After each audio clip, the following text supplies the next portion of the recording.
questioning him. They have a fairly large number of witnesses for the case, so they want to get as much information from the others first before talking to the riskiest of the group. Ideally, they'll get information that could help catch Ian in a lie and force him into telling the truth. So they start by questioning his father, Perry, the owner of the property. Too many people coming and going. I'm getting sick of this shit. So you were in your room. They had been there a couple of days. You heard her getting slapped. You knew she was getting slapped by the way she was sounding. You peeked out. Ian was telling her, hey, y'all need to calm, quit, or whatever he said. The girl outside, this Elizabeth chick, and some other guy gave the girl that was being slapped after she said, y'all need to help me. But that, apparently, this is two different women. See, I thought the girl that got beat up was not this girl. I don't know. I'll stay back in my room. But you saw a woman getting beat. Yeah, but I didn't think it was her. She was already in Carlsbad, right? Is it time for She just barely got in Carlsbad, probably Friday. It seems that Perry absolutely heard Thomas attacking at least one woman, but wasn't able to confirm who it was. He backs up Ian's propensity to let anyone and everyone over to the house and tells the cops that it was bound to end up badly eventually. If Perry can identify the girl that he saw Thomas hitting, though, it could be a massive help for the cops, as it would mean all the evidence lines up and they can begin their search for him immediately. Suppose we just got you got the faces mixed up? Because you don't seem sure, but you knew it was women. I thought there's two... There is Thomas did beat up another girl that he has warrants out for his arrest now too. That's why he's running. Does he beat up every woman he comes in contact with? Probably so. See, I thought we was talking about another woman. I knew of this chick, the picture you showed me. I know her going to the ER. But the chick that I heard through the walls saying, y'all gotta help me, was not her. Perry is saying that he had heard Thomas beating a girl up, but that it was a completely different girl to the one that they were looking for. So now, there was even more reason to catch him as soon as possible, as it seems like this wasn't an isolated incident at all. Maybe I'm confused. Because, okay, once she went to the ER, she never went back to the house, right? Okay. I'm thinking of another chick. Does that make sense? No. But we'll figure it out. I'm sorry, man. I'm sorry. This whole thing is just confusing for me. I need to be more involved, I know, with who comes and goes, but, you know, he thinks he's a grown-ass man now. And Ian's gonna have to start putting his foot down about who stays at the house. Plain and simple. Nigga, it's your house. We need to get this fucker, man. Perry unfortunately didn't have much else to add, so now they turn their attention to Bugsy, their surprise witness who might just have the answers they're looking for. Okay, because you might have seen or heard something that happened out there at Ian's house a couple of days ago. Honestly, I just got there today to do some laundry, so I haven't... Well, Ian says you were out there a couple of days ago whenever this incident happened. Okay. Okay. Do you know Thomas? The guy that's always out there with Ian and all them guys? I mean, I've seen him a few times out there, yeah. I mean, even if I was there, I didn't see none of that. Did you hear any of it? I didn't. At first glance, it seems like Bugsy might not be as much help as they anticipated. But things can change quite quickly when a witness is told just how serious the situation is. That's why the officer decides to let her in on what happened to Sabrina and see if that jogs her memory at all. The reason we're here is because there's a girl that was with Thomas. Today, she started having complications from what Thomas and Sabrina had an altercation over. Okay. She is now deceased. Unfortunately for the cops, this didn't change the fact that Bugsy hadn't seen anything at the house. However, she was able to give them one piece of information that could end up proving infinitely more useful than what they were hoping for initially. She gave them the address of another house Thomas was known to stay at. Inside that house is actually another one of Thomas's victims, and the police are about to discover that he's actually a serial domestic abuser. This is crucial to build a strong case against Thomas. Good, and yourself? Pretty good. All right. Yeah, we're looking for Thomas. He's not here. My friend Monique, that's her boyfriend. Okay. She asked me to stay here because she's... Is Monique not here either? No, she went to Clovis. Okay. And I'm just watching. Do you know where Thomas is? He's not supposed to be We just here. really need to talk to him. He's not supposed to be here. We changed the locks for her. Changed the locks for her. She's really scared of him, so... Oh, yeah? Yes, we changed the locks. Okay. She doesn't have a phone. Was she battered a while back? Yes. Is that what that? Do you mind if we just make sure he's not in the house? That's fine. You know. What's that? I'm her friend. But nobody else is in this house? Yeah. The only thing is that she called me, said she was scared of me. Uh-huh. My boyfriend changed out the locks for her. He took her phone. Oh, he took her phone? When you're saying her, who are you talking about? Money. She hasn't been here all day. I can't stay here for her. But she still lives here? Yes. She hasn't had contact with him that you would know of? She pretty much had nothing to do with him? How long ago was their incident that happened? That was yesterday.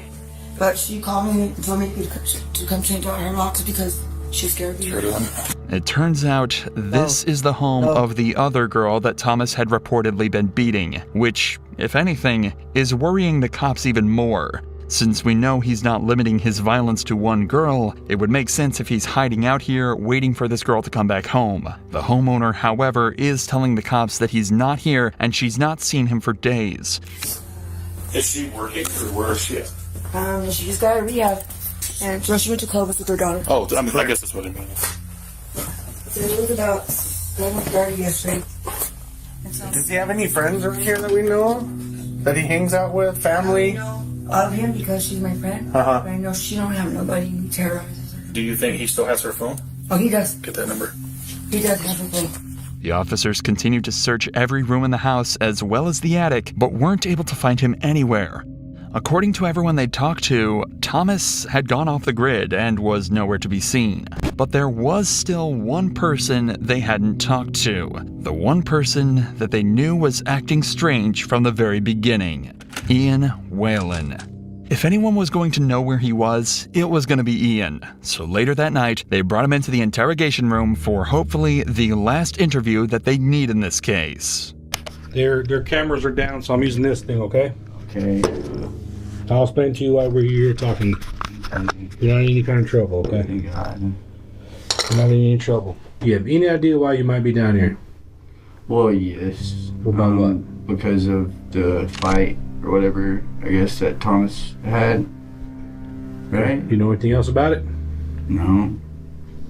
Remember, Ian hasn't been told any details of what actually happened yet. He doesn't know that Thomas killed Sabrina, or even that there was a physical exchange. But that's all about to change in just a few moments. Tom, let's talk about Thomas Lopez. When's the last time you seen him? It's been about like a day or so. A day or so? What about his girlfriend Sabrina? About a day or so. Okay. What happened between Sabrina and Thomas? I just like heard an altercation. I didn't like see anything. I just heard them screaming at each other enough to where it alarmed me.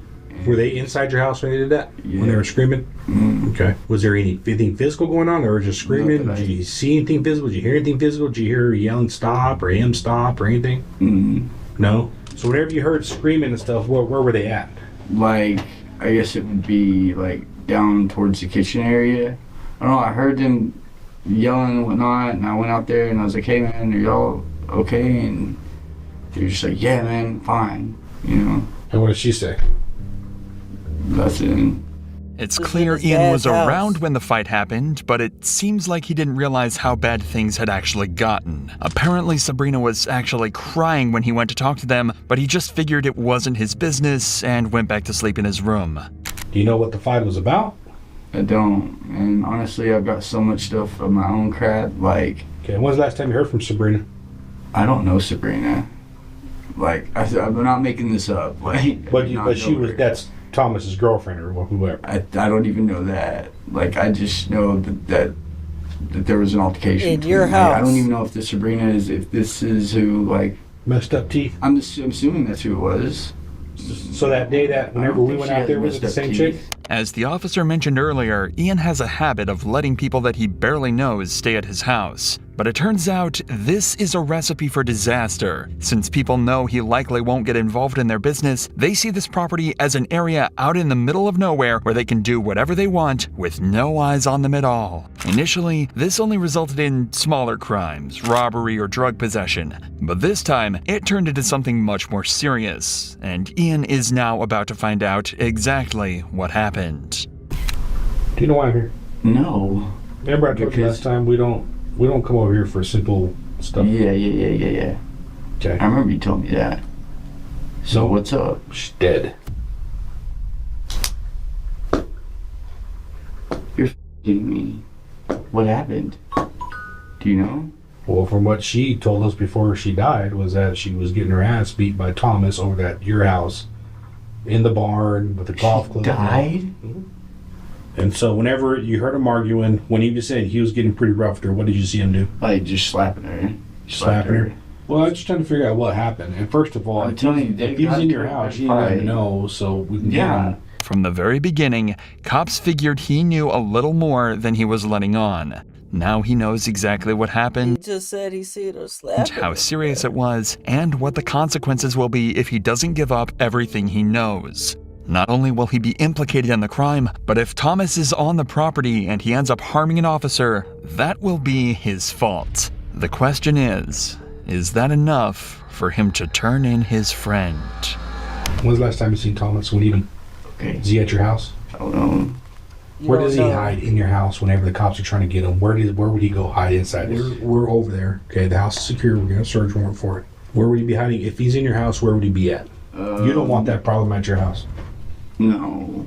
Like, I didn't know. Have you seen Thomas? Dead. Have you seen Thomas today? Oh, come on now. Yeah. Yes. Oh, is that Where right? was he at when you Is that last time you seen him was a day ago, huh? seen him? In the house. Okay. Was he there when the cops got there just a while ago? Ian. Can we take the... Can you take what? Can I take that? This is Ian's Nigga said ultimatum. can't do that. Ian had been put in a scary position. Yeah. He knew what the right thing to do was, but he was also terrified of this footage getting out. Amongst the people he Snitch. hung around, he didn't want to be seen as someone untrustworthy. Snitch. So he asked for the camera to be turned off and told the detectives the truth. Ian admitted that Thomas was at his house. In fact, he was hiding in the vents. Apparently, that's where he was the whole time.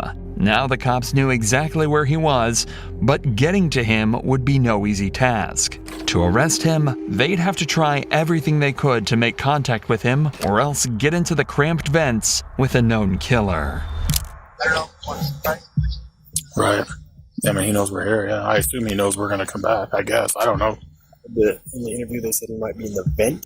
Yeah, that's what they're claiming. That's what Ian is claiming, is that he might be. So if he's in a vent, the only one large enough for an adult that I know of is when you go in, there's a hallway that goes all the way back. There'll also be a blanket in the hallway right now that covers it. As we go in, still clear all the little areas that we go past. I don't want to get fixated and have him come in behind us. Yeah, if you hit that vent, the only downside is you'll have 2 rooms to clear in the hallway before the vent. So the last door is literally next to the vent. We'll figure it out if anybody sees something weird. Several cops made it to the scene a few minutes earlier and have managed to locate the vents they think he's hiding inside of. Thomas, this is the Roosevelt County Sheriff's Office. Come outside.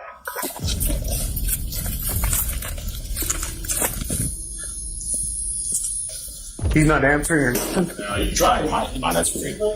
Let him know if he doesn't respond. He doesn't come out. Yeah. No, I don't. Look around. Thomas,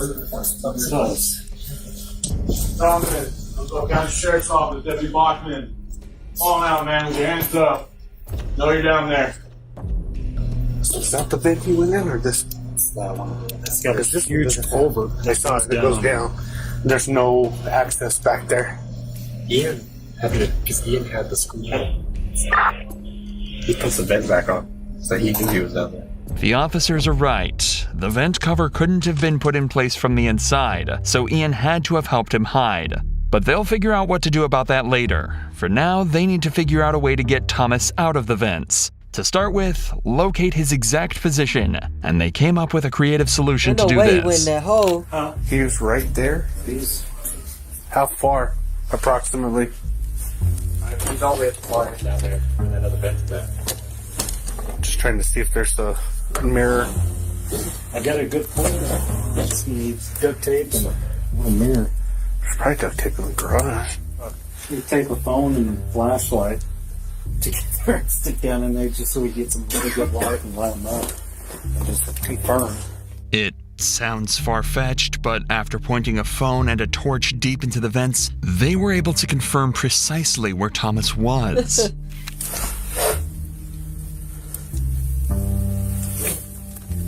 That nigga ain't making a sound. You can see the back of his neck, a jacket. The problem was, he still wasn't responding, and they certainly didn't want to get in the vents with him. So while another group of officers checked the outside to ensure he couldn't escape, the cops tried desperately to reach out to him. But quickly, they started to get concerned about something else entirely. What's that? Thomas, if you can hear me, man, answer. He might be I know dead you're in down that there. motherfucker. We saw you in the pictures. Answer me.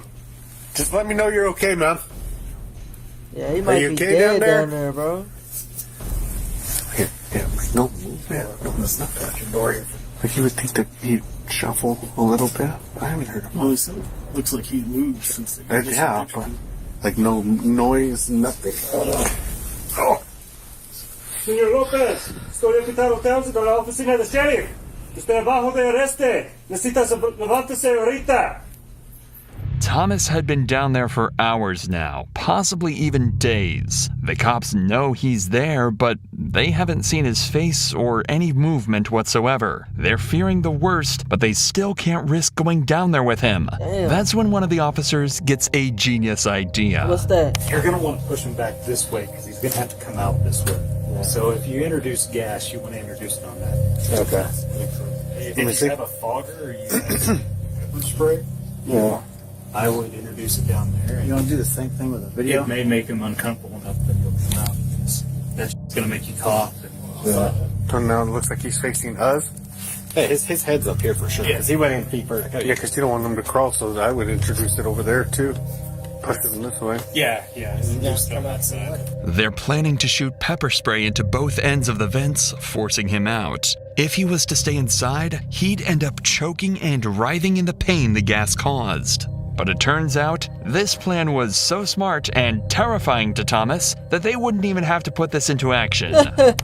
Hey, come on out, man. So he alive. He Dude, heard, he hearing all that shit. What did I do? Come out, we'll talk. I'm a little scared for him. Well, there's nothing to be scared about. Come on out. No, I've been beat up by the cops before. I understand, but nobody's gonna hurt you you. beat a Just bitch need you to up, come out nigga. slow. Something to eat? Yep, we'll get you something to eat. Go. We'll get you some. Good night. She you said be fine. Got some dirt on there. You want to take the hood off so you should go? The concept of being stuck in the vents with the pepper spray was just too much to Thomas, and with some convincing, they were able to get him out. The ideas and tactics used in this extraction were far from textbook, but they were incredibly smart. Now they just had one more job to do: interrogate Thomas and finally figure out the truth of what happened to Sabrina. Move all this over here, okay? You speak English or Spanish? Both. Okay. You want preferably English though. Preferably English, and we'll stick with English. So listen to me. We are in America. You have the right to remain silent. Anything you say can and will be used against you in a court of law. Well, what we are here for is what happened with Sabrina the other night. That's what all this is about. There is an enormous amount of evidence against Thomas. Remember, everyone involved in the case has pointed the finger towards him, including the murder victim herself. But that doesn't mean he's not going to try and defend himself, notably without the presence of a lawyer. The story he chooses to go with, though, isn't the most convincing. Okay, we talked to Sabrina. Okay, she told us what happened to her. Okay, I need you to be honest with me and tell me the truth. Okay, were y'all guys fighting that night? It was just an argument, that's all it was. We weren't fighting. We didn't get physical. Did she? How many times did she hit you? I don't want her to get in trouble, sir. Okay, how many times did you hit her? I didn't hit her, sir. We just bumping each other, like, you know what I mean? Did you shove her down the steps for her to cause those injuries? I would have showed her. That's my kid's mom, but Y'all guys have a kid together? I don't want to hurt her. So tell me what happened in that bar. Is that right? That's when she fell. And seriously, we went back there and argued because we didn't want to be arguing in that house. I didn't want to get thrown out because I don't have nowhere to live. But Apparently, they went out to the barn because they didn't want to argue in the house, and Sabrina slipped and fell down some steps, causing all of her injuries. You guys are arguing, okay? And it did get physical, but you didn't want to tell me what happened, right? Bro, your bro already said, nigga, y'all was in the kitchen. I think he said y'all was in the kitchen. I think he said something about the barn too. I can't remember. But he said he know that you slapped her. So come on. That was now. telling me it got physical, but you didn't want to tell me. He told it. He told it on you. We got in each other's face about it. Was that the same night you took her to the hospital? I mean, it was ongoing for like a couple of days. So you guys were just like basically arguing for 2 days? Pretty much. When was the pushing and shoving? I wouldn't say pushing and shoving. We just kind of The chest bump or whatever you want. Yeah, when was that? That's during that night when she fucking fell. Okay, so you guys do this chest bumping. We don't want to argue in that house because I don't want to get thrown out of there. Thomas is also claiming that he didn't hit her or even push her around. The worst they did was get into each other's faces and bumped each other's chests. As I'm sure you're aware, that's not exactly consistent with Sabrina's injuries or what she told the police. But Thomas's story gets even more unbelievable as he continues. So then you guys go out to the barn. What happens next? We were sitting there just smoking a cigarette and stuff. We're up there. So you guys go up, and are you like upstairs in the barn? Is that what you're saying? Yeah, in that loft. We start up there, and then she started coming back down, and she fucking loses her footing as she goes down the damn steps. So when was the So I pick her up, walk her to the house, and she's like, "Well, if I can't bear it no more, then I need you to take me to the emergency room." So when was the chest bumping or all of that? Where was that at? It's kind of in the beginning when we got in there, then that's when. How'd she fall down the stairs? She lost her footing, I guess. Like you look at the stairs and there inside that place, there's a big ass gap between each.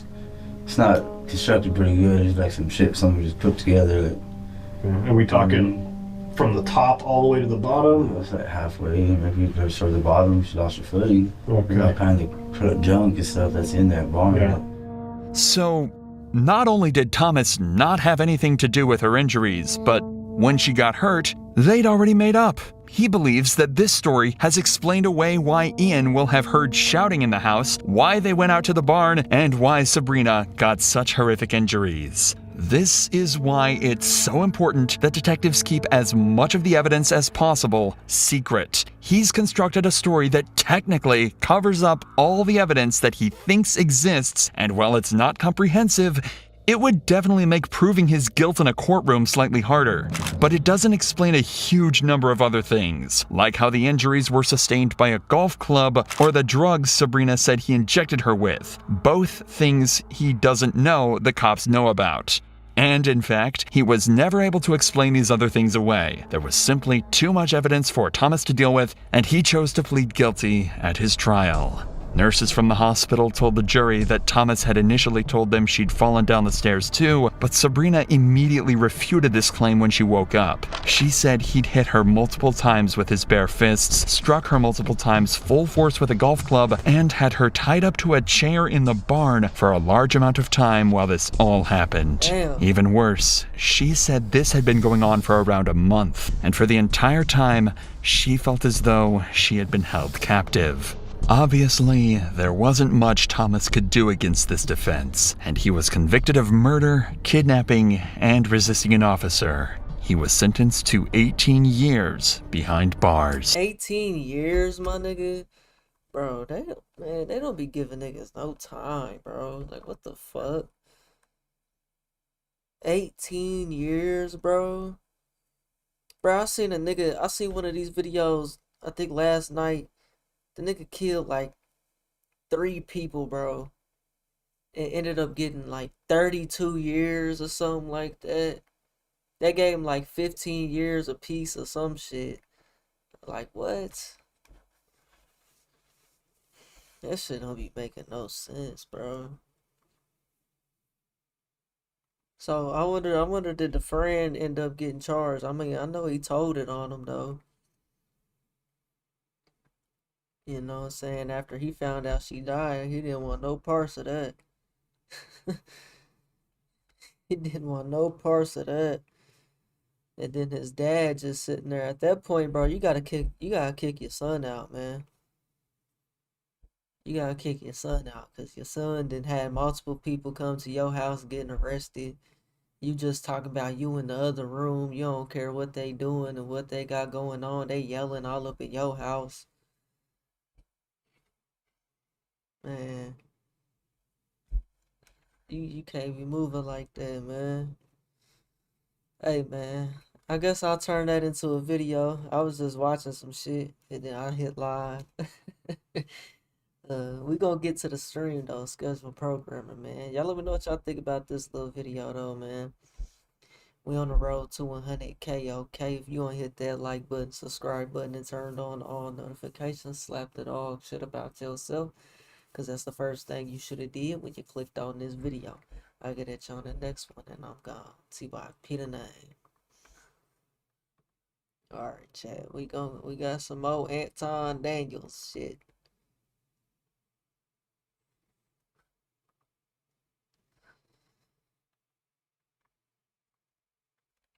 I ain't recorded no videos today, bro. Bro, them Anton videos is going crazy right now, though. I don't know what it is. At least on O'Shea Duke shit. O'Shea had my phone.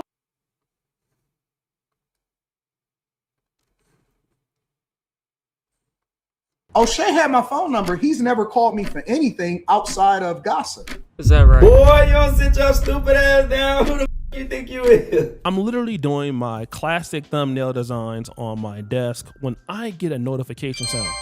And I get this email. You should review the video of Anti-Millionaire Morning Show today and how he chose Fresh and Fit over you. Basically, but he said he knew you first. Shaking my head. It's the very beginning of the show. So I say, oh damn, thanks bro. And he says, Jiggers would side with self-hating Jiggers. That's my issue with him years ago. I can't F with a black man or a woman who disowned their race.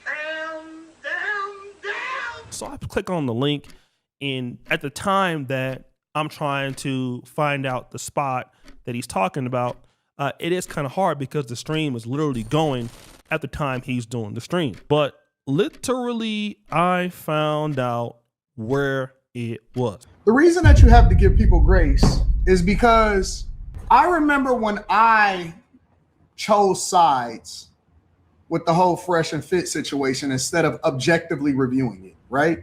And I had to apologize to them in person, which I believe that I'm a better person because I'm a bigger man than most of these other people. But I had to apologize to them in person because I had chose sides on something that had nothing to do with me. But the reason that I chose sides, and I'm gonna keep it 100 with y'all, that's what I do on this platform. The reason that I chose sides and I had went against them was because I was friends with, at the time, O'Shea Duke Jackson. So Anton is saying that he chose a side against Fresh and Fit, literally because he was cool with me. He was cool with Kevin Samuels. So this is interesting. This is the framework. So he was against Fresh and Fit because we were against Fresh and Fit. I've already stated my case to problems that, Kevin had with Fresh and Fit. Donovan Sharp have talked about it before. And again, I was involved in a whole big I've been preached Fresh and Fit beef back in 2021. So what Anton is saying, listen, I was against Fresh and Fit simply because the homies was against Fresh and Fit, but he is the one saying that he chose sides. Now, a lot of you guys are on here acting as if I betrayed Anton or something like this. Me and Anton's association, our friendship, when Anton himself is saying that he chose sides. This is him saying this, not me. And then he said something else. Because O'Shea didn't care for him, and there was a narrative created against them as far as what Kevin Samuels and all of that, because Kevin Samuels never talked to me about Fresh and Fit ever, right? Because of that, I chose sides. Now, when I actually met Fresh and Fit in person, I realized, oh, y'all not bad people to me. Everybody else can have an opinion of them, but my experience with them is different, right? Now, interestingly enough, right, O'Shea Duke Jackson says that he doesn't like me, he doesn't care about me, which is fine. That's perfectly fine. Everybody can do what they want to do. But it shows you the female mindset because O'Shea is controlled by his audience. He doesn't necessarily take a position. He takes the position of whatever the majority of the people are doing, right? Anton Daniels is saying that I'm being controlled by my audience. I'm thinking like a female, which is literally an insult to me, which I'm not going to respond to that because, like I said, Anton has already had a lot of mental stress. And again, I don't dislike Anton a lot. And I'm here to tell Anton this to anybody else. What me and Anton have an issue with is ideological. I mean, I've talked to this man on the phone. I've talked to his wife on the phone. So I do not hate Anton Daniels, okay? I am a pro-black. That is my framework. I am a pro-black. I do not hate black people, okay? Now, this is where it gets different. I knew O'Shea before I knew Myron and Fresh. I rocked with O'Shea, right? I never took a position after I met Myron and Fresh, and I stayed completely out of whatever they had going on. Whatever it is that I go through or whatever it is that's happening, Fresh and Myron always hit me up, and they never take a position. They just say, you know, they give their opinion on whatever they get their opinion on, but when they talk to me, they just check on me and say, hey, fam, everything good? Yep, everything good. I'm going to come to Florida then. Hey, Anton, I'm going to be in Michigan then. What's your schedule looking like? And we figure it out. O'Shea had my phone number. He's never called me for anything outside of gossip. So he's saying that Fresh and Fit never did anything to him. And when he's going through something, that they will call him and check up on him. Let me kind of get to the crux of how Anton Daniels is trying to play this. Anton Daniels doesn't like the videos that I've been making about him. And from what I understand, Anton doesn't appreciate what I've been talking about here on social media. He's trying to deduce the arguments that I have been bringing against his ideology to just me being a feminine person or feminine in my thinking and being controlled by my audience. Now, to be honest, I have not said anything negative about Anton Daniels for a long time, right? It was many years that I didn't say anything negative. But what Anton Daniels is going to say is the reason why I started to say something negative about him was because of my audience. Now, to be honest, what Anton Daniels will not tell you is I've called him. I've even talked about it on multiple videos over the past 2 years. I have talked about our ideological differences on the phone. He has been saying that in previous videos. A lot of his opulence, showing off, you know, putting his wife and daughter in the videos, on the planes. I told him not to do these things. Okay, now if you want to come here and say that I didn't say that, all the YouTubers in the black YouTube community that know me, they have talked to me before, they understand that's the kind of person I am. So my grievances with his ideology as a pro-black man, as a black man who had a respect for Anton Daniels because he was married for 20 years, who took care of his daughter, who's a hardworking content creator. I can't not disrespect that about Anton Daniels. But the issue is that Anton Daniels doesn't want to be accountable for his behavior. Anton Daniels did something that Myron did, which is you're chasing a bag, the same thing with Fresh and Fit, on the backs of, you know, disrespecting the black community, the same community that you grew up in. And of course, you can choose sides with Myron because that fits your narrative, okay? And if you want to understand why I went public against you or against your ideology, because our frameworks don't match up. And then what happens is with somebody like you, especially when I live, or at least profess to live the lifestyle that I'm living, there is no way for our ideologies to continue to match, okay? I've talked to you about this before. I've asked you, you know, that you should consider or reconsider how you feel. But of course, you can be friends with a person like Myron who hate black people, okay? And then the whole situation that you're going through now, which is unfortunate, and it's bad that Corey went that far. Your daughter got involved in this for no reason. Your wife is being thrown into this. And man, how tall is that nigga, bro? for no reason. Your wife is being thrown into this. And a part of that, Anton, is because of your behavior, because of the hatred that you put out every day on your channel. I mean, you never expected that it would come out.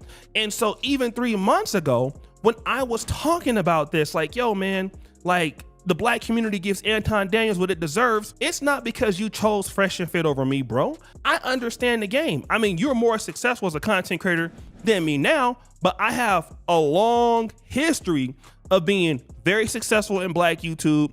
I know guys go to different channels. I've had a long-standing beef with the Angry Man. Anybody can even say that if I hate anybody or dislike anybody on this platform, it's definitely the Angry Man. Me and Angry Man do not like each other for anything. It's the number one person that I've always disliked the most, okay? We don't talk about each other that much anymore, and it's kind of dead in the water, but everybody knows that. You brought the Angry Man to Detroit. I didn't feel no kind of way about that. I was still respectful towards you. I would come in super chat. Why? And because you dealt with the Angry Man, you probably did not know all of which, the beef is that we had. And of course, I was immature to a certain degree in that beef, a little bit older now, and I could have handled things a lot better with the Angry Man. He still started the beef, but I could have handled it a lot better. No doubt about it, right?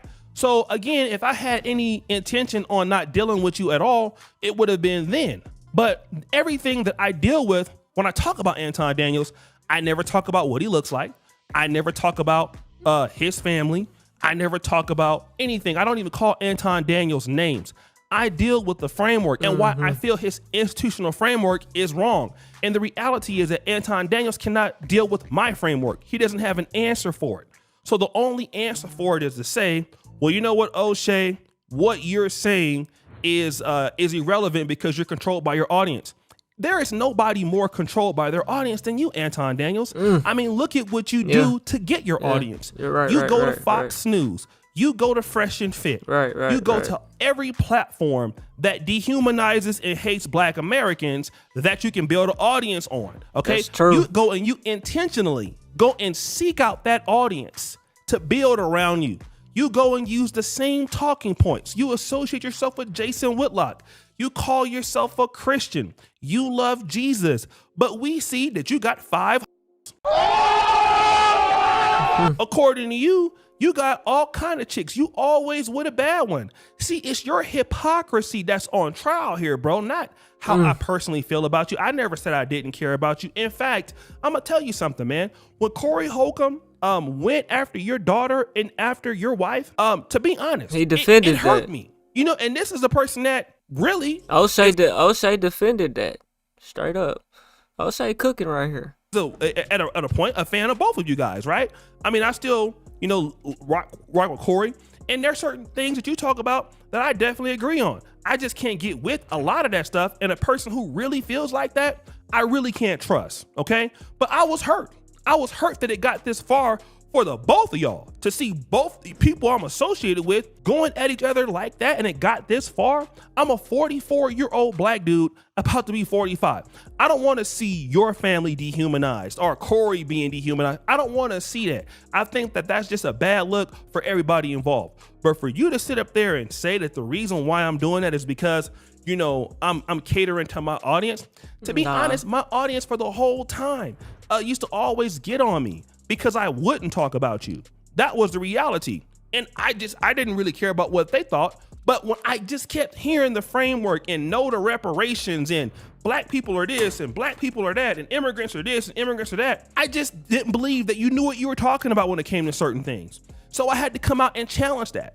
And one of the reasons why I can't be fake and still call you and act like me buddy when your framework and me just don't get along. It's not that I dislike you. I don't dislike you. I'm pretty sure if I was to see you, hey bro, how you doing, and buy you a drink or whatever, man. But somebody who thinks like you about Black people, I can't rock with, because as a pro-Black, it's to the core of who I am to feel man. Gotta keep positive about Black people. And I'm a social critic too about the Black community, about the Pan-African world. I say a lot of crazy stuff about Black people, online and offline.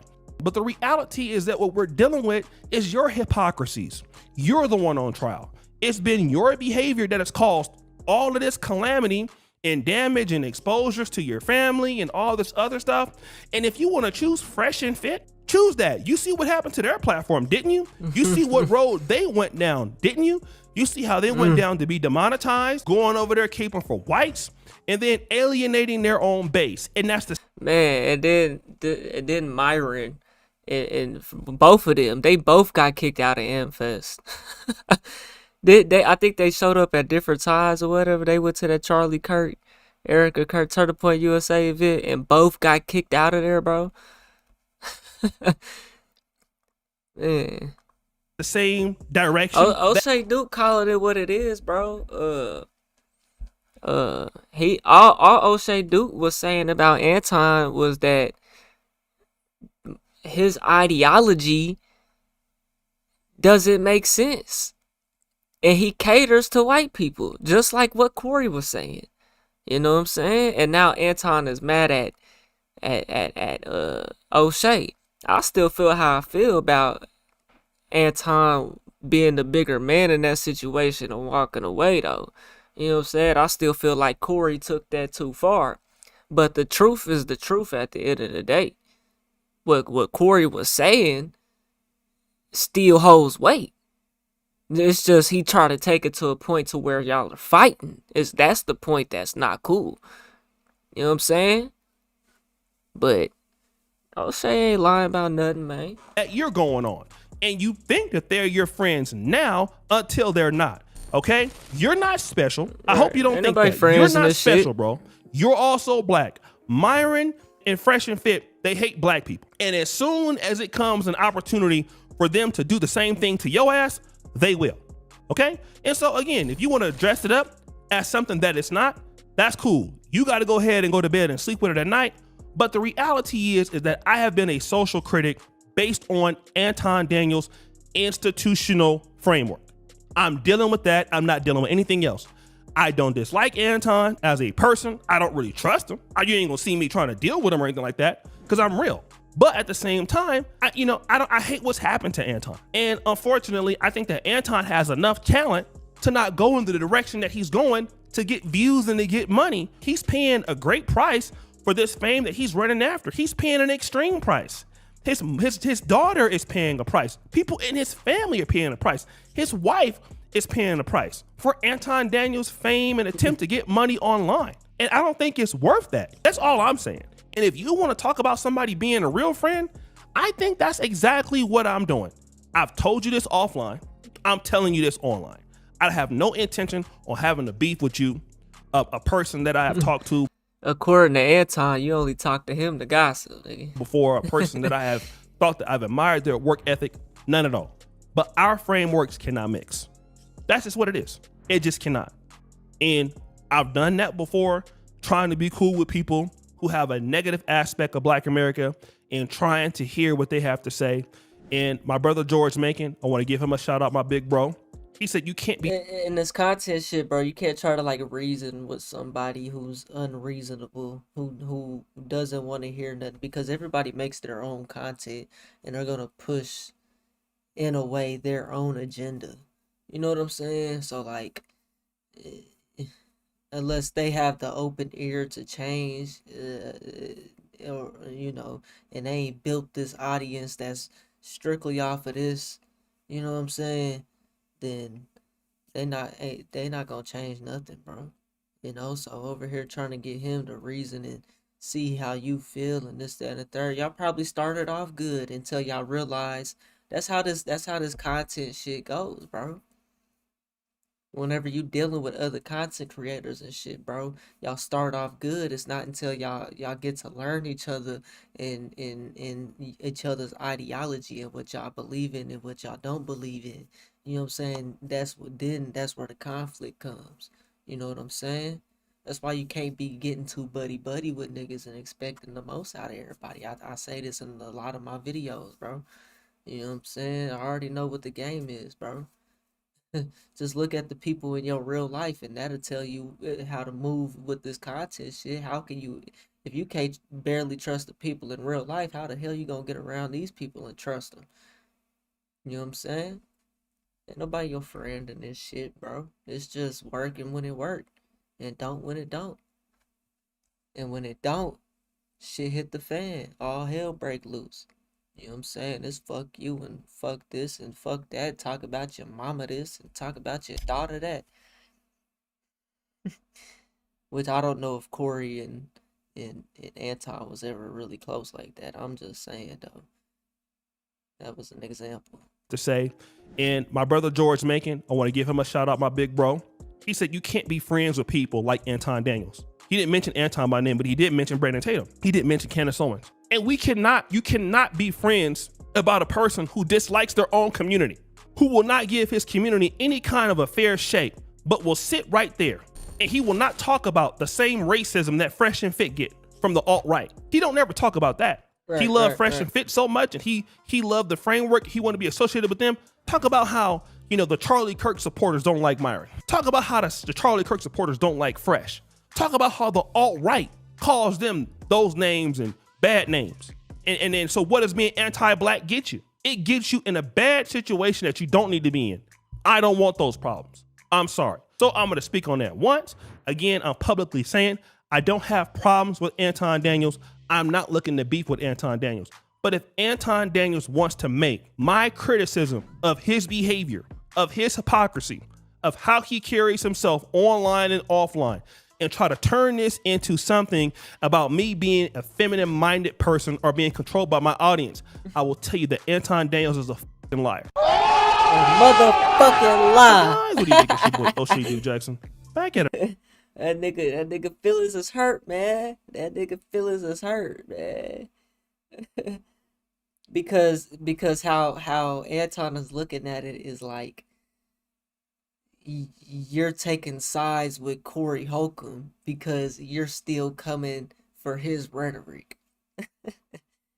That's funny. I wanna go look at it because I'm not. Anton Daniels shit has never really popped up. Has never really been in my algorithm like that. Like, I've never really watched this nigga. I think this nigga used to make like didn't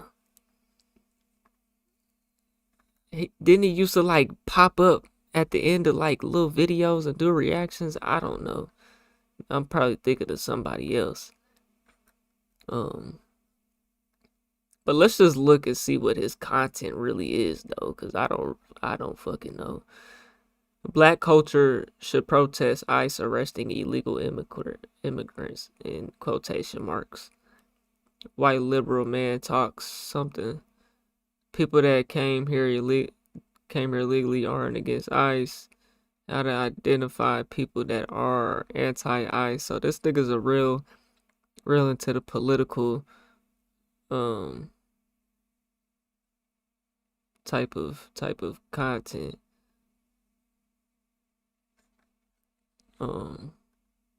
Yeah, I don't really watch this nigga at all, so I couldn't tell you much. Let's just see though. Yeah, he be making people holding up the Mexican flag, but nobody wants to live in Mexico. If we wouldn't want to live in Mexico, then why do the tios, the señores, the men, and the women too? They be working here for 20, 30, 40, 50 years. They just live in one room sharing it with a bunch of dudes. They send all their money back so they can build houses for their families, and they can't wait. They're just counting down the minutes in a year until when they can actually go back. Even las familias that live here, buying houses over there too. Every Mexican that I know own their houses here.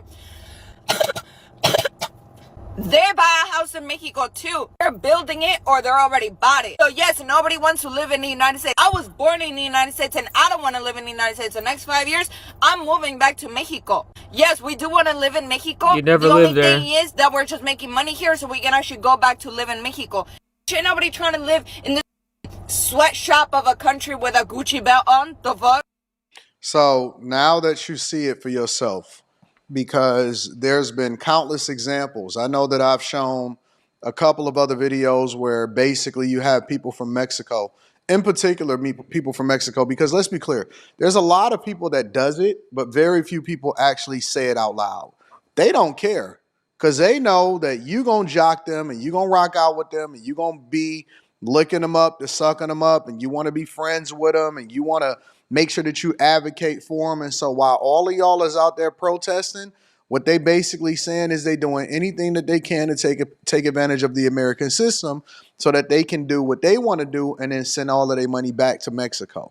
So when Trump said that, hey, it's not only a trade deficit, but, you know, you got the Mexican cartels, you got people taking advantage of it, and people come over here in the United States of America.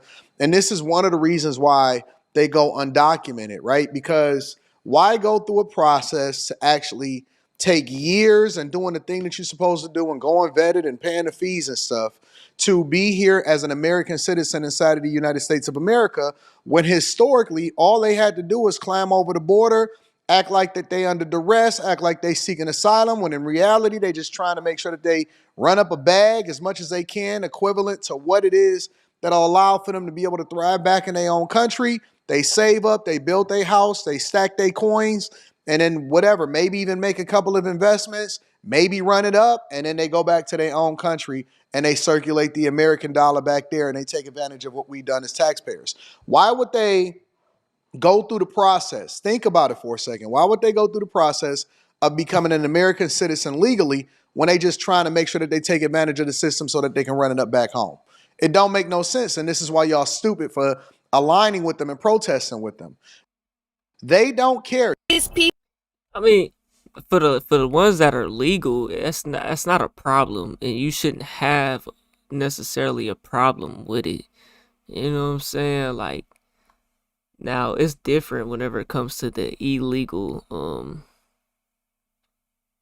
immigrants. Okay, he's got a little black fatigue video right here. Let's see. With the plane, they became so disrespectful. So, guys, my plane just experienced some of the worst black fatigue. I am utterly disgusted and disappointed. And then she has black fatigue right now.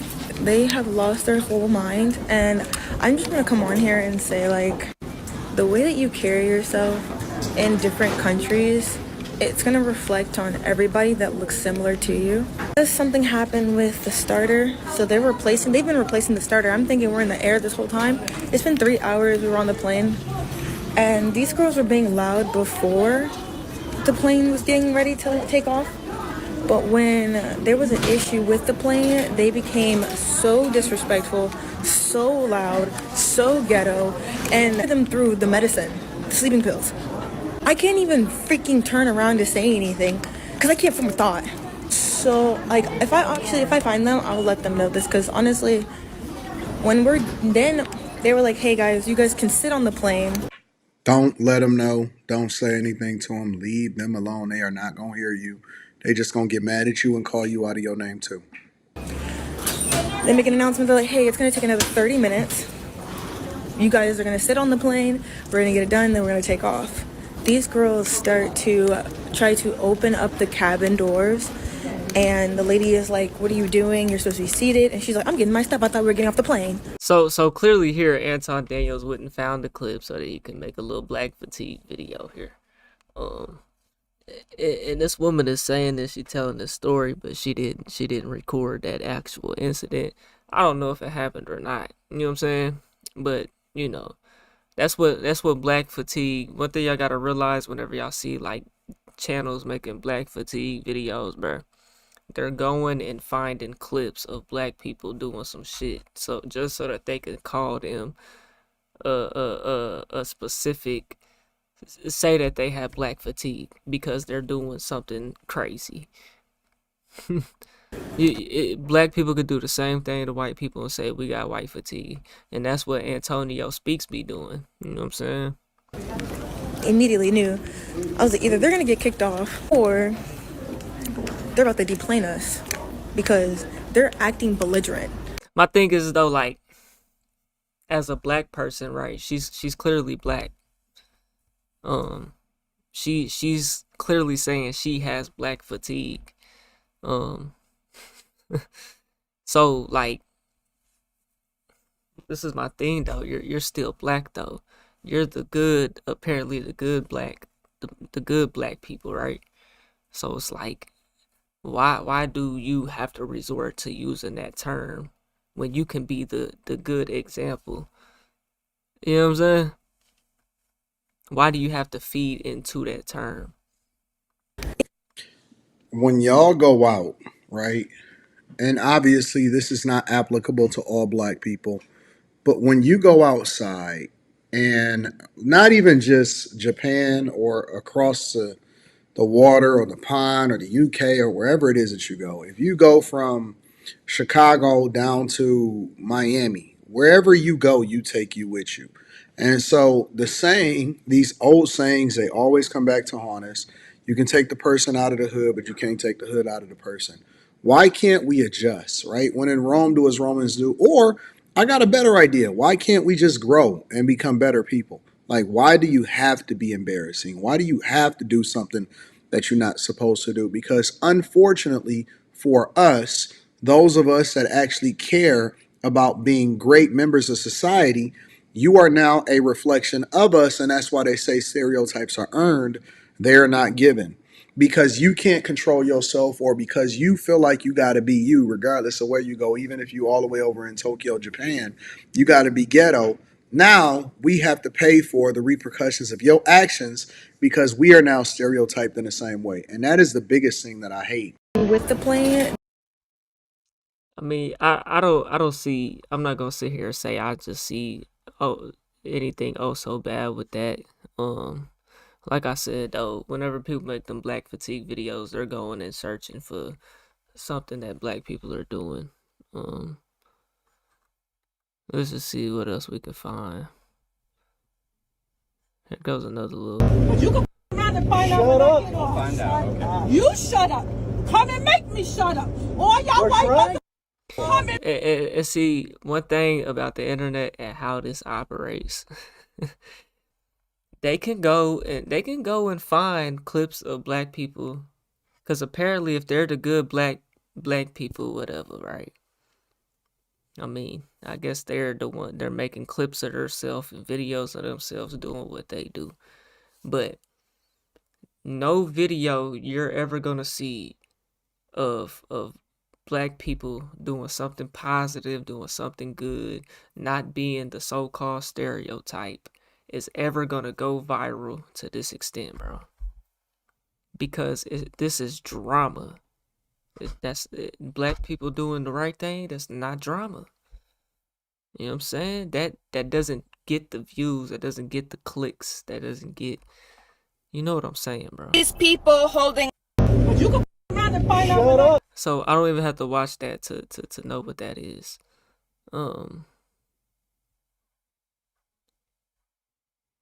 Let's see what this is. For all the black Americans saying This is ICE racist. isn't our problem, you do realize that they're kidnapping black Americans too, right? And they're Is that just right? saying, oh, we thought they were African. We thought they were illegal immigrants. And I did see a little clip on World Star of a dude get stopped by ICE.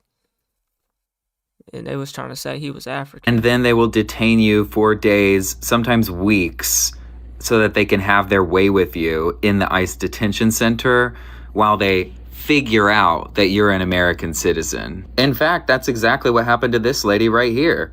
She's an American citizen. They detained her for 2 days and kept her in that detention center. And this is what they're doing with so many people. If you're not white, they will target you. If they just have a bad day, they just feel angry or feel extra racist that day, they'll target you, kidnap you, beat you, throw you in the back of a truck, and I'm curious to see what Anton is going to say. take you to some random ICE detention center. This was posted There was today. one citizen that they actually deported to a whole nother country, and she was a U.S. citizen. This is no longer about left versus right. This is no longer even political. It's just straight up racism against anybody who isn't white. If it was about them not working, then why is ICE showing up to their jobs to arrest them and deport them? If it was about them not paying taxes, then why is ICE using the IRS to find them? And if it was about them not being here legally, then why is ICE waiting for them at their court hearings where they are going to follow the legal proceedings of how to become a citizen here and how to be a legal resident here? It's never been about any of that. It's always been about race. Always. If you're not white, you are their target. Right-wingers, people who support ICE, are white, and they will never, ever admit that it's about race for them. They want anybody who isn't white to be beaten, kidnapped, deported. They want punishment. They want violence against anyone who isn't white. That is their goal. Let me say this to black people. And I want to be very clear because, What's that? again, as he said, I agree with him on one thing. This is not a Democrat versus Republican, liberal versus conservative. even though you may see a whole lot of liberals out there protesting and spewing hate and propaganda on the internet, it's not. What it is this is not a racism issue. What's This the is not issue? a classism issue. This is an issue of people not following the law. And I don't care what they tell you. I do not care what they tell you. Do not, under any circumstances, start to fall for the propaganda and believe that illegal migrants that have come into this country, committed crimes, should be allowed to stay in this country illegally and not be deported, especially when so many people did it the right way. So how does that explain the there's so many things wrong with what dude is saying, what both of them are saying though. I feel like so how does that explain? Like I said, I could probably pull it up right here on World Star. That black man and his girl getting stopped by ICE, and they was questioning him. Dude didn't have no accent or nothing. They was American. And then he says, it's a racist thing. The white dude says it's a racist thing. Anybody that's not white. And here I am using that excuse though. The Renee Good woman, and this what they was talking about protests. Americans saying ICE isn't for all. Blacks should protest ICE. The woman who got killed, the reason why there's even protest right now, especially in the state of Minneapolis, that's where the only protest is really even going on, is due to a white woman getting shot. He says it's about people not following the law.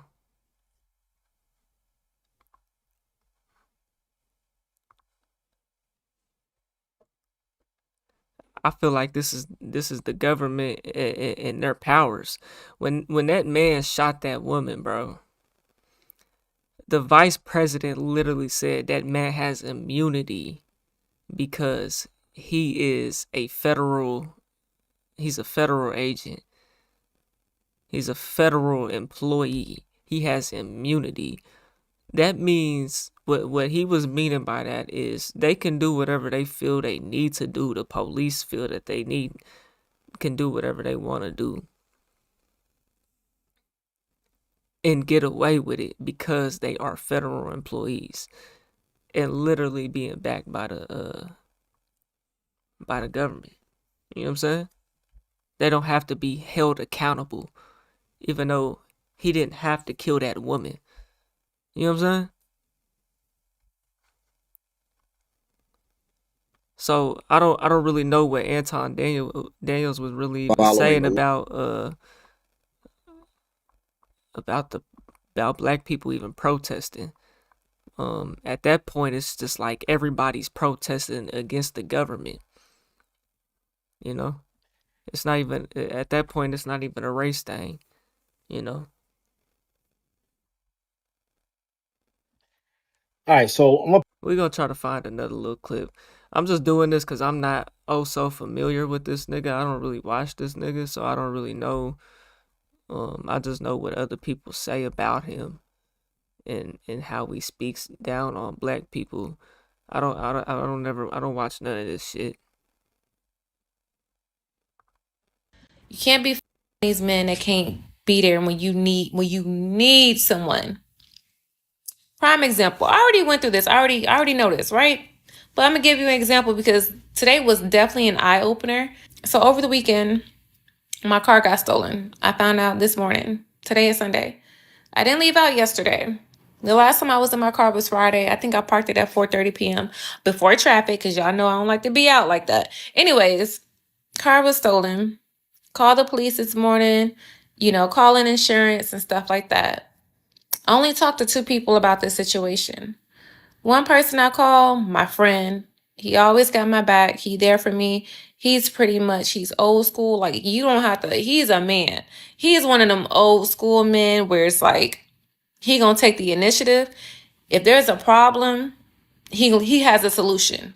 I called him today not to like ask for money or anything like that, but I'm just like, you will not believe what the fuck happened. At the end of the phone call, you know, after I've been it, and then after because I had some questions about insurance and stuff like that, after he was like, well, I'm gonna send you some money to help with the rental car. I was like, oh, you don't have to. You know, I didn't call for no money. You know, I just wanted to talk about it. He was like, yeah, I know, but I just want to try to help out. You know, this is tough. Especially, I had been crying, y'all. This other dude that I had been talking to, he was just no help. Let's just stop it there before we continue on this story, and I will share the rest of the story. Let's just stop it there. Let me ask y'all a question, right? First question. If this other guy, because she said that she only talked to 2 people. First of all, if the dude that's busting you down, which I'm assuming that that's the second dude, why didn't you call him first? And how is he getting the best of you? But then the other guy who's friend zoned is the one that then has to be responsible for you.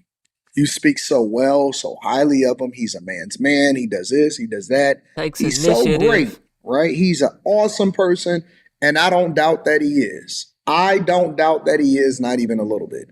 But why is he the first person that you call, but not the first person that you in the bed with?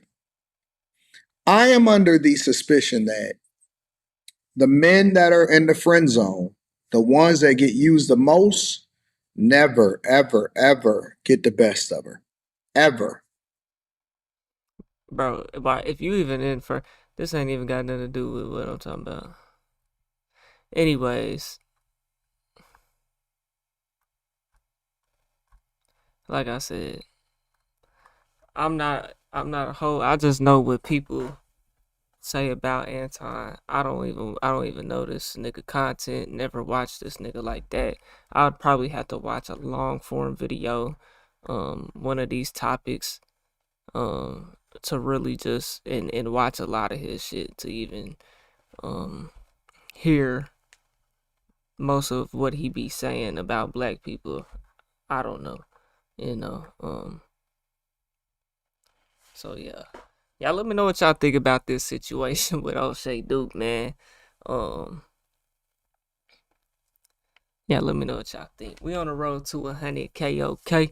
If you ain't hit that like button, subscribe button, and turned on all notifications, slap the dog shit about yourself, because that's the first thing you should have did when you clicked on this video. I get at you on the next one, and I'm gone. T-Boy Peter name. Now, that shit was 40-something minutes, dog.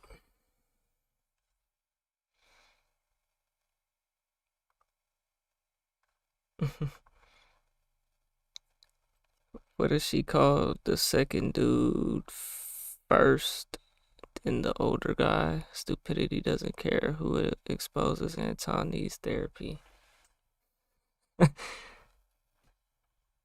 I mean, that's valid because she could have called the police. She says she only talked to 2 people. Did she say anything about who she was even fucking with though? Did she even say who she was fucking with? She said she talked to 2 people. She said it didn't. Before she even said that, she talked to the police, right? She called the police, and then she went and talked to. Then she said she talked to 2 people. So, I don't know. I don't know. Not a whole lot of context in that.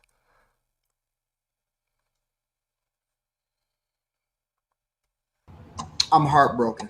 I really am. Anton Daniels. I'm about tired of this shit though. I ain't gonna lie. We're gonna try to find something else. Listen, y'all, I've tried to. Let's see what this is here. Listen, y'all, I've tried to make things work with black men. The other day, I was actually looking for another video, not this one. But of course, I ended up coming across this very attractive Afro-Latina by the name of Jenny De Niro. She's not necessarily so big on TikTok, but she is uploading content. But she does have a real interesting video about her dating black men. And, well, I'll let her tell it. I've tried to make things work with black men.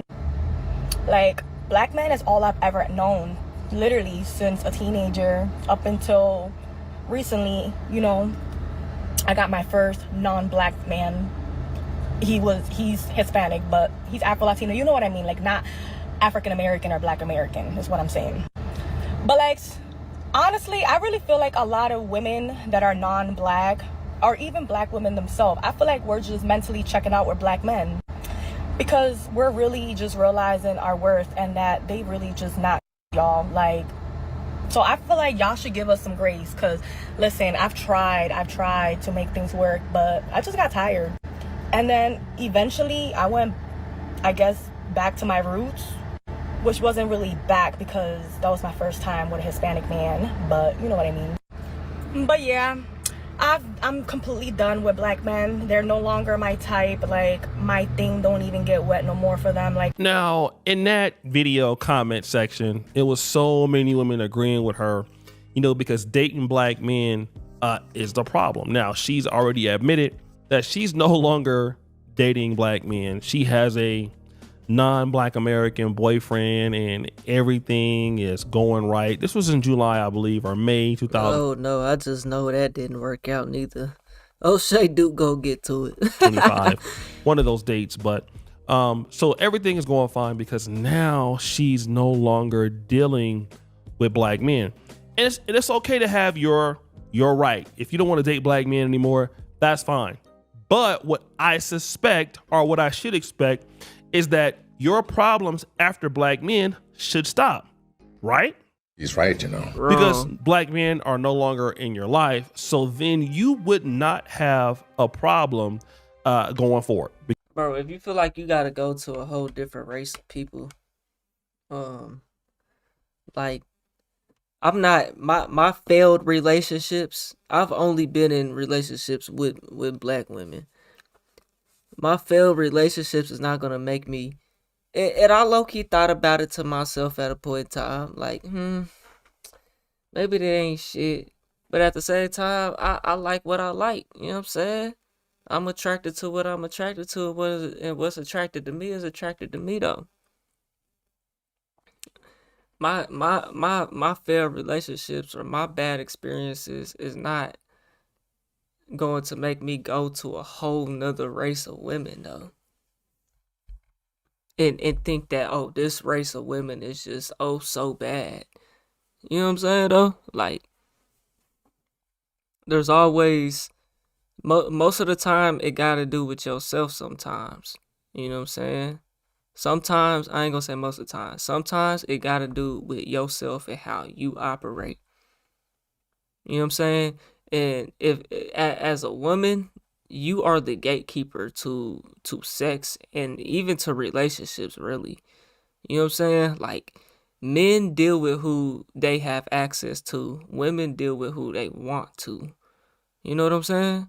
So, a lot of the time, women are just picking the wrong type of man, bro. That's just what it come down to.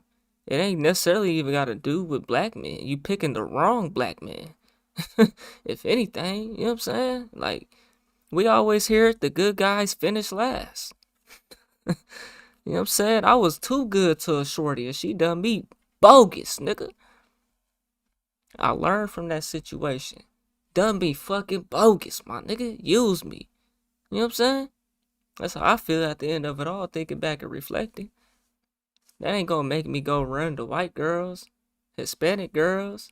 You know what I'm saying? Shit, whole time I went to a white school. You know what I'm saying? I was trying to holler at the white girls. They wasn't fucking with a nigga though. You know what I'm saying? Until I got around the shorties. You know what I'm saying? They was fucking with a nigga. I'm like, okay, they been fucking with a nigga. You know what I'm saying? It's just I happen to go to school with the white girls, so it's like, you know what I'm saying? That's you know. But it ain't because black men Hey, cause what all you the think it problems, is? and now you're You know okay. what I'm saying? But You ain't gotta just put that on a whole race of people because you had a bad experience or it didn't go how you wanted to go, or you think you gonna get out of them what you want to get out of them and control it in a way. You know what I'm saying? longer in your life, right? He's right, you know. Because black men are no longer in your life, so then you would not have a problem going forward because black men cause all the problems, and now you're okay.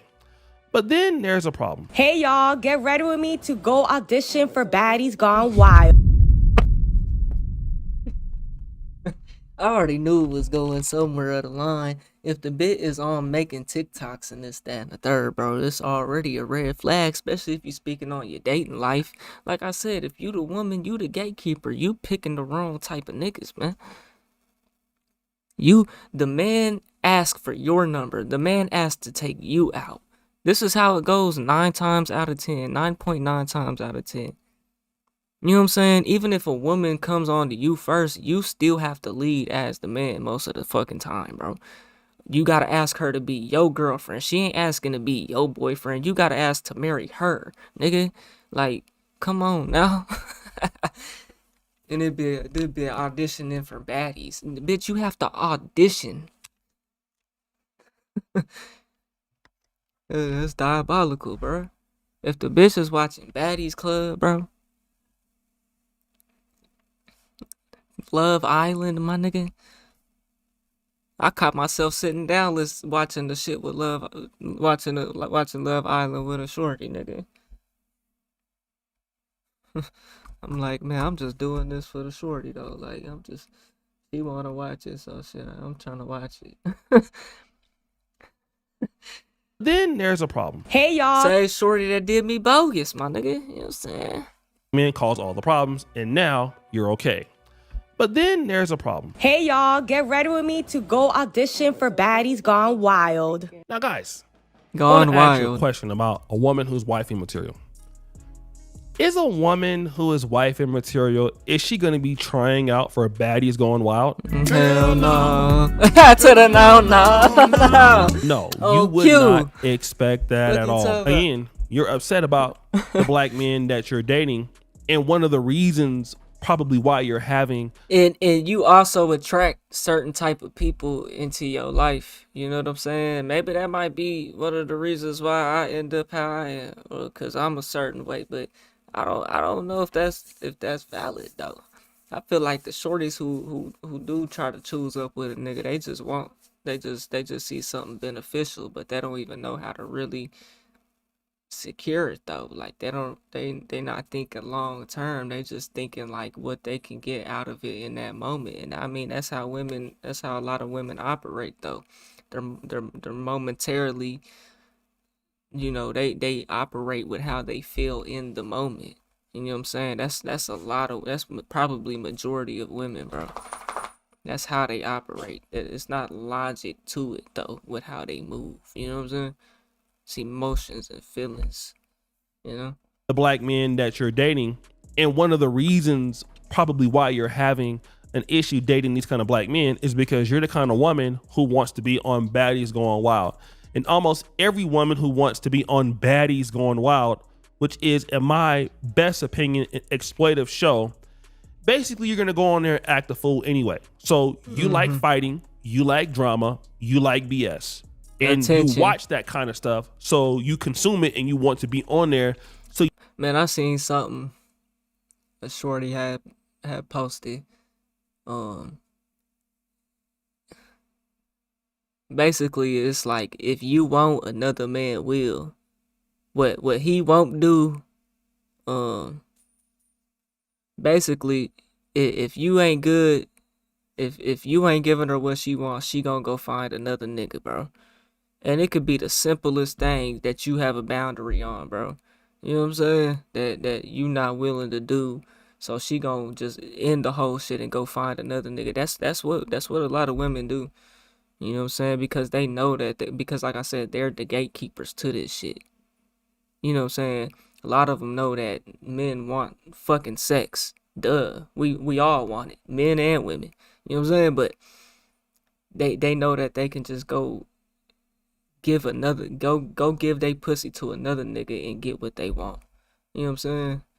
And you watch that kind of stuff, so you consume it and you want to be on there so you can make an ass out of yourself, which is okay because I would love to watch it. That means several things to me. You don't have a formal education. You don't have a lot to offer the private sector. You're not a hard worker. You're not a person that likes discipline because you want to get paid for doing BS, which is like being on Baddies Going Wild. All right. But then there are some other issues that she's been having. I'm just tired of surviving. Is that right? And struggling. Ho, wait a minute. Here you are eating a big ass sandwich. Two people in a relationship that is both working. What do you need to struggle for, bro? Even in this economy, bro. You know what I'm saying? There's no need to be struggling, bro. Ho, wait a minute. Here you are eating a big ass sandwich on camera, hella unladylike. But again, you're tired of surviving and struggling. I thought you had a Latino boyfriend. You know, you ain't got a black man no more.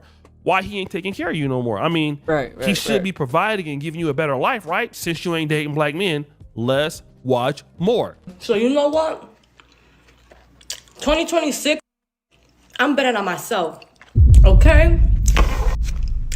I want more, and I'm working on something that feels so me. You're betting on. So whenever you went to Baddies, didn't you bet on yourself then? Did you make it? I mean, this is why a lot of men avoid women like you in the first place. Because number one, you have no cognitive. Nigga in the chat just said relationships and having sex is not good since 2024 because of feds and snitches.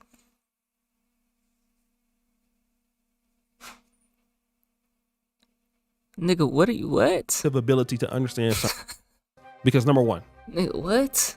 You have no cognitive ability to understand something. You're working on something that feels so you, but nobody gives a about you. Nobody cares. You're not working on something that somebody else wants. Like, I don't know why. I'm not trying to say women in general, but I'm starting to see that when women want to do something, it's my mental health. It feels so me. You know, it's my happiness, and that's a man will put his happiness aside for a woman. A woman will put the man aside for her happiness, and that goes back to women are the gatekeepers. That goes back to what one man won't do, another man will. That's literally what it said, I believe. What one man won't, another man will. So what you won't do, she will leave you in a heartbeat, my nigga, and go try to find another nigga that will do that. Just to find out there's something that he's not gonna do either. And you're gonna end up leaving him because of that. It feels so me. This is crazy. I don't even want to just be out here sitting here talking about women though. Like I don't want to do that though. You know what I'm saying? I want to have a family one day. You know what I'm saying? But you know, a real woman, a real wife material type of woman, she will know this type of shit. So it ain't even like I'm talking shit. Like you should know this. Like want to do something, it's my mental health. It feels so me. You know, it's my happiness, and that's okay if somebody desires what you have.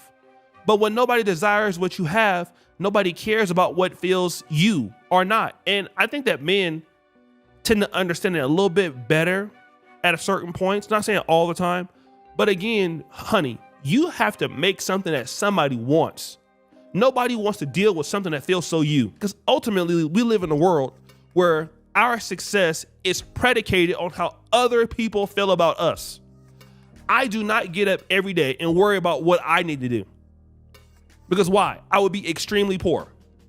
I worry about every day about what somebody else wants. What I gotta do to make somebody else happy. How to stay in the game. Personal sacrifices. Okay? And if you can't do that as a young lady in the industry, you can't do it for a rich guy. Because what about what he wants? You don't care about what somebody wants, and you can't get money that way. This is why you're struggling. You're struggling because As a woman, you really that's funny. I'll be seeing them little memes. As a man, as a woman, and it's always, but bro, this is coming from a man's perspective though. If you really want a man that's gonna cherish you and respect or whatever, and really give you the ring, right? Give you the marriage, the life that you want, right? You gotta listen to that man. You gotta get with his program. It was something I was actually gonna say that had it on point, but I kind of got thrown off. You gotta care. You gotta understand that the man is the prize. You gotta understand that the man is the prize, not you. Especially if you want to be taken care of. Like, you gotta get with that man's program. You know what I'm saying? And y'all have to work together. It's not just about you and how you feel. How that man feels matters, bro. You know what I'm saying? How that man feels matters.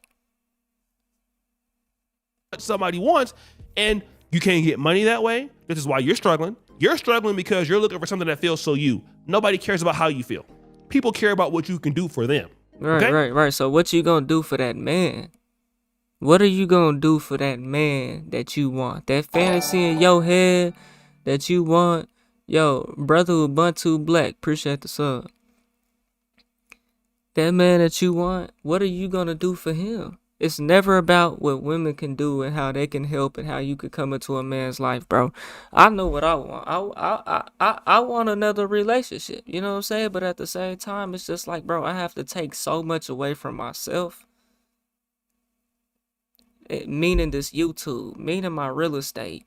I already work a full-time job, so that occupies a lot of time. I got a lot going on. I'm trying to build something here.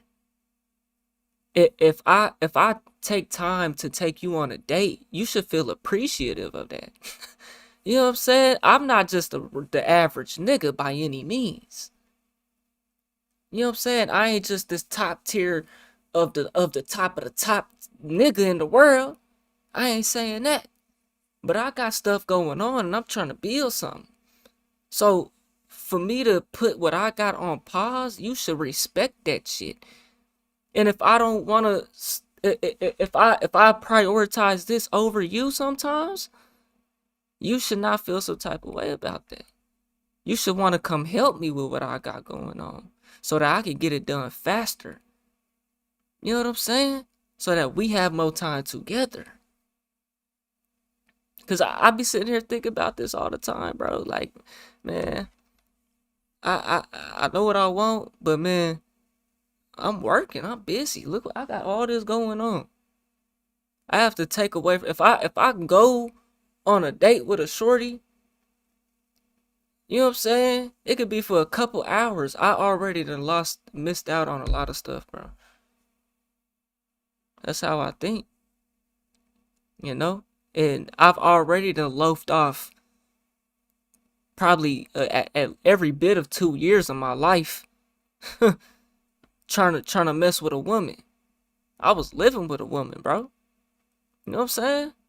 Like, I done messed off a good 2.5, 3 years of my life, bro. You know what I'm saying? At majority of that time, I didn't have my YouTube channel though. Had my other one, but I didn't have this one because my shit was terminated at that point. But I got it back, and I was still out here with a woman.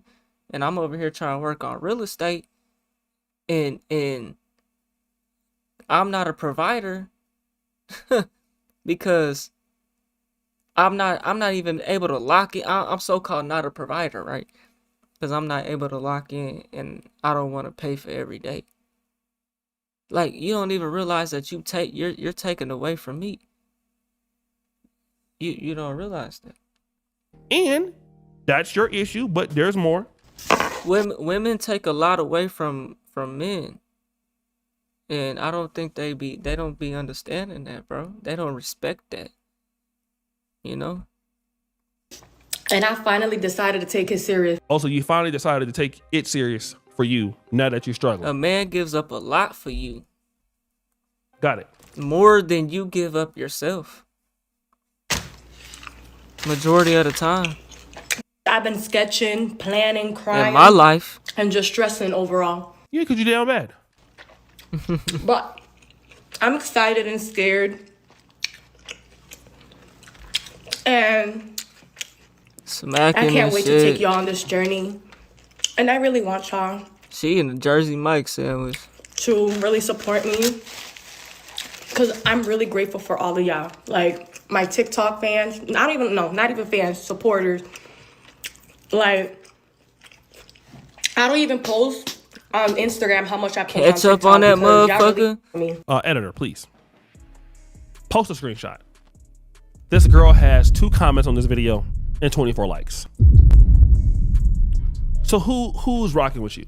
Again, you got to get off those drugs.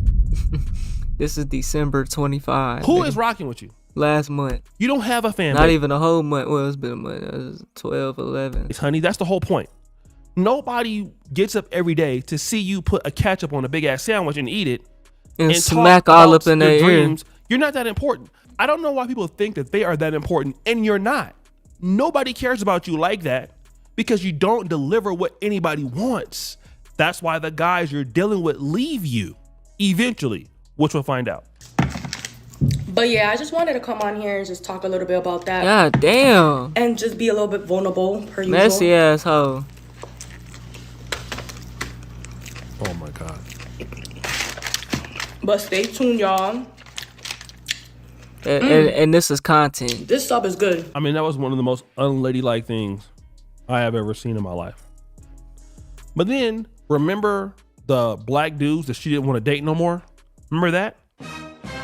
She back fucking with him now. Y'all, I'm fucking hurting. I just got the worst news of my life. I don't know if I should cry, y'all. I just found out my favorite ex has a girlfriend, y'all. It's official. Like, oh no. It's public. The posted her and everything, y'all. Nigga, I found out one of my exes got engaged, nigga. Yo. For a split second, when I heard that, I was like, I'm ready to get the fuck out of here. But the same day, literally an hour later, I didn't give a fuck no more, bro. I was like, okay, shit, I'm happy for you. It ain't me. It ain't me. You know what I'm saying? Hallelujah. It ain't me. It wasn't me giving you my time and energy. You know what I'm saying? Because all I had to do was provide mo. All I had to do apparently was provide mo, nigga. Fuck out of here. I'm trying to invest in stocks, real estate. Shoot.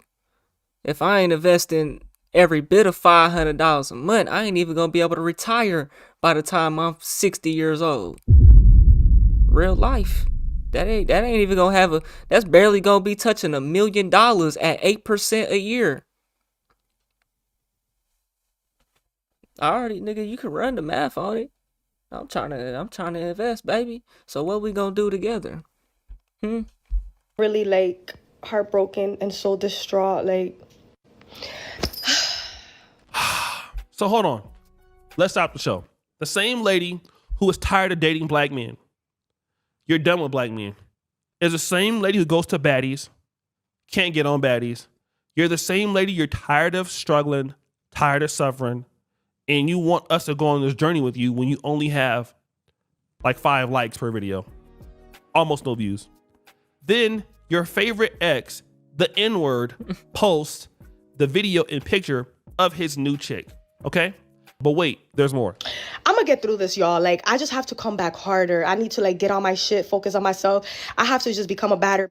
I ain't gonna lie though. Badder I'm not a bitch, hater. huh? She's cute. She's definitely cute. Cause she had before me, she was not cute at all. But she looks better than the last before me. She don't look better than me though. Not at all. This is crazy work, man. She's not a badder mean, she don't look better than me, but Who does something like this, bruh? You're most definitely the problem. she's cute. She's not ugly. I'm not gonna hate. I'm not a hater. She ain't better than me though. Ain't better than mine. She don't look better than me. She don't got no more money than me. She don't got no more drip than me. I'm just better all around. So look at what she says. Oh, his new chick looks good, but she don't look better than me. She don't got better PU, you know what, better than me. She ain't got more money than me, which is crazy. She got a better attitude and better mindset than you. And that goes a long way. A man will take a woman that he can build up, that he can learn, that she can learn from him, that he can guide. You know what I'm saying? I don't give a damn, bro. I don't give a damn. You know what I'm saying? I heard them Walmart managers be making money on. I had a shorty, you know what I'm saying? I had a bank teller shorty, didn't want her. I had a Walmart shorty, manager shorty, didn't want her. I got a little doctor shorty right now. I don't care about your money though. Your money, your career don't mean nothing. Is you gonna listen to my guidance though? That's what matters the most. You know what I'm saying? That's what matters the most. You know? Because you're just talking about you're tired of struggling. But If I can take you and I can build you up under my guidance, you can get with my program. That's what matters. You know what I'm saying? You want the man to lead, let that nigga lead then. A lot of these women don't want the man to lead though. They want to lead. You know what I'm saying? And run the relationship based off how they feel.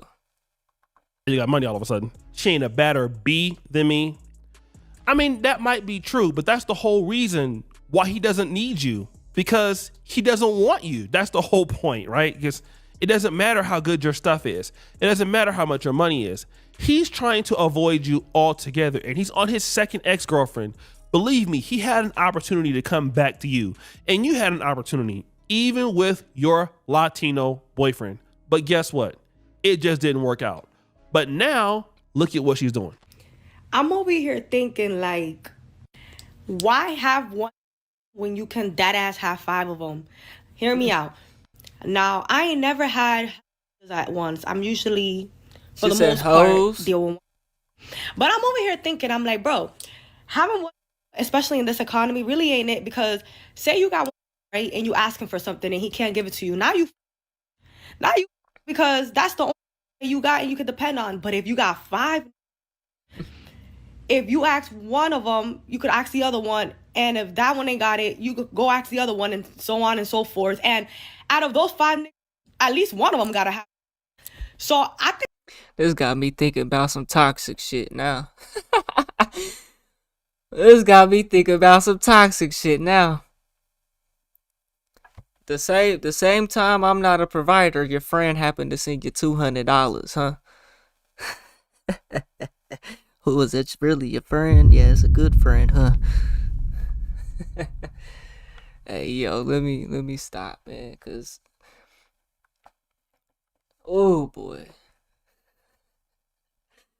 y'all just boy, this is one thing I shouldn't have done.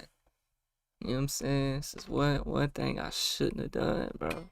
One person I shouldn't have done it with. You know what I'm saying?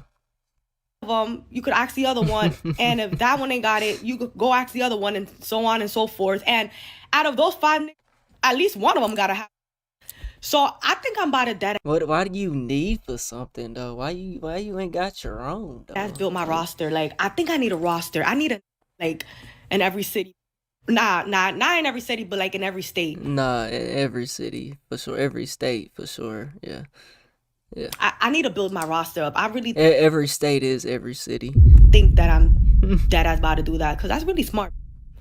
I feel like that's more beneficial than being in a relationship. So in this clip, she says, being faithful to one guy doesn't make sense. Why? It's more beneficial. It's only more beneficial if you actually gonna be taking their money and investing it into a portfolio, investing it into real estate or some shit. Like you hoes is lost, man. Why not just have 5? So in that case, if I can't get something from one dude, I would just get it from 5 different dudes and somebody has it. Just build up your roster. Again, like, this is so funny when you're down bad and you don't have any real options because of your own attitude. But let me just tell you this. She's a good looking lady for sure, in my honest opinion. She's all right. But ultimately, to find somebody who wants to put up with you every day, it's not going to happen. No. Because you'll get dudes momentarily here and there, 4 or 5 dudes or something like that. You're not going to keep them. You want to know why? Because it's just too many women out there. And it's just too easy to do like this and swap your ass out for somebody else. You see, this is what women fail to realize about men. You can have a guy who's on you, let's say 3 years ago. When you met that dude, he might not have had all kind of money and he was on you, right? But here's what happens with men typically. Men typically go like this, slowly. Boop, boop, boop, boop, boop, boop. They start to rise, right? And they get more money. And if they're single, they may have less expenses. So that guy, hell yeah, I'm loving it right now. That was really on you 5 years ago. All you need to do is get pregnant by somebody or have some bad situations. And that man, he's not going to be the same guy that he was 3 or 4 years ago. You're most likely going to be the same lady though. Okay. You're going to have the same problems. You're going to need help. You're going to need all of this. That dude has surpassed you 4 years from now. So he don't want you no more. It's the same thing that happened with my camera guy. It was a chick that he was interested in like 4 years ago. He showed me a picture of her right now. She's down bad. He won't talk to her no more. He got way more money now than he did like 5 years ago. He's not interested. He's just not. If she walked down the street right now, he would act like he didn't see her. And that's what happens with dudes. Dudes just keep getting better like this, usually. And so eventually they're going to get tired of you and not talk to you. Not all men. You know, more like, oh, she's just too hard to deal with. Let me just let her go. And then you'll be like 37, 38, 40, immature, not developed. And then next thing you know, you're dealing with somebody dusty. Dustier than me. That's what happens. And again, no accountability. You know, you can't be what somebody else needs you to be. And in life, as a woman, it's important to prioritize what is important for you. Here is what a lot of men have figured out. It's important to prioritize what people need from you. That's typically how it works. And the women who typically can do that the best get the richest guys all the time. They keep them all the time. Women who prioritize what a man needs is gonna always have a good. Always That's what have I a was good man, saying. for the most part. Even if that man don't have all the money right now, that man is going to be getting the money later on. But if you prioritize only what you need, it's easy for a guy to just get rid of you because nobody wants to put up with you every day. They just don't. You know, guys just don't. There's too many women out there who will not be as bad as somebody like yourself. See, because at a point in time, niggas didn't put up with bullshit before, and niggas ain't gonna do that again. I'm niggas. I done put up with bullshit before, and I never do it again. You know what I'm saying? Because I know my worth. Y'all know y'all worth. I know my worth. Simple. And again, you don't want to take accountability for yourself. You want to blame black men. And it's obvious the problem is you. You're the problem, fundamentally. Right. Hands down. You're the issue, not black men. But guys, what do you think? It's your boy. Yeah, man. Y'all let me know what y'all think about this. Been a long video talking about fucking women and shit, man. Down bad, man. Oh, boy. Y'all let me know what y'all think. We on the road to 100K. Okay. If you want to hit that like button, subscribe button, and turn on all notifications, slap that dog shit about yourself. Because that's the first thing you should have did when you clicked on this video. I get at y'all on the next one, and I'm gone. T.Y.P. the name. Alright, what we watching now, chat? I ain't titled none of these. Room, but they actually decide to wait. I'm down bad. Oh, Shay had. I'm down bad. I'm down. I'm down bad. Let me stop.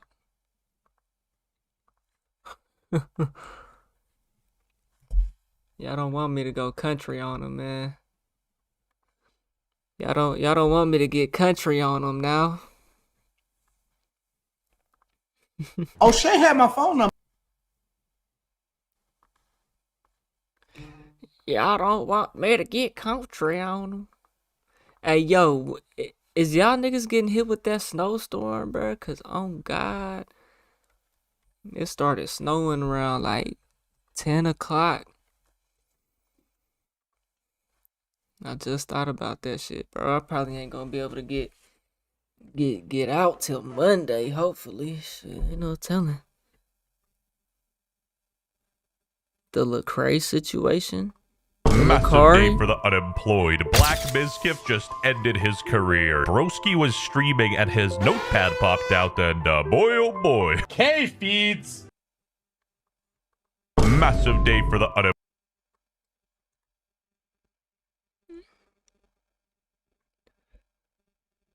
Bro literally opened a PDF file as a PDF file.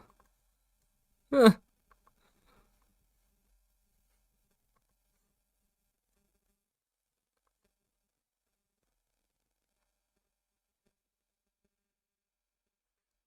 I guess we'll see what this hit for. Massive day.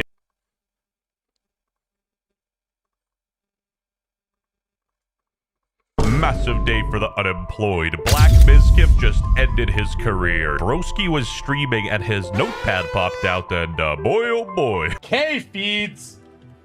Let me at least add way to the list of champions that I like.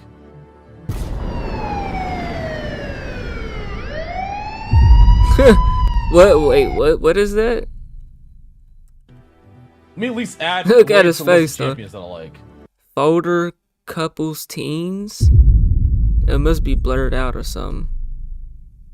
It says folder couples teens.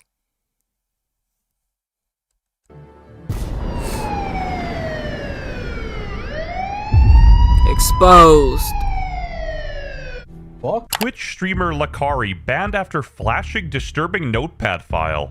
The Thursday incident led to a quick bans from Twitch around 7:30 p.m. and later Kick banned on Kick. Yeah, he did everything they're saying he did. As viewers shared censored clips across platforms showing what happened to be references to child exploitation and other extreme material.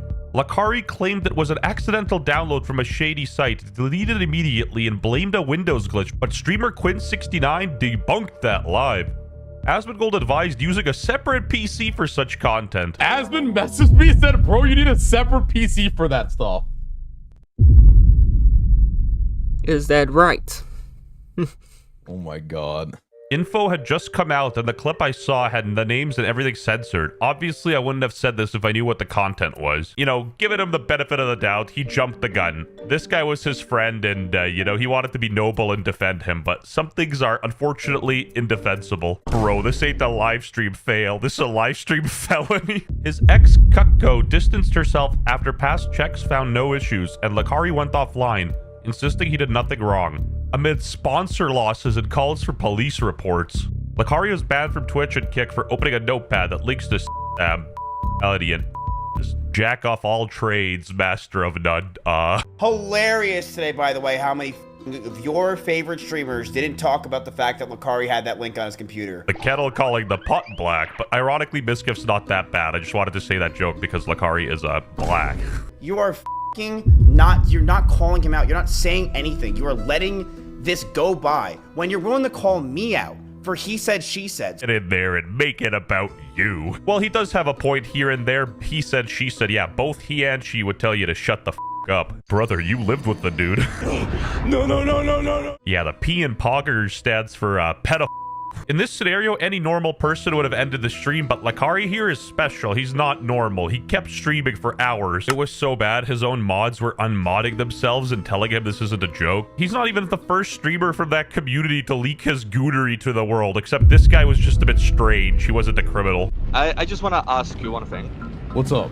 Did you know that was in that links, in those links, okay? Do you know? No. Listen, man, Okay, so how did you get those links? Because I download a lot. How You download a lot. That do you have to be to use your computer to goon, let alone download stuff, bruh? He should have just said he was trying to download Houdini hack client for Minecraft. You realize that like half of the f***ing streaming world right now thinks you're the right? Yeah, but I mean, it doesn't matter. They're always gonna think that. What do you mean by that? Buzz, why would they think that? You know, I know the League of Legends is a bit suspicious, but like, come on. Not quite a red card, bit of a yellow card foul, but I called him a EDP 446. The similarities are uncanny. Anyway, XQC Look started just like that. This is little brother, son, big brother. calling out Asmongold for not covering this. I don't want to get involved in it. I don't want to make, and I'm going to be real, guys. I've already got one defamation lawsuit in the chamber. I don't need to be double barreling this shit, okay? I don't need to be dual wielding these. So I don't want to talk about whether something is, what happened, what. Check, I don't like you to have a social read on this. I can really normally like read people. Yeah, I think he's fully lost it. I did not understand a single word he said. Really bad. You cannot run away. It's just bad. You can say, yeah, this is full. And that person, that friend would still be wrong if they were mad at you. Because you're being impartial, you remember? Like, you can still hold them accountable and want them to do better. Albeit he jumped the gun a bit early, but I'm pretty sure Asmongold genuinely condemned Lakari. Who wouldn't do that? That'd be insane. I will say, what the f is Asmongold talking about? Why would this guy sue him for defamation if he's just covering the literal facts? 500 JBT videos, which stands for jail. Anyway, while streaming, he started freaking out after. I didn't do anything! I didn't do anything! That's why I'm not crying and sobbing! I didn't do anything, dumbass! You just want me to be guilty so bad! Just want to point out he had a... Just go ahead and end the stream, brother. just go ahead and end the stream, nigga. These 2 notepad tabs. These niggas be so weird, bro. So it's not one file that allegedly downloaded itself. JBT is short for J18s. He also had the link highlighted to be copied. Why would he need to do that for a sketchy file that downloaded itself? Yellow tape around his Yeah, what are you downloading that's just downloading shit on its own? And it happens to be some teens. Like, what? You know, a punishment worse than jail time. Moist Critical making a negative video on you. Things like family n***ism, apparently. Like, that's some real shit right there. Yeah, that's some Gideon catch your ass type of shit. Also, like, teens and animals. So then they asked him to do something like show his notepad recents, to show what else had been on his notepad recently. He ain't doing that. It was taking a long-ass time to show the recents, and then we see 3 of these suspicious text documents that are new. And it doesn't take a super sleuth. You don't need Inspector Gadget to come in with some high-level tools in order to crack this case. The most likely reason is because when he looked at his recents in Notepad, there were probably some really awful things there that he knew people would pick up on. So then he opened some new text documents in Notepad to push those down out of the recents so people couldn't see them. Bro, the Twitch chat is actually unhinged. What the? Big streamers that try to act like they cover all the f***ing news for Twitch and everything. They stick their nose in everyone's little drama, won't do it to Lakari because they're buddy-buddy with him. For pedophilia accusations. Not something that's small. Not something that's a he said, she said. Pedophilia accusation. This dude's ego needs to be studied. He can't go a single minute without comparing stuff to himself. He's like a textbook narcissist, and he's so oblivious to it, it's hilarious. He's trying to make this into a joke. Bro, Lakari, man, are you good? Is that you, Diddy? Like, Lakari, regardless of the situation, you admitted that that link is bad and it's on your computer, bro. Like, you can't... Why are you trying to make it into a joke? Asmon messaged me, said, bro, you need a separate PC for that stuff. Oh my god. No, he didn't. And you know, Miskiff's correct here. Yeah, that's the Diddy crazy. stuff is funny, unless you're actually Diddy. Asmongold, even if he said it's bad, I'm gonna say this right now, didn't do shit. He didn't go into it, he didn't talk about it, he didn't go involved at all.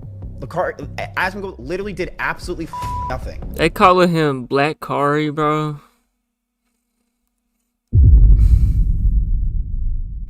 When, with my case of he said, she said. This guy is so insufferable. When I think he's gonna say something interesting, it always revolves back to him. Bro, it's not worth it. Just delete my hard drive. This is him on stream now looking Delete at your hard drive, huh? Hard drive full of that the shit. legality of in his state, Texas. He doesn't fully understand what he's looking at, but he can recognize that it's not good, and then he eventually says that he's just going to delete his hard drive. It's not worth it. Now, call me crazy. Maybe Eddie's in Texas. Ain't that where Gideon stay? I'm on the crack pipe, but that just doesn't exactly sound like a statement from an innocent man. Delete my hard drive. That's... If this nigga ends up on a Gideon video, yo. That's very fishy, I'll tell you. This is about the wildest news I ever woke up to. I wake up this morning and I see the Lakari files. If you are doing that, but how could you ever do that on a streaming PC? What are you doing? Looks like you drive past a cop station after you're done robbing a bank. Take the long way around, man. Just file names of probably legal content. As somebody who I've known the guy for a long time, I really hope to God that that's true. I really do. I can only imagine this nigga Asmongold is just as weird, bro. At the end of the day, I mean, I'm not even in a position to even really know whether that's true, to look into whether it's true, to be able to pass judgment on whether that's true. I just hope that whatever should happen does happen. Again, Asmongold jumped the gun and didn't know about the severity of the files, because otherwise, why would he make that argument? It doesn't matter if you watch it on your streaming PC or your Dell laptop, it's just as bad. That's not the issue here. This might be controversial, and albeit, Miskiff is doing this for strictly selfish endeavors, but his reaction makes the most sense. If you find out your friend's P. Diddy, you throw them under the bus. It doesn't matter at that point. And of course, Lakari got his Twitch suspended. Even Hassan Piker got into the mix. Yeah, doesn't Tectone do this too? And Nooks Taco as well. A bunch of my fucking ops are all over this. Digtone probably scrubbing his PC right now. Brother, I don't think you can scrub, you know? The only scrub here is you, motherfucker. My Genshin Impact baddies are not only of legal age, but they also mog the Bro, what kind of side of YouTube did I just click on to with these weird old niggas, man? got a your old hag girlfriend. What am I watching? And Valkyrie. We ran out of time for I don't even understand half this shit for real. Man, y'all let me know what y'all think, bro. Apparently, bro got exposed as a PDF file. Had teen girls, teens, and bestiality and family stuff on that motherfucker. So, yeah, looking at the dude, he gives EDP vibes for sure. I mean, look at the shirt he has on. Look at the background he has. He's got like fucking, he got like a Mario collectible over here. Just a bunch of weird shit going on, bro. Just a bunch of weird shit, man. He incel ass nigga, man. I mean, I'm a nigga that don't leave the house, bro, but I can get ass, bro. I can get shorties my age, my nigga. I'm not in this bitch beating my meat 5 times a day, bro. Like, I'm in the house because I choose to stay in the house because I've been in the motherfucking streets, nigga. You know what I'm saying? I'm not these niggas. You know what I'm saying? Fuck no, these niggas is weirdos, man. Like, look at his shirt, bro. Collar all stretched out. Nigga went to sleep and woke up in that shirt 3 nights in a row and ain't washed his ass once. Nigga forgot to brush his teeth 2 days ago. You know what I'm saying? Nigga said, fuck it. I'm getting money. Man, I could never, bro. No.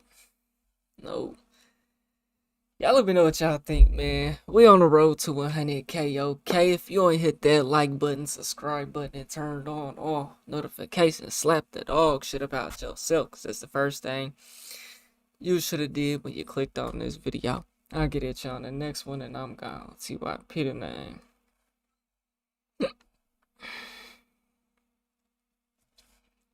It's 1 o'clock. I guess, I ain't that tired, man. We'll keep going for now. We'll see what else we got out there. out here in the YouTube world, man.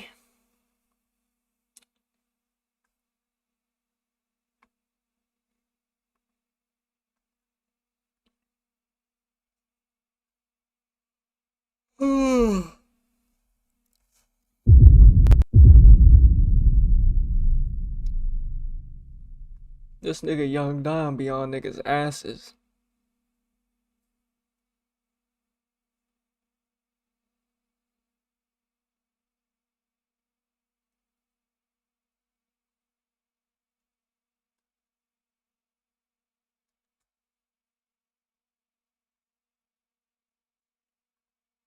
Chat, should I put in their contract the winner gets the... So it has been quite some time since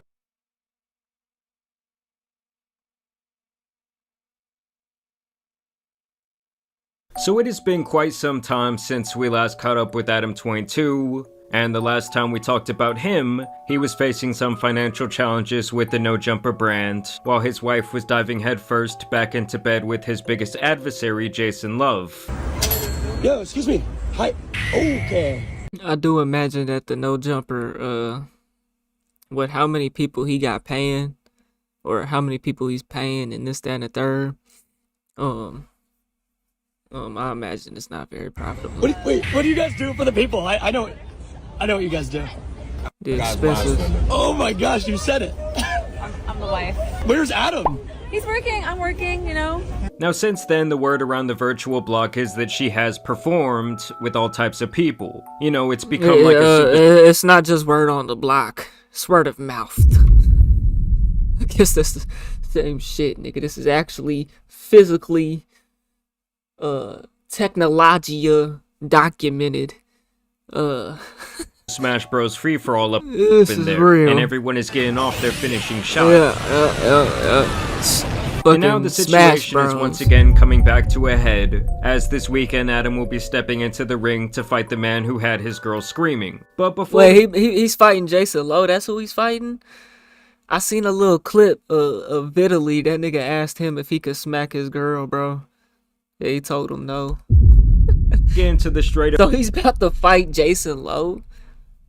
Will be stepping into the ring to fight the man who had his girl screaming. But before we get into the straight up embarrassment that came with the promotion for that fight, I did want to show you guys this clip, as towards the end of last year, Adam went on this podcast one night with Steiny. I believe this is like a Nelk Boys production. And while discussing the hot topic at the time, which was Akash and his wife Jasleen and all the things she had to say about their relationship, of course Adam was like the one guy on earth.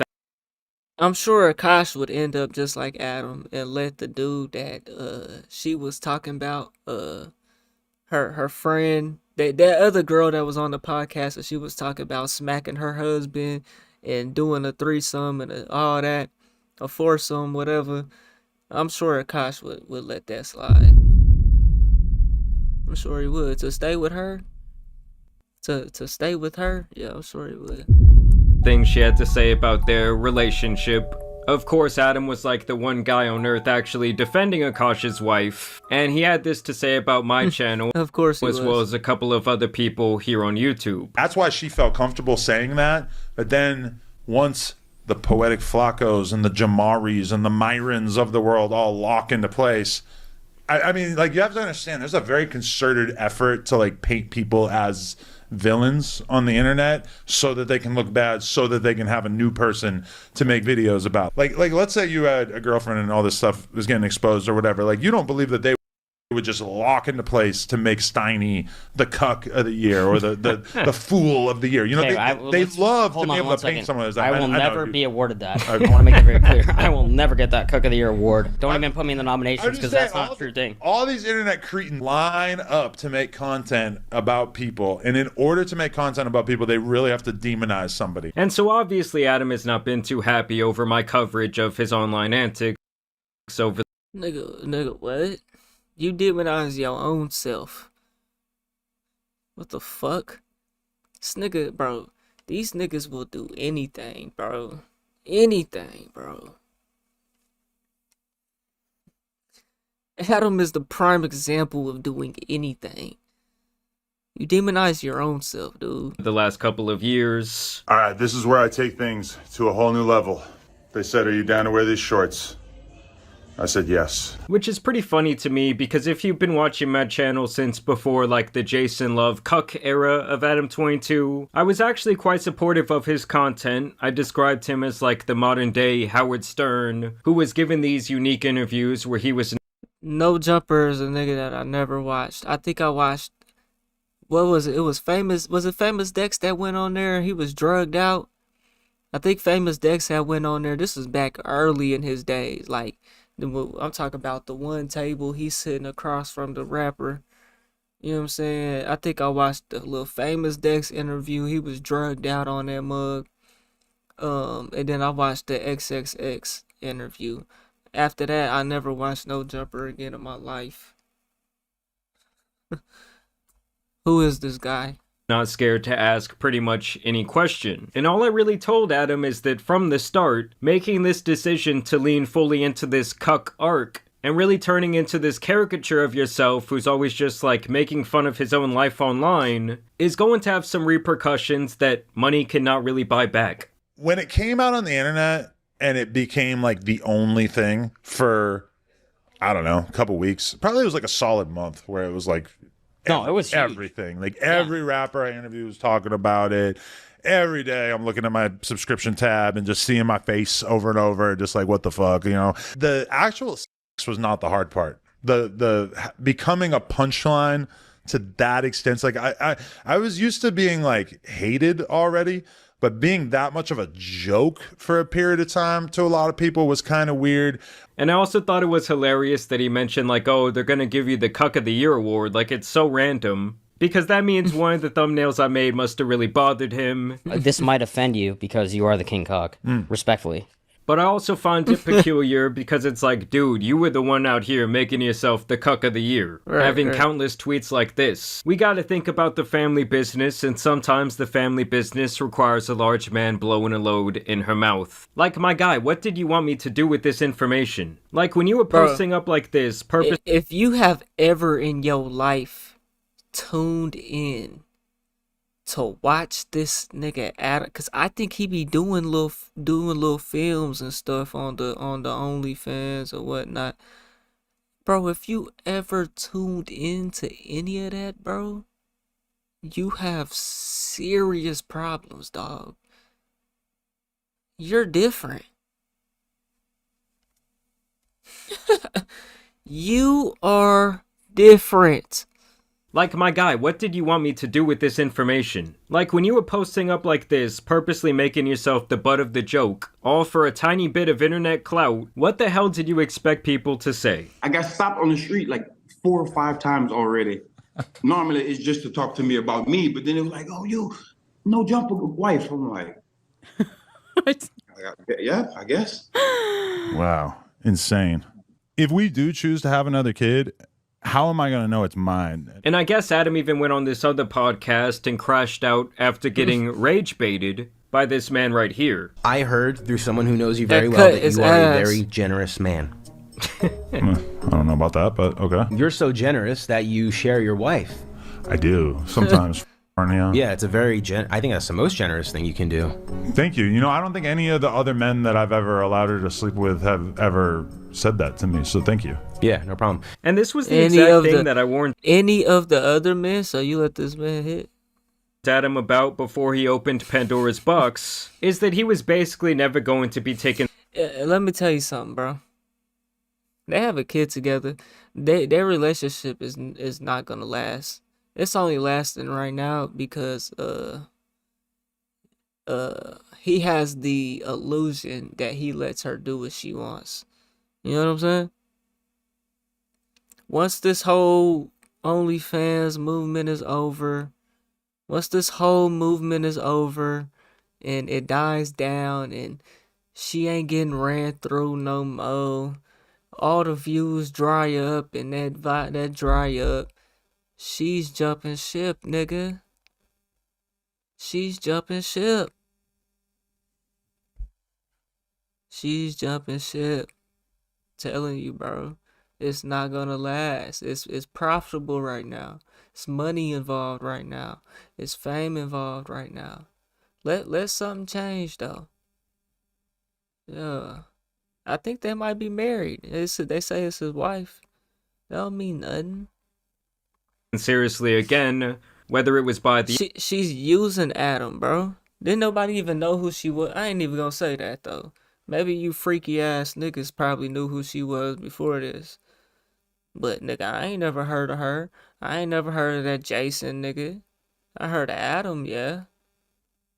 But I ain't never heard of them. Let that shit dry up, bro. She jumping ship, dog. I'm telling you. is that he was basically never going to be taken seriously again, whether it was by the audience or when he goes on shows like this, and he gets so frequently made.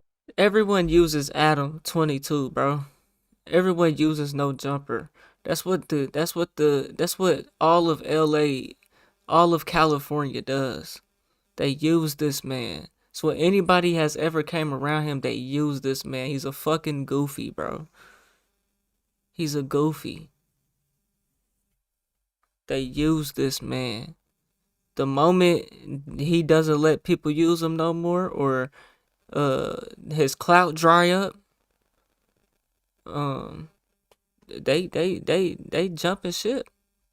Made fun of. I mean, this is probably the third or fourth time this has happened. Now, how much does someone have to smoke to let someone else f their wife? Yeah, I only done one time in my life. So it just takes one time. Do you or do you not regret allowing Lena to sleep with Jason Love? I absolutely do not regret that. Nigga said that was a lie. Testing since the 1980s. He's taking a lie would detector. you agree that the only thing that's became more open is Lena's clam? Okay. I mean, or is it something about the word clam? Yeah, her has maintained the majority of the pre-Jason Love tightness. No, I think the only thing that's still tight is the devil's grip on her soul, I would say at this point, right? Yeah, him talking about his own wife like this is just crazy. But hey, if they have that type of relationship, that's on them. I just think it's funny that Adam went on the other podcast and was crying like a victim. Her soul has not been in any way affected by her career. Is that objectively true? Is that right? Can we talk about something else? I do have a lot of more questions. They're all about Lena. There's about 21 more questions. Okay.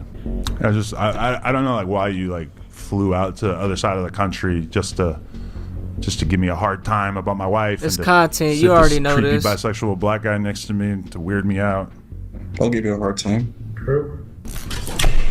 Either way, guys, here's where we get to the fight promotion and the embarrassment that came with that. On January 3rd, I will be facing Jason Love. Somebody call an ambulance, He's but not for fighting me. this nigga? And as you guys can see, this is an Aiden Ross production. I did think this reply was pretty funny. I'd be the first ever deadbeat son.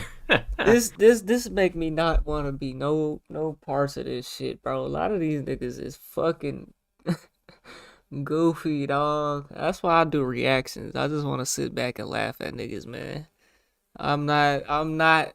Don't compare me. Don't put me in the same boat as these niggas, please, man. I'm not these niggas, bro.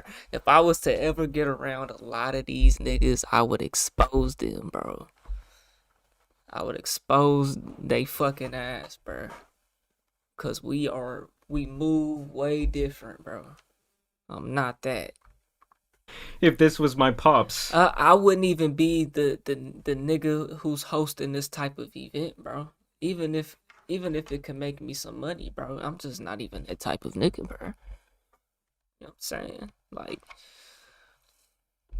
I'd be the first ever deadbeat son if this was my pops. And Adam did make this little video in anticipation for the fight, talking about his motivation for fighting Jason. I am going to be facing Jason Love on January 23rd in Miami.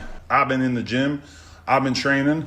Listen. So the fight already happened. We gotta react to it. Hold on. The fight is today's the 24th. Oh, it would have been that would have been tonight, basically. Ain't no way. Hold on, y'all.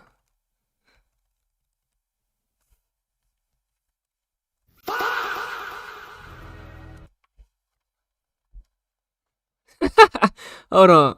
Nah, they got the fight, bro. Let's go! Look at Charleston White, dog. Look at this shit, man.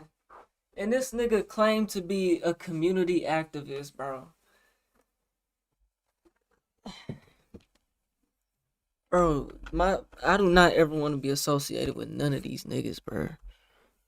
Never in life, bro.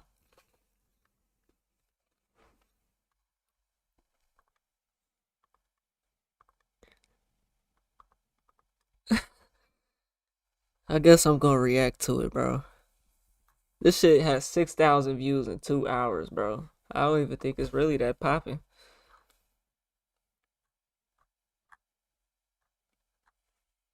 Is this fight really even popping like that?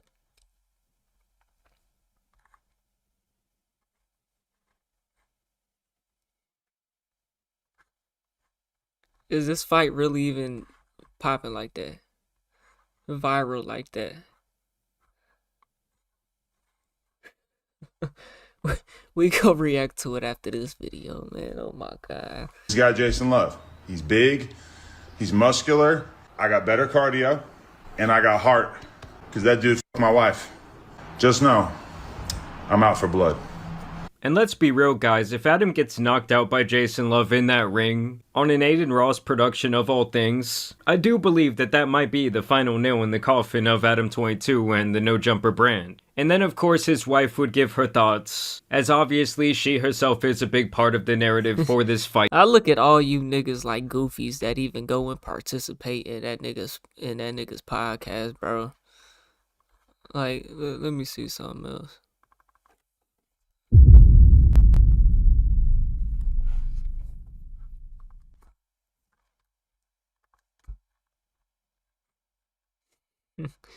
$3,000 views, 3,000 views, 3,000 views, 4,000 views. At best, 25,600 views. Now this isn't the main channel, but he be paying people to do this, bro. I see why that shit's not profitable, dog. I'm looking at the niggas who come on this bitch. You niggas are clowns. You niggas are clowns. You niggas are clowns. And I did even see like an Instagram comment where she said, "Oh, you got this, baby." And then someone was like, "Oh, which one of them are you talking to?" You know, trying to decide who I'm gonna sleep with on fight night, I just feel like there's so many factors. Do either of these guys have any energy left for at the end of the day? This is crazy. I'm trying to remind him, like, this is the man that had me biting the bed sheets. This is the man that made my body feel amazing in my scene with him. So I the mean, marketing come on, is Adam. crazy. And I know for a fact that he was the one filming this interview. Like, if anything, at this Nigga was point, I think filming that the the guy flick, does have nigga. an embarrassment fetish. you know, I'm just hoping that all of these things build up in his mind and he just like sees red and just goes for it. And it just This is a desperate cry for attention, money, clout, views, to bring the brand back to life.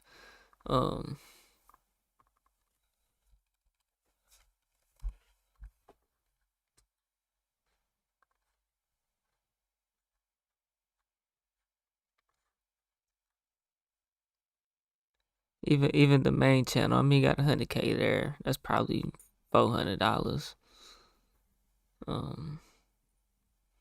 Not real consistent on this channel though. Not a whole lot of money being made with the YouTube channel, man.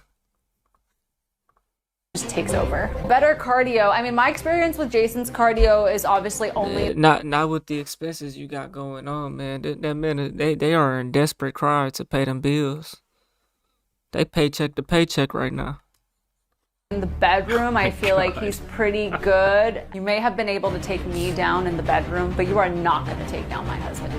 I mean, I can't deny it. The woman is a master marketer. I mean, this is the fucking modern day Steve Jobs you're looking at right here. And Adam would once again return to the cuck chair to give his thoughts. The fact that he slept with her, my subconscious mind might be more bothered by it than my sort of conscious brain, if you feel me. It was kind of wild to see her screaming and biting the sheets and just freaking out. He's got this big old 10-inch thing on him. Did I feel a little bit of jealousy? I think it would be fair to say that, but at the same time, found it kind of arousing. You know, a lot of people like to throw the cuck term on me. Yeah, you know, I'm not above enjoying seeing my wife get by another guy. So once again, I'm really unsure if this is all just really for the camera or for the promotion, and like if the way he spoke in the other interview is the way he actually feels. But you just cannot be surprised when people take the things that you say online seriously. Yeah, it's one thing to be a cuck and it's another thing to be a cunt who got beat in a boxing match by the same guy who your wife. So I can definitely see how the stakes are high on this one. I mean, they gotta be giving Adam at least a cool $1 million to do this. I'm actually getting kind of stressed out about this Jason Love fight. Oh my god, babe, let me tell you exactly what's gonna happen. He likes let that be the last $1 million he makes. to start fast. He's really confident. Like, he thinks the whole thing is gonna be over in 1 minute. He's very aggressive, and once he gets going, he like completely forgets that there's another person involved. He's super strong for sure. We can all see that, but he doesn't really pace himself. So if you just stay calm and let him wear himself out, he's gonna leave it wide open for you and get super sloppy. Honestly, endurance was never his strong suit. If you keep applying steady pressure, he's just gonna crumble and lay there and wonder what the fuck just happened. Are we talking about fighting or boxing? So yeah, she is really the ultimate winner in all of this. Well, I guess Jason too. So I guess Adam is actually probably the only loser. And speaking of the devil in Adam's life, here is his little bit of fight promotion. I've never professionally boxed before. I don't think there's any personal beef, but I would assume you have a slight vendetta against me for, you know, all the nonsense that people was talking in the comments and stuff, so you gotta prove yourself. And so at the end of the day, no matter if I'm whipping Adam's ass or I'm tapping Leonard's ass, none of that matters. I come with athleticism and determination, and I, you know, give him all. And this was Adam's response to that promo where he says, he's my op, but goddamn he's good looking. Here, the two men would actually come together for some fight promo. You know, I kind of feel like the Jason and Lena era is over at this point. I think, you know, she's got a new scene dropping with Girthmaster. I think I wasn't supposed to say that. Fuck. Wait, another guy? She's been working with a few other male talents. I don't know that her and Jason are necessarily going to reconnect in that way, but she was like, oh my God, what if you get knocked out? I'm like, I'm not getting knocked out. What are you talking about? I mean, you know, she's worried about it now that she's had time to see me in action and watch me actually get out there and train and everything. I think she's seeing how serious I'm taking it. And I think that her concerns have been soothed a little bit. Now let's see what Adam is talking about when he speaks on this training that he has been undergoing. Roll under after that.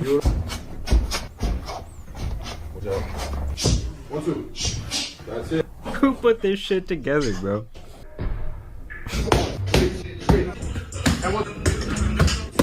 Man, shout out to Adam, man. And here is some training footage from the Jason Love camp. I already know that nigga ain't much better.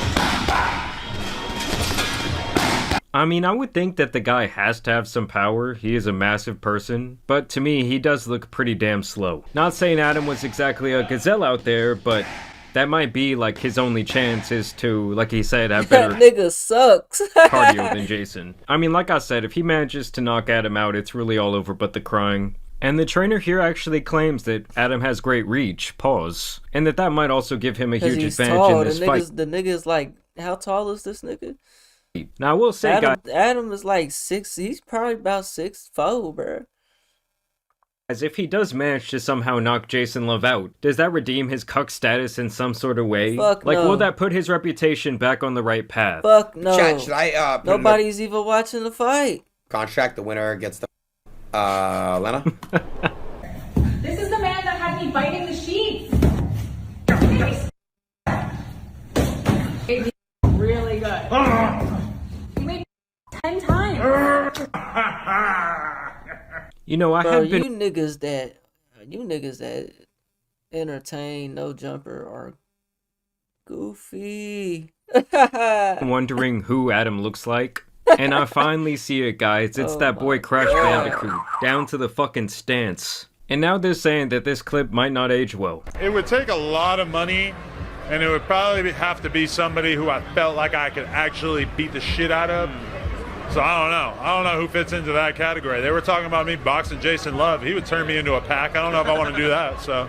But the storyline, that storyline right there, no one's ever seen a storyline that crazy as you and Jason Love. Remember the hype, the promos that come out of it, the press conference, the weigh-ins. That was a weird time period. I had like a superpower at that moment where I could say pretty much anything on TikTok or Twitter or whatever, and it would just go nuts. So I felt like I hammed it up as much as I could, but I could have possibly done more. Would it give you like a 10% chance, a 15% chance? Where do you rack it out of 0 to 100? Probably very close to a 0% chance. Yeah, it's got to be close to a 0. I don't know. I mean, I feel like that's what people do when they need money, and I don't really feel like I need money, and I don't really feel like fighting someone or having to train to fight somebody. Or really. So yes, the bag either must have just been too enormous to ignore, or it is very possible that Adam now needs some money. Though I don't really see that being the case, as he has described himself numerous times as being a rather conservative spender. But I don't know, some people see that bag.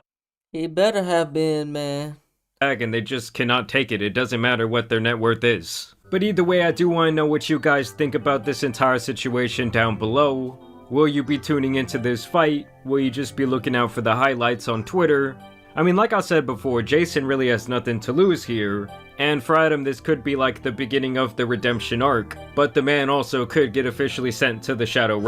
Adam is on a downtrend, bro. He's not ever gonna recover from none of this shit, bro. Like I said, bro, anybody that's around him, anybody that goes on No Jumper, bro, they just using him. You know what I'm saying? And if they couldn't use him, they wouldn't fuck with him. They wouldn't be around him. They wouldn't entertain him. None of this shit. They wouldn't have fake respect for him or none of that, bro. With his wife, that shit gonna eventually come to an end one day when she can no longer use him. You know what I'm saying? Just wait. I'm telling y'all right now, bro. I'm telling y'all right now, man. This shit is goofy, dog. That shit is goofy, dog. So y'all let me know what y'all think, though, man. We on the road to 100K, okay? You wanna hit that like button, subscribe button, turn on all notifications, slap the dog shit about yourself, cause that's the first thing you should have did when you clicked on this video. I'll get at you on the next one, and I'm gone. TYP9.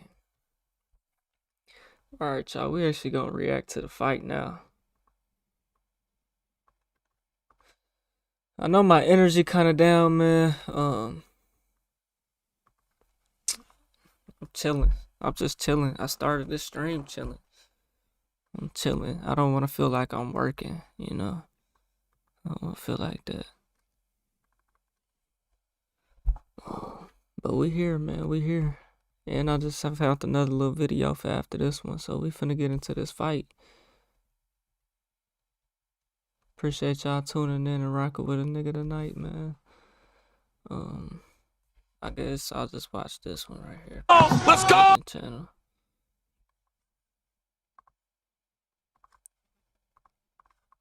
Oh, let's go! Long leg versus short leg.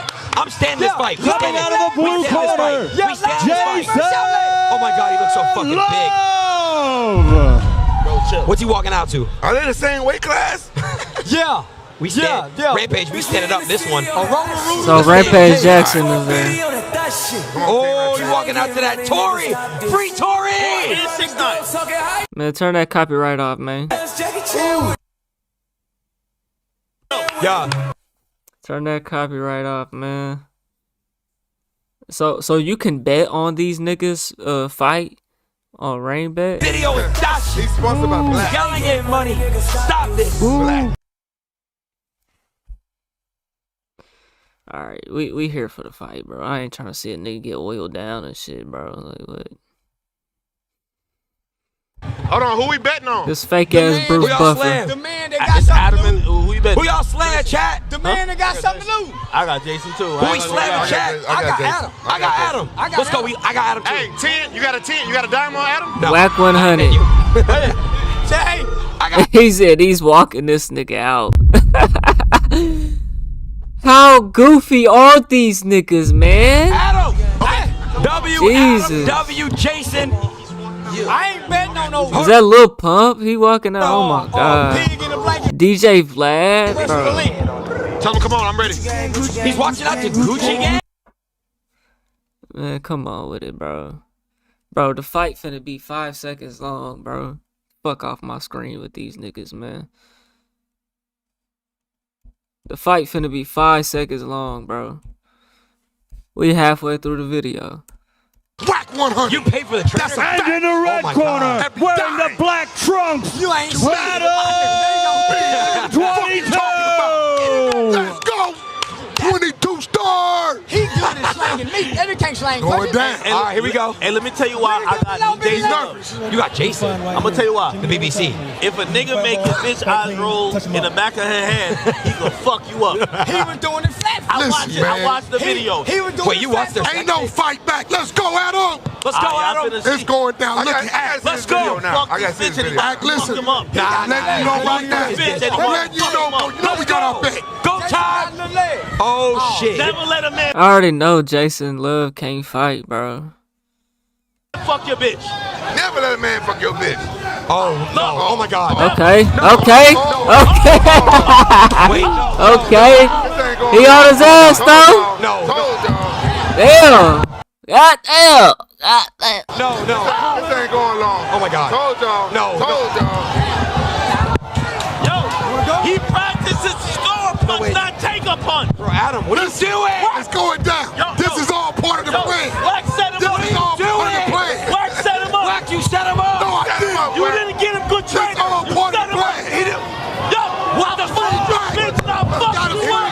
You set him up. See, this is super bad for Adam, bro. I just know he got security though at No Jumper, cause ain't no way he gonna let a gang member do something to him. Somebody overly street nigga tried to do something. An overly street nigga tried to do something to him, bro. Cause this is just bad, bro. And you show with niggas how you fight, how you defend yourself, bro. You can't defend yourself. That's a knockdown right there. He piecing that nigga up though.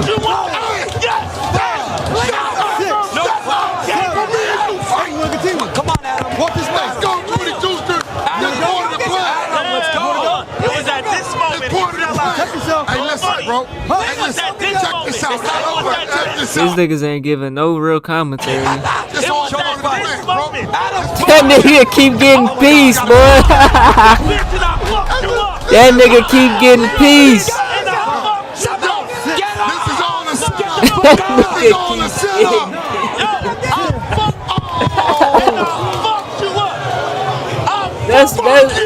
setup. That's fight right there.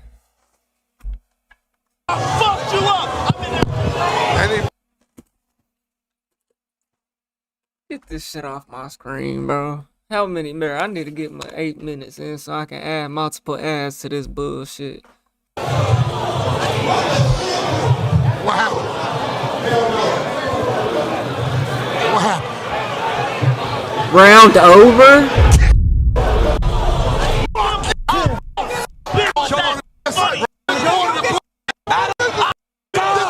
Nigga, what do you mean round? Round ain't over.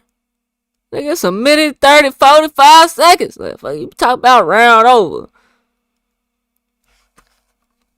Yo. Come on, man. Fuck your wife. Nah, that's fight.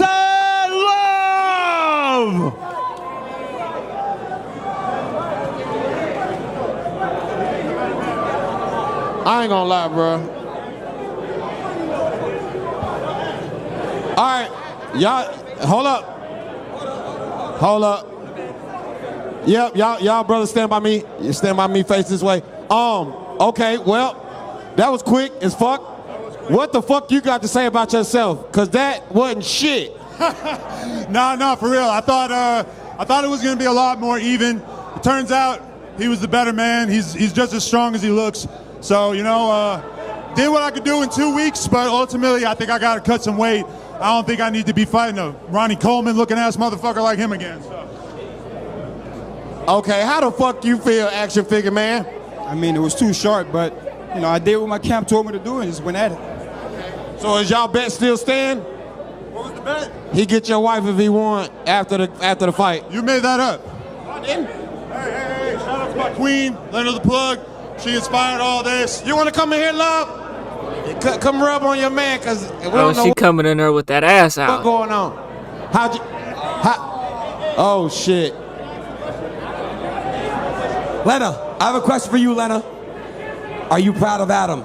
I'm very proud of him. It's really hard, and he's still a winner because he's got me. Jason, you just fought on brand risk. They were saying that your health wasn't that good, but it's majorly good. Do you want to fight anybody else on brand risk next? Who you want? Whoever you send. Johnny Sins? Whoever you send, it doesn't matter. Work is work. Work is work. I love it. Adam. I got one for him. I want my boy Blueface to get my back fade. Blueface. Whack 100. Can we get Blueface in the ring? Famous Crip ain't turning down shit. Let's do it right now. If you guys want Blueface. Like, I don't like this shit. Give me them gloves. Nigga, you don't want that. You don't want that, Potbelly. Listen here, Potbelly. I think, bro, I see the clip of that nigga 4 Extra going crazy on this nigga. That was really him. They said it was 4 Extra and Whack 100 before the nub. I don't think you want that. Now that's 4 Extra. That's 2 different weight classes. But I can't even call you OG Whack 100. I look at this nigga like a straight goofy, boy. Every last nigga in this building is a goofy, man.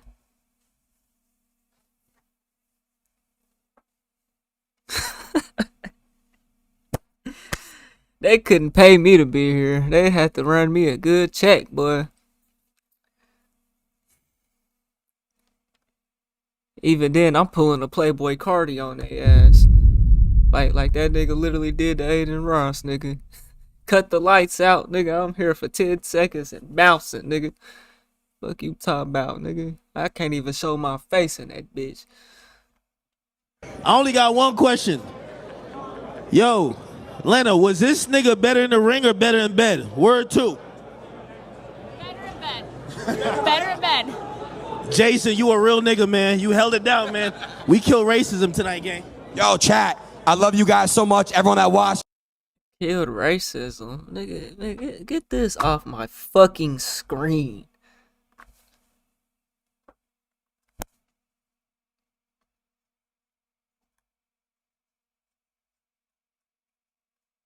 All these niggas is goofy to me, man. And I ain't the coolest nigga in the world, bro. I ain't even saying that, but goddamn, boy. It's just certain shit I can't even sit here and act like it's entertaining, bro. These niggas is all foo-foo. Y'all let me know what y'all think, man. We gonna get up off this motherfucker, man. If you ain't hit that like button, subscribe button, and turned on all notifications, slap the dog shit about yourself, because that's the first thing you should have did when you clicked on this video, man. I get at y'all in the next one, and I'm gone. TYP the name.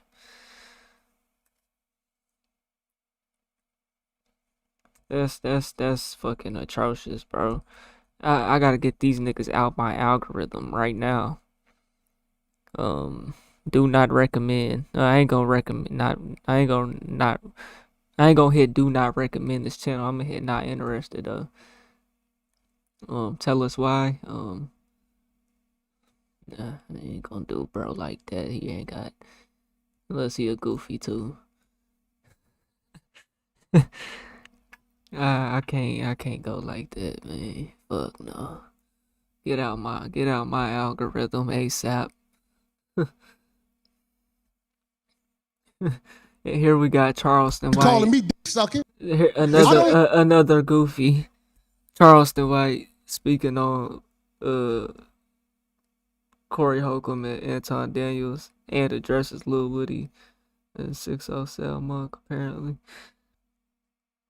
I ain't heard 607 Monk name in a minute. You calling me dick sucking? I don't dick suck, my man. Fuck what you talking about. I don't dick suck. If you want to get back to the conversation, ain't no, cause you ain't gonna do. Cause you're not gonna do. Come at me with that dick sucking again. You're not gonna come at me with. Say I suck again. We can go all back right now. We can go all back right now. I'm with it, boy. He ain't say it though. He offered to go out back, but he said you ain't gonna do shit. But he ain't say it again though. You use your paper to you would normally never be around. You an ugly boy. You an ugly boy. You brag. That fit you got on ugly as hell, boy. On having. This fit is ass. Hold on. This fit is just as, nah, I can't lie, bro. Yeah, they broke up in a beat. Yeah, they broke up. And I fucks with bro, but I'm coming for him. I fucks with bro, but I'm coming for him.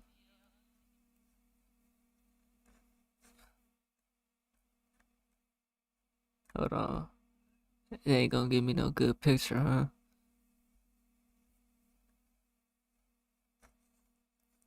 They ain't gonna give me no good picture.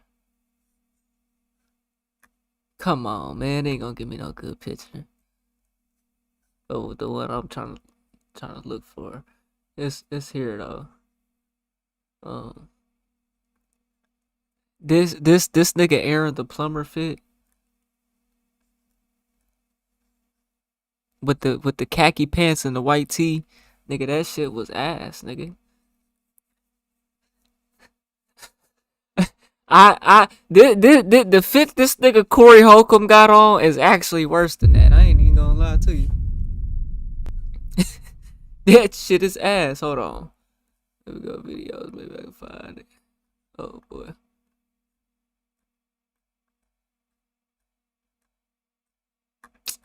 And of course I ain't gonna be able to find it. Anyways, y'all probably know the clip. I ain't talking about the one where the nigga had his chest out. I ain't talking about this one. I'm talking about the one with the white tee and the khakis. That shit was fucking ass, nigga. This fit is fucking worse. Over here talking about somebody ugly, nigga. Your fit is atrocious, nigga. You an ugly boy. You brag on having no children out of wedlock. You got a picture? I'm a dirtbag. You got a. Don't nobody want no kids with you. Your prime years, you was a scammer. You was doing scams. Now that you older and found a way to manipulate, good with you. The show, you probably was disappointed because you ain't get on the show. That's because I didn't know you and you was with dude. You see where the show at? Meet me outside one day and say, Corey, I'm trying to earn something. We good. We good. You got the clip with his wife? What? Yeah, you got the wife. Play the clip with that mark ass wife. By the way, if I get under your skin, you know where I'm at, homie. You know where I'm at. The clip with his wife. This is the funniest shit. Oh, Jesus. Wow. Times it can be hard and sad and difficult because Anton has a lot of different personalities, and so you have to be a certain type of woman to deal with. Anton is very emotional. He doesn't communicate effectively. I don't think that he has killed anybody before. I think he's before. I've seen him angry before. He's just like a totally different person when he's angry. What's the deal, YouTube? It's your boy Stingy, and I'm back with another one, just like the other one. Now, I see Corey Holcomb and Anton Daniels been going back and forth. Charleston White had something to say about it. He reacted to that whole situation, and this is what he had to say. Okay. What's your thoughts on Antoine Daniel and Corey Holcomb almost coming to blows? Yeah, I was mad at 5150, man. Don't know, won't know when you sucking they dick. But I don't want no saying, when you kissing their ass and you know what I'm saying? Mm-hmm. So if you saying I'm sucking it, well, you better say I'm sucking dick again. You can't fit to try to govern my mouth or put a muzzle on my mouth, and you wouldn't let me. I couldn't put one on yours. That means you think you tougher than me. So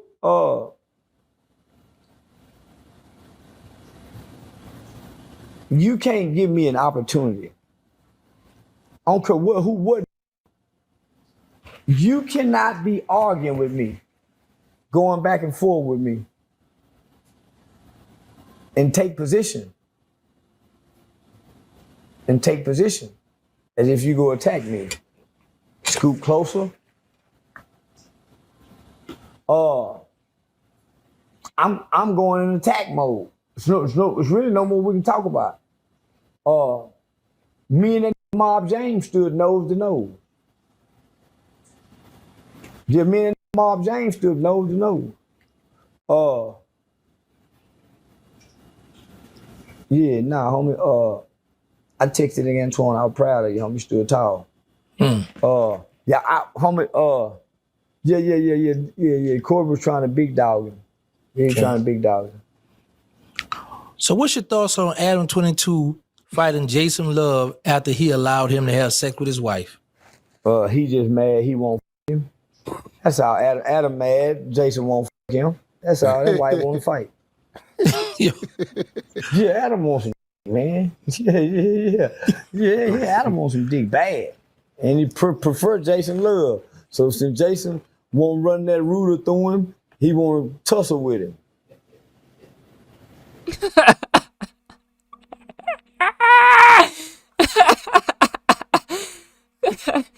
Come on, man. That nigga said he want to run that ruler through him. He want to. Oh, man. Man, I'ma say it again, bro. When it comes to the Anton and Corey shit, bro. I still feel like Anton walked away as the bigger man, though. That nigga Corey took that shit too far. You know what I'm saying? He tried to little boy that nigga. You know what I'm saying? Anton didn't even crash out, though. You know? Which I don't think the nigga probably would have crashed out.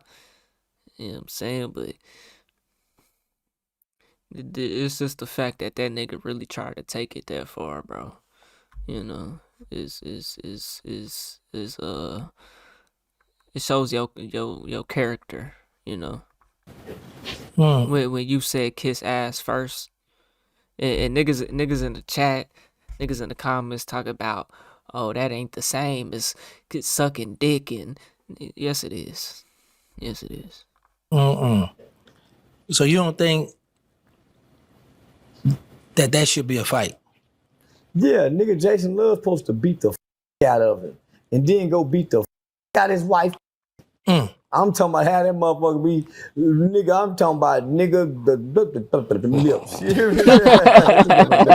Some motherfucker Benjamin Trump lips. You know them kind of lips. You got me Benjamin Trump lips here. That motherfucker put his lips swole. That is, what is the relationship status with you and Woody? We don't have a friendship status. We ruined the friendship status. He ruined it, I ruined it. Right? It was never a friendship. When I put him on stage, and we got back to, so we had already made up before then, right? Got cool back before then. When I got in his car, he know this and I know this. I put myself in the mercy of it.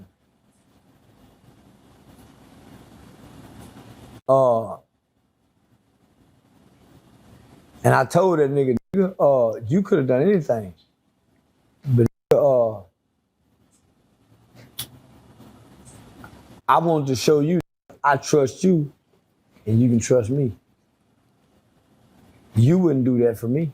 You wouldn't come you wouldn't openly. So I'm saying, I'm showing you, so for him, and this me and him talking off camera. So I don't know no would have got in his car and went to his hood, his part, with his family, disrespected his daughter with his daughter there. I don't know no nigga that would have done that. I did that, nigga. So for him to get on big, so he wasn't doing comedy. He did a video that went viral, and he had called me. He said, "Man, you see that video?" He said, "Man, they think I should be doing stand-up comedy." I said, "Man, what you think?" I said, "You think you can do it?" I said, "You serious?" He said, "Yeah." I said, "Hold on, man." One phone call, had us booked for 3 shows. So nigga, so for him to take that and try to make it like he had the comedy show, he would go set me up and he would go get me on stage and say, "Now what you say about my daughter?" That I didn't see that energy nowhere. So for him, I texted that day when I saw the interview.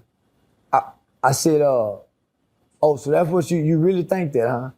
He said, "Oh man, I just did that for content." So he tried to use me on me. That's when we stopped being friends that day. I never spoke to him no more. For one, I released him in my spirit. Once he forgave me, that allowed me to release him no matter what wrong I'd done for him. He been talking Christian talk, so yeah, let me test him, God. So so we ain't got no friendship. So when he did that, I saw, oh man, he really kind of spiteful toward, he really can't let it go. So I knew not to trust him ever again. So when his baby died, I said, here this nigga go, bro. It's justified. That's because he was strapped in the fence. See, these niggas forget they, oh Lord, oh Lord, oh Lord. But you also like to remind us how many people you done killed and hurt before too, indirectly. In subconsciously. You like to remind us that too. So what about those people who buried their child? Who saw their child how you see your child? Maybe this is God making the sacrifice. So yeah, nigga, so working through you, huh? So I'm saying, I'm starting to see that he really been living That's life a good with no point, though, sympathy. low-key. That's a good point. This is where he come get his sympathy, because just like misery loves company, misery loves sympathy too. So yeah, nah, nigga, so when his baby died, nigga, I said to myself, nigga, that baby ain't been living long enough for you to be that sad no way. Nigga, wrong with you. Man, I hate this nigga. You motherfucking baby ain't. All right, let's change to this here, because you about to go. I'm sure finna come out. Yeah. All right, let's go. We finna demonetize. Yeah, no, let's go somewhere. So, way to switch up. Yeah, I so, want to be mean too. Yeah, no, I don't want you to be mean. I like this Charleston here. We've been flowing. Right. Now, how did you link up with 607 on after all the back and forth, and how is the comedy set y'all do together? He can't never get there on time. He got a niche. He got what he need, but he can't never get there on time. He lacked good communication skills to be able to understand. Man, this is serious. They really looking. And he understand, nigga. He really got a gift on stage. So what's gonna be gonna be. Mm-hmm. Yeah, what's gonna be gonna be. This was meant for me and that. He knew it. I saw it. I just didn't like it. Yeah, I just didn't like it. That sharp, homie, and he don't know what he doing. But what I like about him and what's very impressive about him is that nigga listen and then figuring out how to make this shit do what it's supposed to do. And you can see the results of progress. So I just had to get out my feelings and understand, nigga, this is a business. And nobody in business, whether it's entertainment or what, nobody in business can thrive and excel and elevate with their feelings attached to doing business. So as y'all see, man, Charleston White reacted to the Anton Daniels and Corey Holcomb situation. Then on top of that, I threw in a little Woody situation and 607 So make sure y'all get in the comments and let me know y'all thoughts and opinions on this. Shout out to Terrence Gangsta Williams. Like I said, always dropping the bangers with Unc. Him and Unc, they Shaq and Kobe right now. So y'all getting Hey, man. Y'all let me know what y'all think, man. Charleston White is definitely a character, bro. I feel how I feel about that nigga, though, man. You know what I'm saying? That was a good point he made about Woody, though, when it came to how he spoke on his kid or whatnot. Woody, this alleged killer, this, that, and the third, and he basically made the point that the same way you made them people mamas feel about losing their kid, I made you feel the same way. You know, I mean, I feel like that's a point, but is that my type of character? You know what I'm saying? I don't know. I ain't in his shoes, but over some shit that probably wasn't even that deep enough to where you probably even speaking on it, like to need to be speaking on his kids like that though. Like I don't know if it's that deep. Y'all was allegedly supposed to be cool business partners, aka homies or whatever the fuck. You know what I'm saying? So I don't know if it's justified. I ain't in y'all niggas shoes though. You know what I'm saying? But I still feel how I feel about this nigga Charlie White. You know what I'm saying? When it come to how he be moving around and shit, you know. He claimed to be a community activist. We don't see that. You know. We don't see that. Y'all let me know what y'all think though, man. We on the road to 100K, okay? If you ain't hit that like button, subscribe button, and turned on all notifications, slap the dog shit about yourself. Cause that's the first thing you should have did when you clicked on this video. I'll get at you on the next one. And I'm gone. TYP tonight. Yeah, buddy.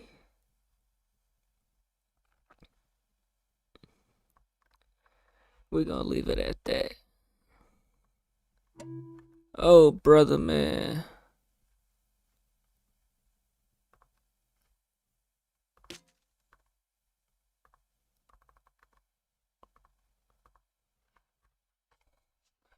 $41 lurkers in the chat. Y'all niggas really be lurking though. I don't know where y'all niggas, what y'all niggas be on, but y'all niggas really be lurkers. And then niggas come. Nah, let me stop. Let me stop. Bruh, I know. Man, what y'all want to do next, bro? I don't know if I want to speak on the Black Panthers again. These blacked out vehicles parked, but it's like maybe they're in their hotels. Much smaller, but he is representing himself as a part of the Black Panther Party for Self-Defense. Was founded in 1966 by Huey P. Newton.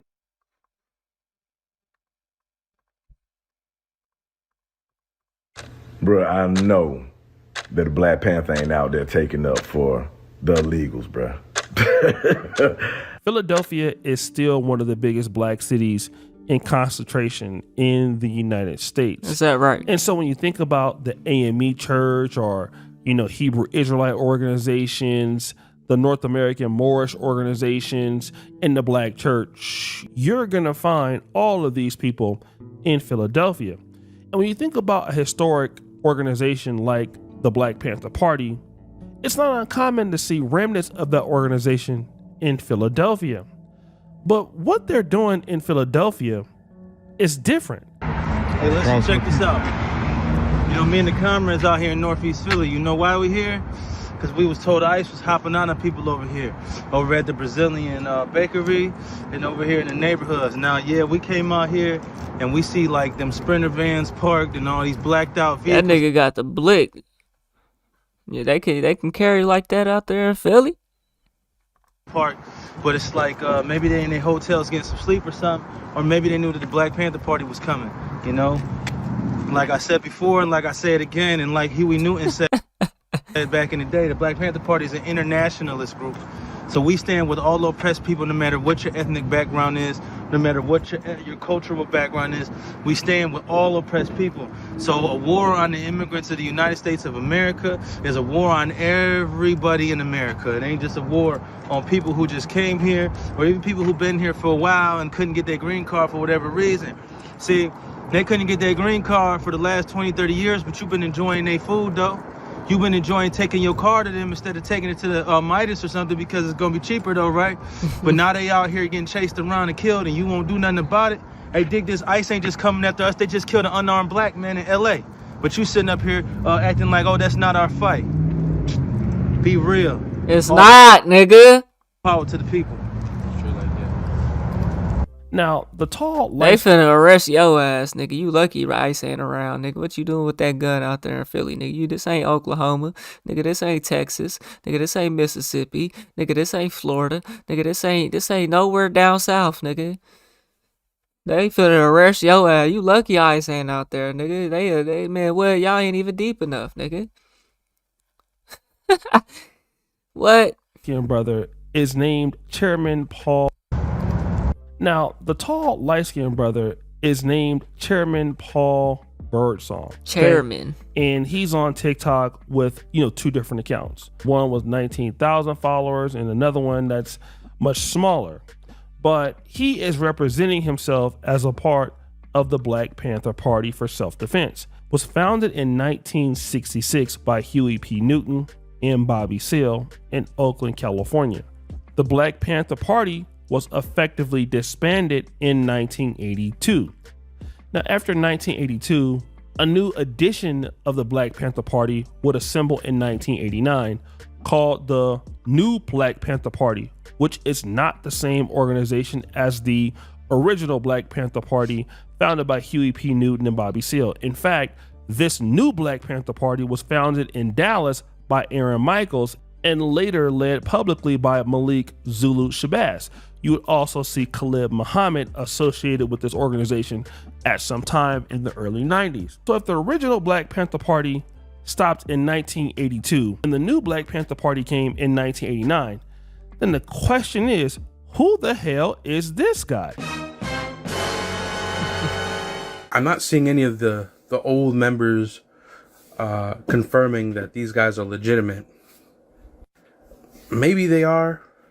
I don't know who this leader is. Supposedly he's Puerto Rican, and just a lot of questions keep popping up. When people started to see Chairman Paul Birdsong come about, especially got this man doing patrol, protecting, different groups, immigrant groups from ICE, people are concerned. Like, yo, this guy looks like he's Puerto Rican. He's not necessarily black. And I'm not seeing... Yeah, they don't look like they from here. Even though boy in the back with the dreads, they don't look like they from here, bro. Any of the old members. And again, people are correct to say this. But then this guy, Paul Birdsong, would respond to this. Is that right? A lot of people are saying that we should not stand up against ICE because we're standing for people that aren't us. And Black Panthers only stand for black people. That is a lie. Huey P. Newton said that we are internationalists and we stand with all oppressed people no matter what color they are. That's the founder of the Black Panther Party that said that. So everybody who's running around talking about Black Panthers don't stand up for people other than black people don't know a damn thing about the Black Panther Party. That's thing number one. Thing number two, the Black Panther Party created something called the Rainbow Coalition, which is a coalition of Hispanics, Asians, whites, and blacks from all over the world working together to fight oppression. Again, Chairman Paul Birdsong is still attaching himself to the Black Panther Party, and he's clapping back with some historical evidence. And what he's saying about Huey P. Newton and the Black Panther movement in the 60s and 70s is 100% true. He's not lying at all. All of those things, Rainbow Coalition, collaborating with the Hispanics, collaborating with poor whites, all of this is 100% factual. So when he's saying he's standing up for ICE and he's holding on to the original tenets of the Black Panther Party, technically he is not wrong. But what is still the issue? If someone is really about creating an organization, why basically exploit the name of another organization? Create your own organization and create your own legacy. Even if you are inspired by the Black Panther Party, to me that sounds like exploitation. Like when somebody takes the name of an established group that has a track-rich record of bold, courageous, revolutionary action, and you're basically hijacking their name, hijacking their brand, and using it to promote yourself. So the situation is that this guy, Paul Birdsong, has been doing some controversial rallies and protests, some being armed. I think as though, like, I feel like if you're gonna do something like this, you need to start in the community, giving back to the community in some type of way. Like, it's not just you pulling up to ICE protest and you're the Black Panthers popping out of nowhere. You know what I'm saying? Like, it need to be a world tour. You need to be recognized nationally, internationally, like you said, by work you're doing in the community. What we do in return is defend ourselves. You know what I'm saying? And come to the defense of people that do need it. But I feel like the main goal is, this is a non-profit organization. You know what I'm saying? These people are not in the community like that, man. They're not out here helping mothers out and helping kids stay out the streets and giving them opportunities and giving them game and knowledge to do whatever, bro. You know what I'm saying? The city of Philadelphia, an attorney New Possibilities is questioning the motive. Now, if you are really fascinated like and they 5 inspired by the Black Panthers, then number one, why are you taking their name? You are calling yourself the Black Panthers for Self-Defense, which is the original organization that was disbanded in 1982. And even the Black Panther Party, or the new Black Panther Party, would attack. And then my thing is just like, I'm sure even the Black Panthers then realized, like, you can't go against this government like that, bro. And, it's unfortunate, bro. Something like this is not going to be taken serious. Hell, I don't even take it that serious. Because it's just like, we all know, bro. We can't fight this government, bro. They gonna kill us all, bro. We don't have a gun big enough. We don't have an army big enough. People are not willing to do that. You know what I'm saying? People are not willing to do that. It's gonna have to be a real shift in the world, in America, for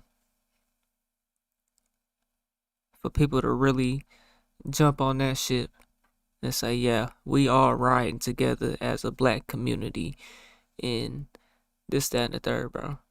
You just seen what happened out in LA, MLK. The Black Panthers need to pull up and stop that shit. Get that shit right.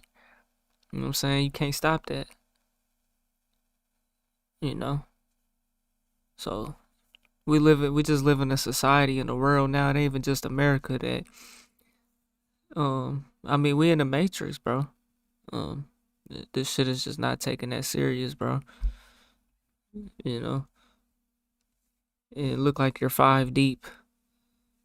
For Self-Defense, which is the original organization. You're gonna pull up to the protests, and the clips that you've seen online of people getting arrested and beaten, or whatever the hell clips you've ever seen, you're gonna go pull up and stop that shit on spot. Good luck, buddy. can't be everywhere at once. You ain't that deep. You 5 deep.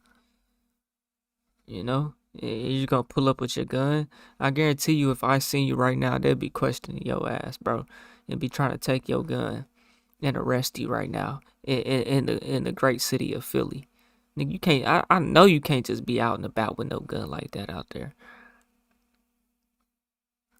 You know what I'm saying? That was disbanded in 1982, and even the Black Panther Party, or the new Black Panther Party, would attach the new Black Panther Party onto their name in 1989 just to differentiate themselves from the original Black Panther Party. This is what is going on. So why are you doing this? And then basically there's another issue. And my question is this, like, if you are really a revolutionary, like, why just pop up at this particular time?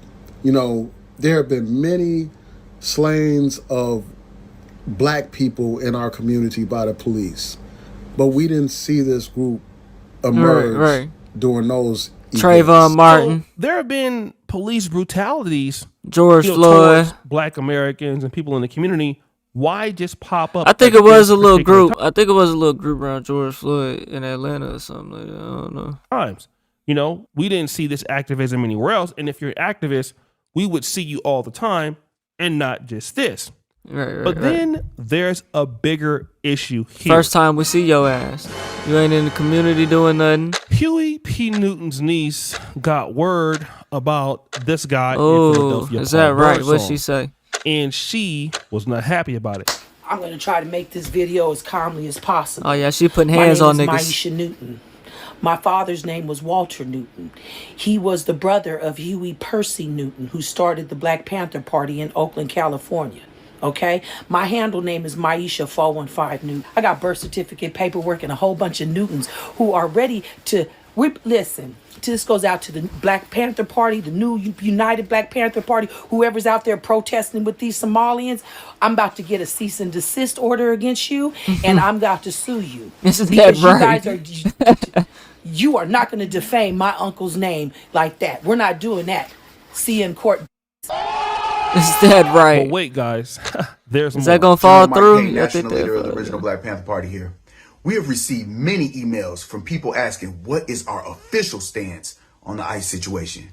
I need you all to listen and understand what I'm telling you.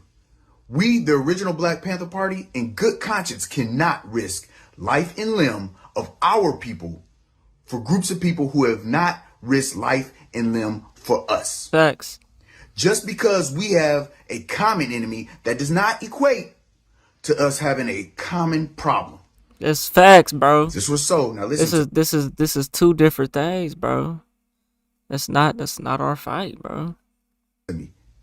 If we had a common problem and enemy, where were the immigrants, or even the Black immigrants as a whole, when Breonna Taylor, Tyree Nichols, Trayvon Martin, Roland Hill, Ahmaud Arbery, Eric Garner, Michael Brown, where were you at when our people are murdered in the streets, slaughtered in cold blood by an agency that now hunts you? But now that injustice has touched your door, we have something in common. The Black agenda must come first. We are still working on in-house unification. We cannot afford to divide our ranks to help individuals who have not been reciprocatory. Black citizens, we are not the target. Sure, like anything else, a few Black citizens get stopped, hassled, and ID'd. That's been happening to us for 400 plus years. The difference now is we aren't who they're looking for. We don't mean this in a harsh way to any community that migrated here and are targets of ICE. But legal or illegally, this has been our experience since our shackled feet touched the Virginia soil. Welcome to America. Now, this guy is named Mike Payne. Now, he is saying that he is the leader of the original Black Panthers. Now, by using that name, you would think that this guy is associated with the original Black Panther Party that was founded in 1966. But He ain't guess that what? old. He ain't that old, I can tell you that. He's not a part of the original Black Panther Party either. Now he is talking. Now, while I do agree with his talking points, especially when it comes to, you know, putting our energy into other people who wouldn't do the same. Bro, listen. Immigrants' problems are not Black Americans' problems, bro. Simply because immigrants immigrated here and wanted to be here. He said black people, since our feet touched the Virginia soil, nigga, black people was already in America. Let's get that straight.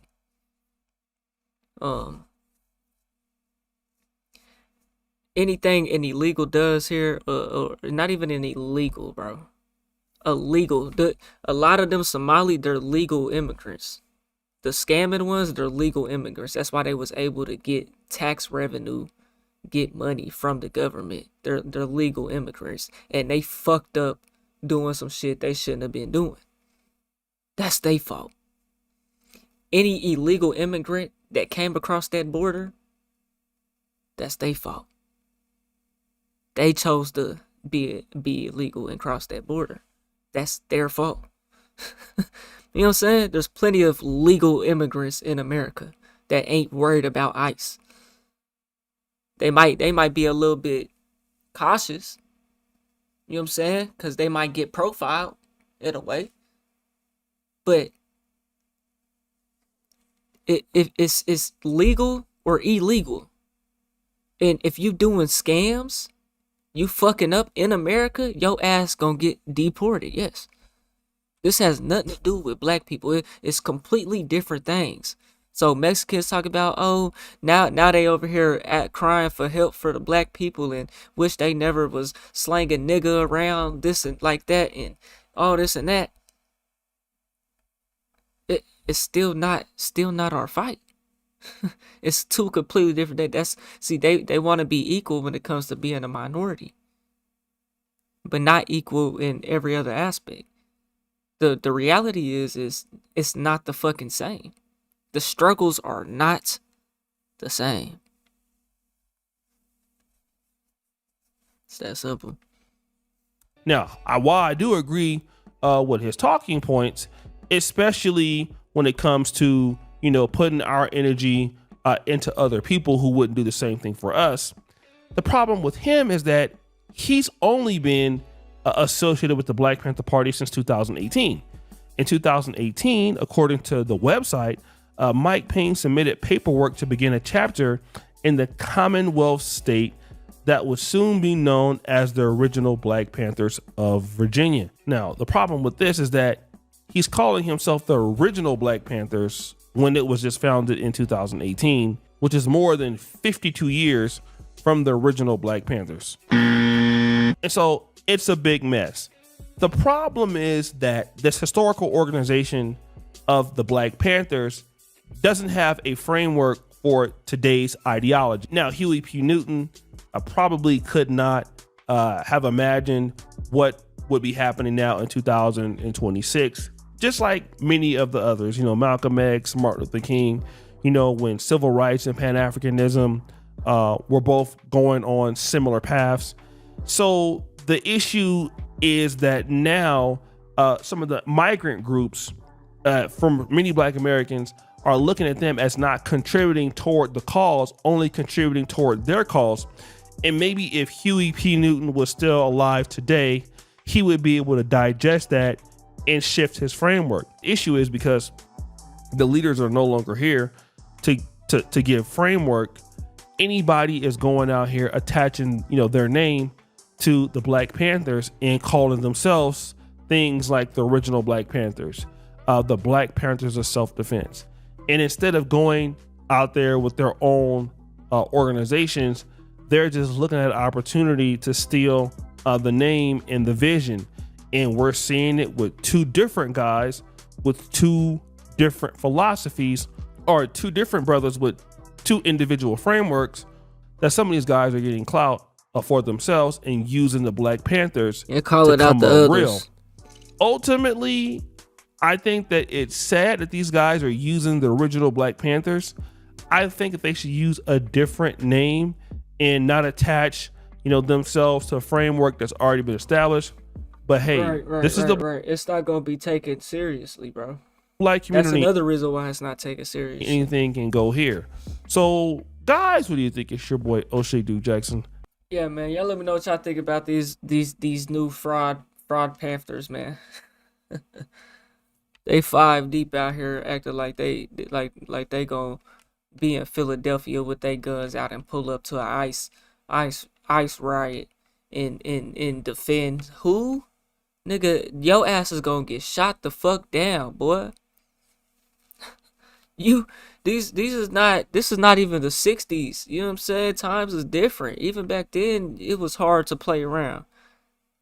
You know what I'm saying? You want to fuck around these days? Go ahead and find out. You fuck around and find out. Your ass gonna go to jail. Your ass gonna get shot, nigga. And you gonna be crying racism, nigga. When your ass should have stayed home and let these immigrants deal with their own battle, nigga. You know what I'm saying? Cause being an immigrant is not the same, bro. It is not the motherfucking same. And all a minority means is to be not majority of the population. That's all a minority is, bro. The struggles are not the same. White people are about to become a minority in America.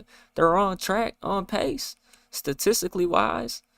They about what, 53, 50? I don't know I can't remember the exact percentage, but I know they on a decline. The Hispanics is the ones that's finna become majority. Where I live, it's hella Hispanics everywhere. You know what I'm saying? Everywhere, bro. Where I specifically live, this city of this demographics, you know what I'm saying? They ain't speaking for the whole Tulsa area, but just where I'm at. Personally, it's everywhere I look, it's Hispanics. I go to the gym, it's at least 5 of them in there, 10 of them, damn near. You know what I'm saying? So that's all that mean, bro. Immigrant battle is not the same as Black American battle, bro. Struggle, it's not the same struggle at all. It's not even close. It's non-relatable. You know what I'm saying? Two completely different things, bro. Y'all let me know what y'all think though, man. We on the road to 100K, okay? If you want to hit that like button, subscribe button, and turn on all notifications, slap the dog shit about yourself. Because that's the first thing you should have did when you clicked on this video. I'll get at y'all on the next one, and I'm gone. T.Y. Pit and 9.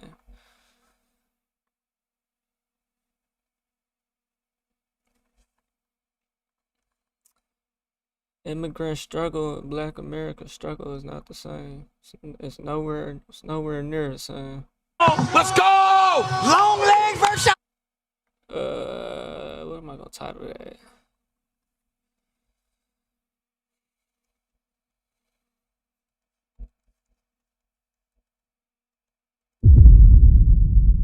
Yeah, they broke out in a beach, yeah.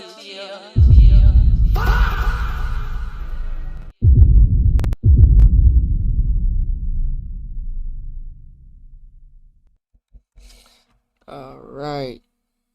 Bro, we 1, 2, 3, 4, 5, 6, 7. We 8 videos in on this stream. It's a good stream right here. And we only have 3 hours. It's a shorter stream than yesterday. That's because I was loafing yesterday. Let's see.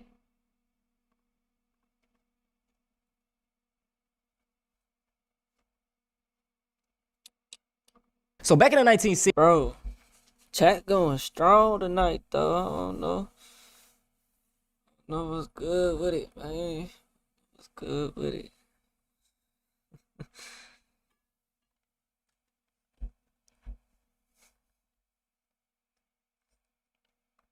I don't know why my streams do better than the videos. Like, that shit is weird. Yeah, I'll take it. Let's do this. Maybe we can get some activity in this motherfucker, cause y'all niggas dry. Y'all just lurking in this bitch. Quit lurking, nigga. God damn, you niggas is weird.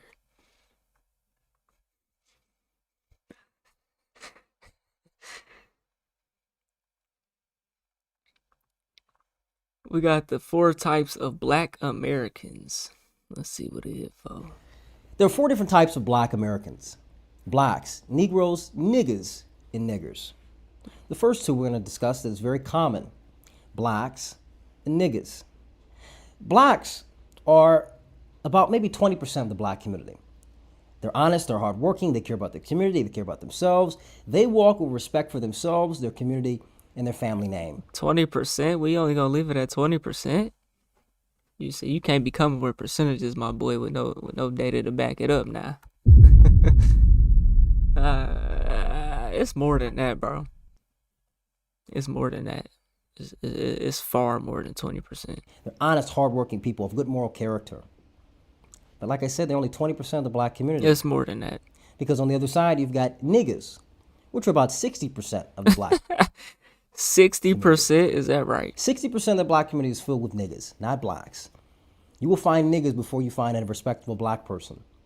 And oftentimes, black people of good moral character, of good faith, and good value, you know what they have to do? They have to hide because niggas are violent. Niggas are the first people. I don't like the way he say niggas. To call them less than black, to attack their success, to bring them down and put them right back into the barrel. They are the majority. It is more popular to be a nigga than to be a black person of good character. That's a sad reality, and they represent about 60% of the black community. The third group, which represents about maybe 10% of the black community, is the financial and social elite of the black community, the modern-day house Negro. Now, the modern-day house Negro isn't doing the 1860s jive of, master is weak. He called them elite. He's sick. They are the biggest defenders of nigga shit. They will defend all the bad aspects of the black community, mainly niggas and their behavior. They will sit in the courts and advocate for Pookie and Tyrone to get freed from jail. They'll go, instead of being lawyers that are going to uphold justice or become police officers that are going to maintain order in their community. These are the people encouraging, hey, don't do that. This is a system of white supremacy. You should engage in trying to be a productive member in society. Get your money off the government and sit back and be a fucking leech on society. Be a parasite. They encourage no growth because you know why? They profit off of nigger culture and nigger behavior. They make money. When niggas do dumb shit, they make money through music, in academia, through the jails. They are the ones keeping black people back at the top. Niggas, of course, are keeping black people back by, of course, when we allow these people to run around and do the nigger shit that they do. But those who are funding it, those who are sitting back and enabling it intellectually, from an intellectual standpoint, from a position of power and seniority, it's the modern day house Negro. These are your Barack Obamas, these are your Oprah Winfrey's, your Kamala Harris's, all these people in power. Democrat and Republican, doesn't matter. Nigga, what? Republicans won't do enough and are unrelatable to solve actual problems that black people have, and then the Democrats will sit back and relate to niggas and appease niggas because they're afraid that the niggas will attack them. They're afraid that they will lose money the moment that they turn away from nigga shit. I mean, look what we saw with Nicki Minaj. Nicki Minaj makes nigga music. She makes disgusting whore music for whores. And guess what? The moment she decided to go talk to Charlie Kirk's wife and go to the whole little event and everything, guess what? Niggas turned on her. They do this every time. So you calling her a Negro? I think that contradicts what you just said, bro, because you said that they defend niggas. But the people that you named are not defending niggas.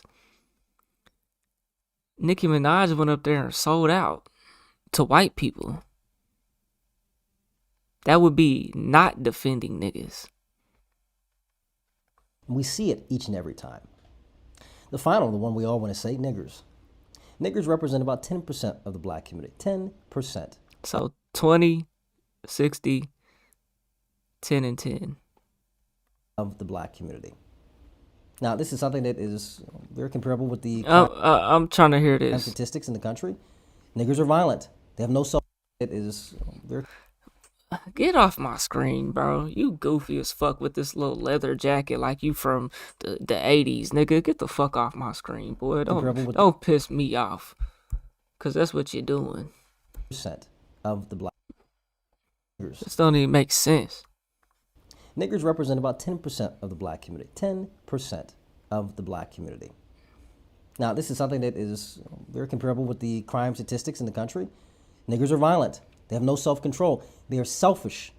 Far more selfish than niggas. Far more entitled than niggas. The thing is that they're willing to die. They're willing to fight aggressively over their behavior and defending their bullshit. They own nothing. They want nothing. Ain't that niggas, bro? Really, nothing long term of actual success or something of good foundation. Niggas and niggers live for today. I already know these comments are white people. No profile pictures. Not a single profile picture of a real person. Oh, here we go. Black. Oh, he liked the comment. Black person reporting in Detroit. Myself, the jungle of the city will scar you forever and see the weakness of our people as a whole. They tell me the white man did everything to us, but like I tell people, I grew up in Detroit when I was 90%. When it was 90% black in the 90s.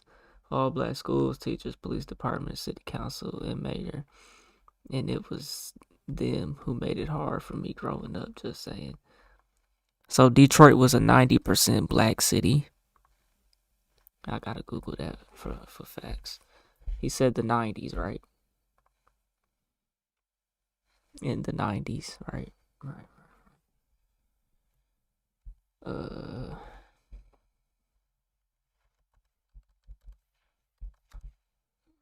Yeah, they broke up in a beach, yeah.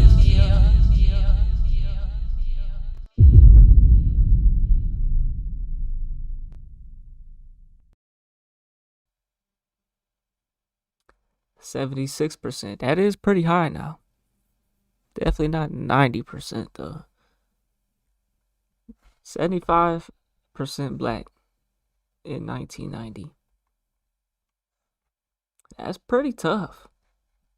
Pretty tough.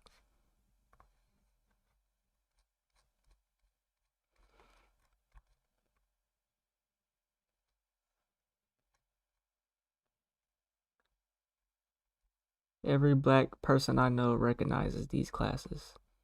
Is that right? So what about the African American? In the seconds, in the hours, not of tomorrow, not of next week, not of a decade forward. The problem with the modern day house Negro is they also defend the nigger behavior. And if, bro, you can always look at history. See, I hate niggas that act like history is not valid, bro. Black people during slavery wasn't allowed to read or write. Black people had to, in those education systems that made it so hard for you in Detroit that you say is 90% black at the time in the 90s. Black people was self-taught, bro. For the most part, especially in a society like that where it's 75% black, black people had to come up with their own curriculums for school, had to come up with their own classes, had to learn what to even teach. So what I'm saying is it was a disadvantage though. Everything is a disadvantage when you really look at it. It's still a disadvantage. I hate niggas that act like it's not. That's no excuse for every little thing. But on a broad scale, when you look at it, it's valid. Not of tomorrow, not of next week, not of a decade forward. The problem with the modern day house Negro is they also defend the nigger behavior. Either they don't call it out, or they sit back and they enable it in various different ways. Look at George Floyd. It's a prime example of a nigger, a disgusting parasite on the black community in America. And what did the entire country do? We burned down the entire country. What the fuck did George Floyd do, my nigga? For this fucking parasite. Bro, what the fuck did George Floyd was on drugs. So what? How many people are on how many white people are on fucking drugs? What the fuck are you talking about, dude? Example of a nigger, a disgusting parasite on the. They called him a disgusting parasite. The problem with the modern day house Negro is they also defend the nigger behavior. Either they don't call it out, or they sit back. Because George Floyd was in fucking handcuffs and he died because he was in handcuffs and a cop was sitting on his fucking neck. It wouldn't matter if it was a fucking white guy. Just like the white girl got shot in Minnesota, bro. It's black people. The whole world is saying that shit is wrong. Everybody but the fucking government and MAGA motherfuckers. It doesn't matter. Wrong is wrong at the end of the day. He just happened to be black, which made it worse. Made it look worse, feel worse. You know what I'm saying? Enable it, insert. Nobody. So what would you classify an old boy on the train that stabbed a Ukrainian woman in the neck? What you gonna classify her as? Cause the whole black community did nobody get behind him and parade that and he called out racism or whatever and killed a white bitch and didn't no black people find that funny, support that.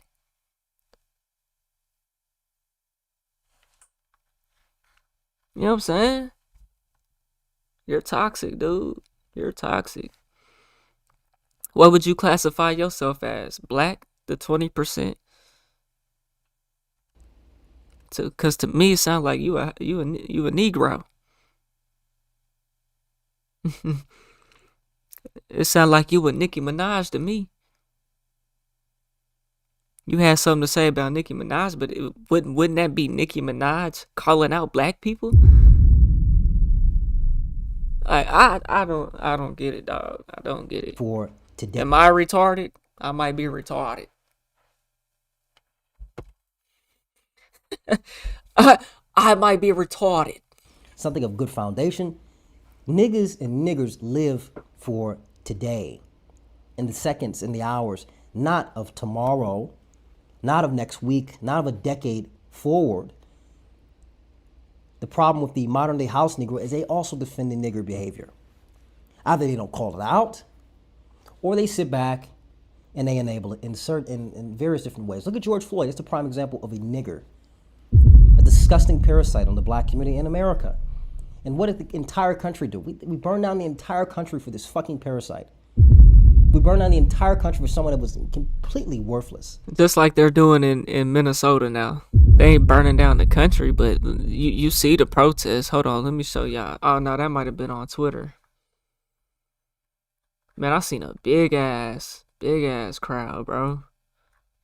Is this it? No, that's Jamaica. So it ain't gonna be on here, probably.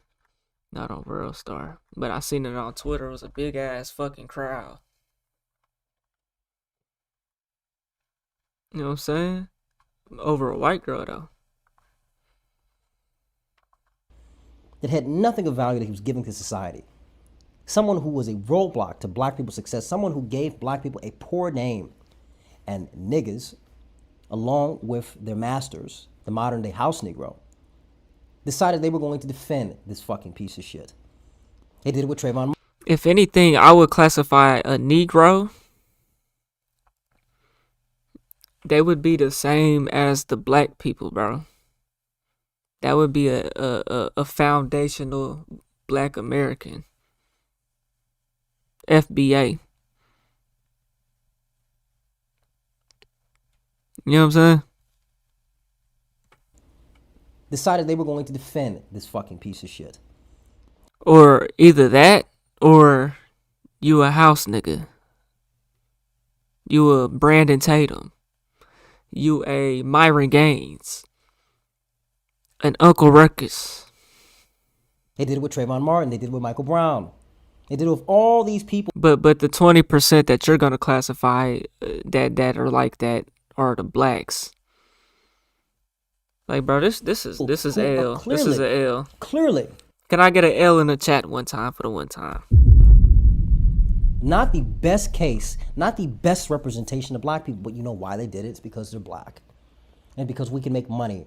If we keep niggas at the bottom, we keep niggas thinking this way, we keep niggas consuming, then we profit. Because niggas are the biggest consumers in America. Niggas will consume everything and then build nothing and then complain that nothing's been built. That's the mindset. That's the mentality of niggas in America.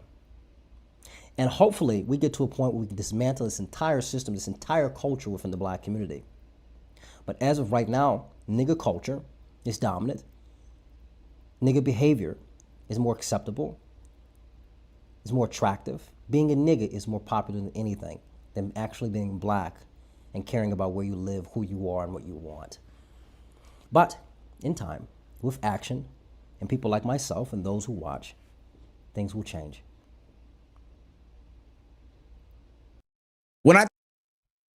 Majority of these of the people watching that are white folks. This has 271,000 views in 4 days. Black culture, black community, #conservative.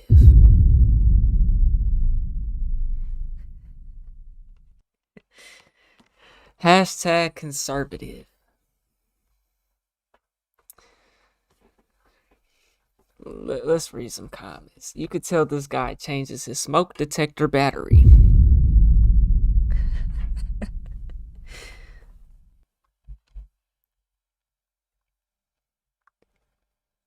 The fact that this video was uploaded on MLK Day is the icing on the cake for me.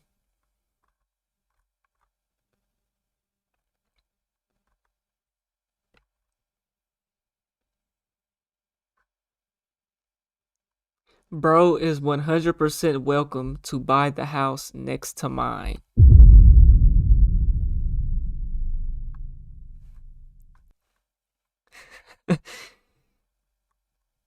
Bro is rocking that jacket. He thinks. No stereotypes were harmed in the production of this video. The black community needs to hear this.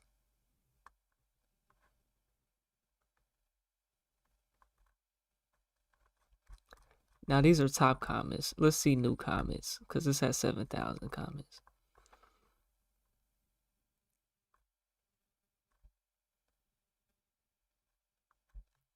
And all of these people, bro, I'm telling you.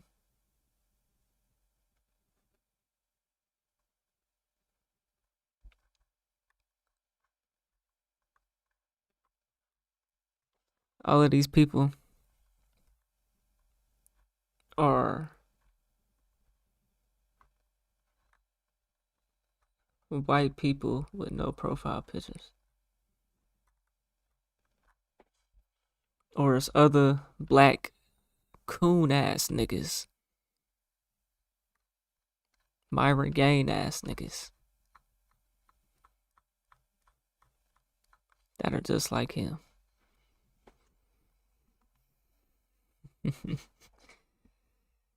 Goofy, man. Goofy. This is an L video, in my opinion, man. Y'all let me know what y'all think, man. We on the road to 100K, okay? If you want to hit that like button, subscribe button, and turn on all notifications. Slap the dog shit about yourself, because that's the first thing you should have did when you clicked on this video. I'll get at y'all on the next one, and I'm gone. TYP the name. Alright, chat. I'm not all that tired, but it's getting 3 o'clock, so we gonna get up off of here though here in a second, cause I ain't gonna be up all night like that, bro, cause my sleep schedule gonna get fucked up.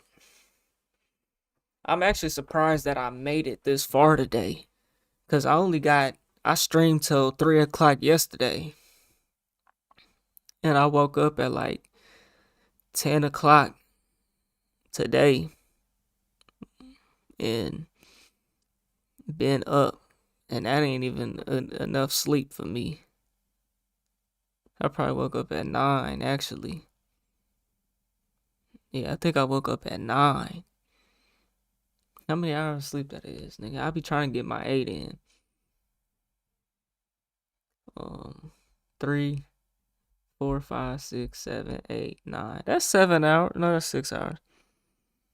That's not terrible. I didn't get the whole 6 though. Go smoke a blunt. I don't even smoke no more, bro. I don't even smoke no more, bro. I be wanting to though, like I be wanting to. Like today I did want to smoke something.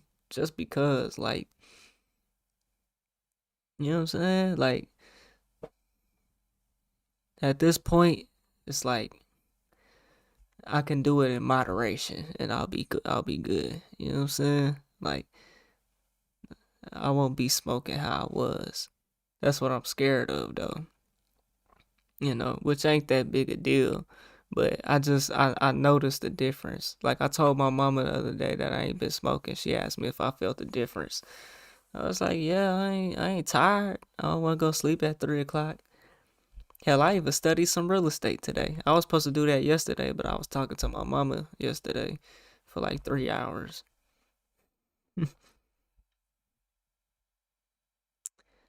He a big jacket wearing ass nigga. What's up with him? Myron isn't black. He a Somali bush meat critter. Myron's from Sudan. Myron from Sudan. He's Sudanese.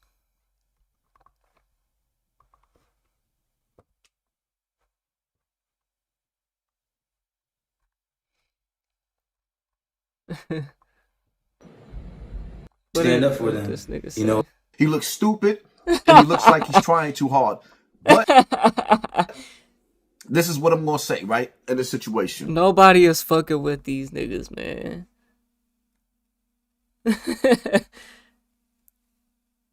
Dude ain't even got discipline to stay in shape. Nobody is fucking with them Black Panther niggas, man.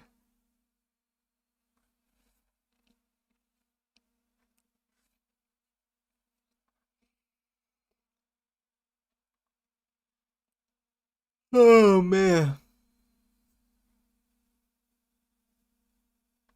Oh. Oh no. Oh no. Yeah. Oh. Oh no. Iranian officials have issued a stark warning to President Donald Trump and Israel, saying his finger is on the trigger. Oh no! Yeah, no, apparently I do think things are about to happen. Khomeini canceled his Friday sermon fearing that he would be targeted. Man, I just don't want to get bombed, bro. I don't got the time for that. I didn't ask for none of that. Don't bomb us, man. We didn't do nothing to deserve this shit. That's y'all shit. Oh, he made a I hate being black video. I hate being black. I wake up every morning. Oh my god.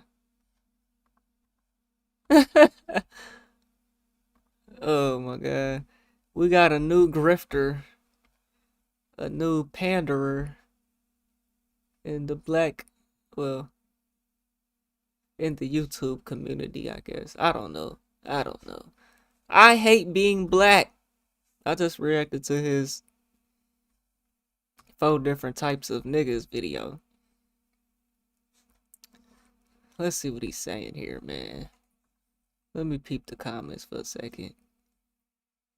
They hated him because he spoke the truth. Bro, this is all white people, bro. Oh my god. Racist white folks, bro. He could buy a house next to mine. I give him permission to buy a house next to mine. I hate being black. I wake up every morning and I wish I was something other than black. I wish I can change my skin color in a heartbeat. Dumb, stupid, uneducated niggas think that that's what I believe. That's what I want.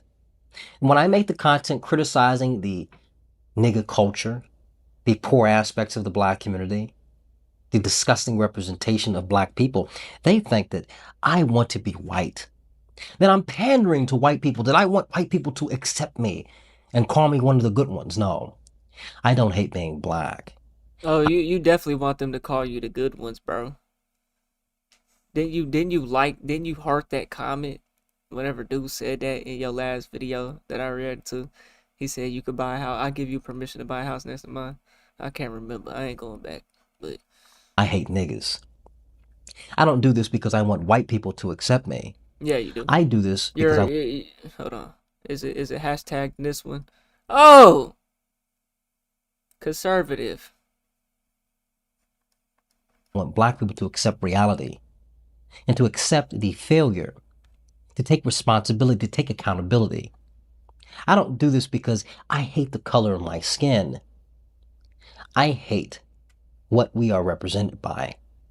I hate what we have become as a people. I hate when I turn on the television, when I look at the black schools, when I look for who are the role models, who are the leaders of black people, I come up with nothing. Basketball players, whores, rappers. That's the leaders of the black community. Black women who can barely raise black children properly. 70% of black children are raised in single-parent households and are dysfunctional. What is there to be proud of? What is there to... And how much you wanna bet he gon' get him a white woman? What else was I finna say? to defend, really? Trap houses, baby mamas, Hennessy? What the fuck is... He said he turns on the TV and this is what he sees. Don't you think that's by design? Don't you think that's by design? Do you not remember when we had the good black TV shows of the black family? You know what I'm saying? We had them shows. They not too much promoted these days though. No. Yeah, who you think owns these television corporations? You said when you turn the TV on. Come on now. there to defend? What the fuck is there to be proud of? I don't hate being black. I hate niggas. Because we've allowed niggas to run the community. We've allowed niggas to represent us. We've allowed niggas to be the spokesperson for blacks every day. No. That's what mainstream promotes. And who owns the mainstream? Okay. And guess what? Nothing gets better. Has your life improved from having NBA Youngboy as the champion? They're comparing this nigga to Michael Jackson. Has your life improved from having politicians like Jasmine Crockett in office? Even Youngboy himself said don't compare him to Michael Jackson. Even from the right, the black conservatives, what has been provided by them? What alternative, what sound alternative has been... You don't even know, huh? Black conservative yourself, huh? presented for black people to move away from the... Hold on, could y'all even see that? Yeah. Niggerish behavior. Nothing. They love it when you say that. They love it when you say that. Provided by them. What alternative, what sound alternative has been presented for black people to move away from the niggerish behavior? Nothing. We have no leaders, we have no champions. And unfortunately, with that being the case, we have no future. If we have no purpose, we have no direction, we have nothing that motivates us to go forward, then we will perish as a people. I hate that that exists. I hate that that is the current trend of black people. I hate that black children have really nothing to look forward to other than a ball in their hand and a beat in their ear. Fuck that. Fuck that existence. What's wrong with that, man? I make this content as a message, as also a representation of the frustration that many of us who are in our 20s, many of us who are Gen Z. So black people can't exhaust their natural God-given talents through music, through sports. There's a problem with sports. Black people in sports, there's a problem with that.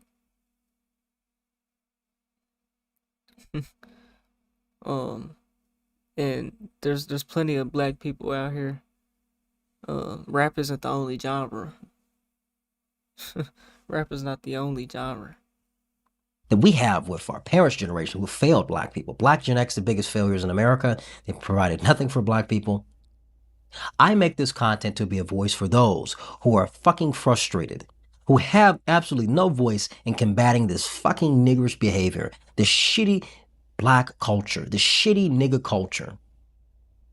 I am the voice of those who don't have one. I am the voice of those who want better.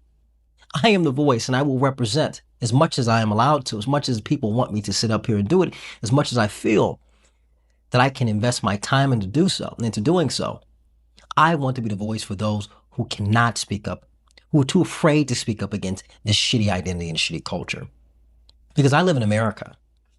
I think that black and white Americans are the best and brightest of their respective races. I think that the black and white American, are the most intelligent and the most talented people in the entire world. That's not dismissing anyone else, but it's saying that we have something invested within us. We have something that is ingrained with us and as a people. And it's our duty to speak up and to be leaders on the world stage. I do not want to live my life and to sit at the age of 50 and look back and see it a life of failure when I've not solved a single problem. Why would That's that the problem happen? with my parents' generation. Why would that They sit now happen? in their 40s and 50s, some in their 60s, and nothing has been solved, nothing has been improved upon, no wealth has been passed down, nothing has been built that's solid, firm, and has stand the test of time. I will not sit Well, that's a shame on your parents, fuck nigga. back and live a life of failure. I will live a life being a voice for those who want better. I would be harsh. That's a shame on your parents, fuck nigga. I would be crude. Nigga, you got the option to. Why would you end up like that, nigga? Do something with yourself, nigga. Fuck nigga. I would be offensive. Do something with yourself, nigga. In any way, shape, and form, because guess what? I want better. Then do and better. I know there are many of those out there who share the same age as me, who share the same frustration as me. No. We want better. No. And better we will get. But it requires each and I want better for myself, of course, yeah. Hell yeah. Shit, I'm a grinder. I get to it. You know what I'm saying? Each and every day. You know? But you didn't grow up the same, bro. You didn't grow up the same. You know what I'm saying? You didn't grow up the same as the rest of us folks out here, man.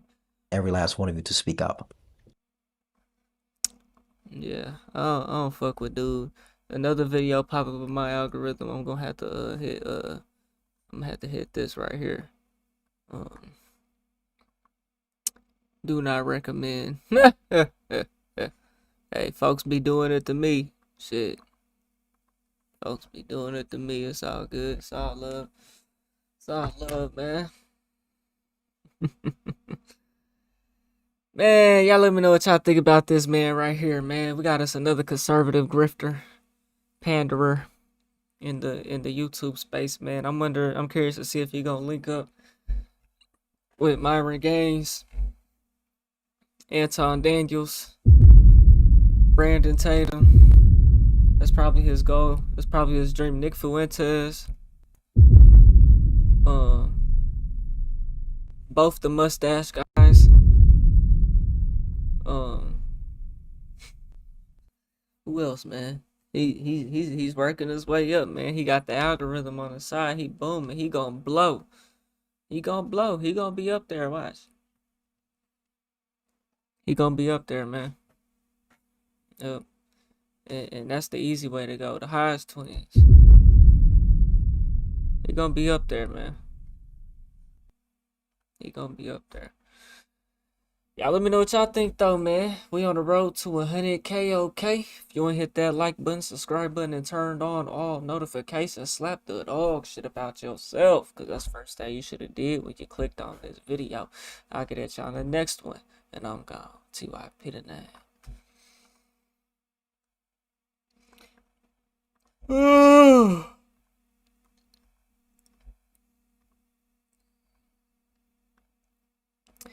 Alright, chat. I'm putting on a body cam.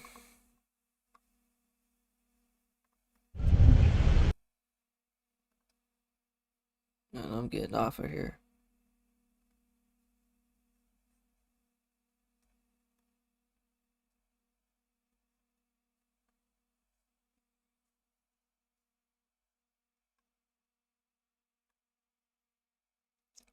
What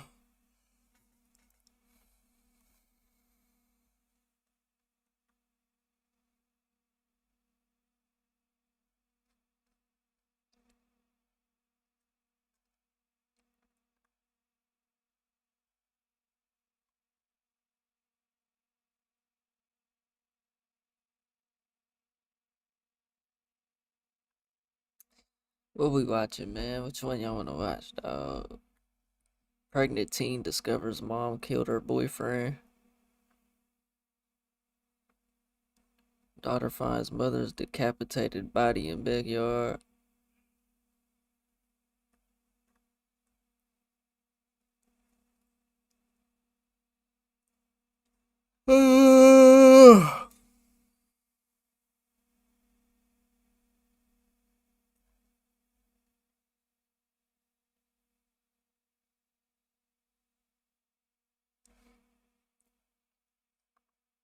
Akron Police, just come outside.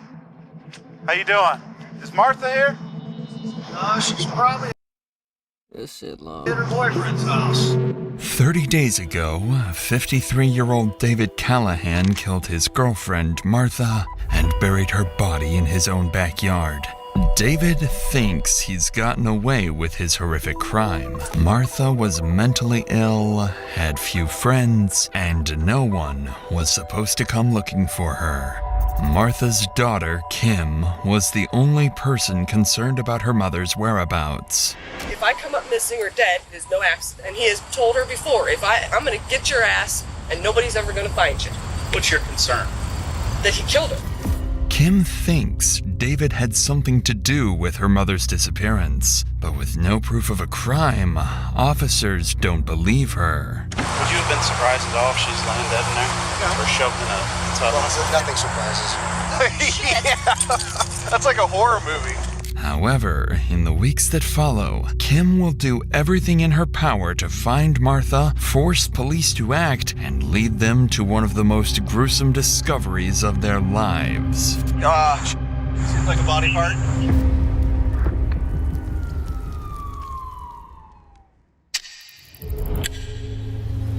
In the early hours of a Monday morning, police in Akron receive a call from a woman asking for a restraining order against her boyfriend. The caller is 53-year-old Martha Robin Freytag. She's already known to officers for her history of schizophrenia and the frequent domestic disputes involving her boyfriend, David Callahan.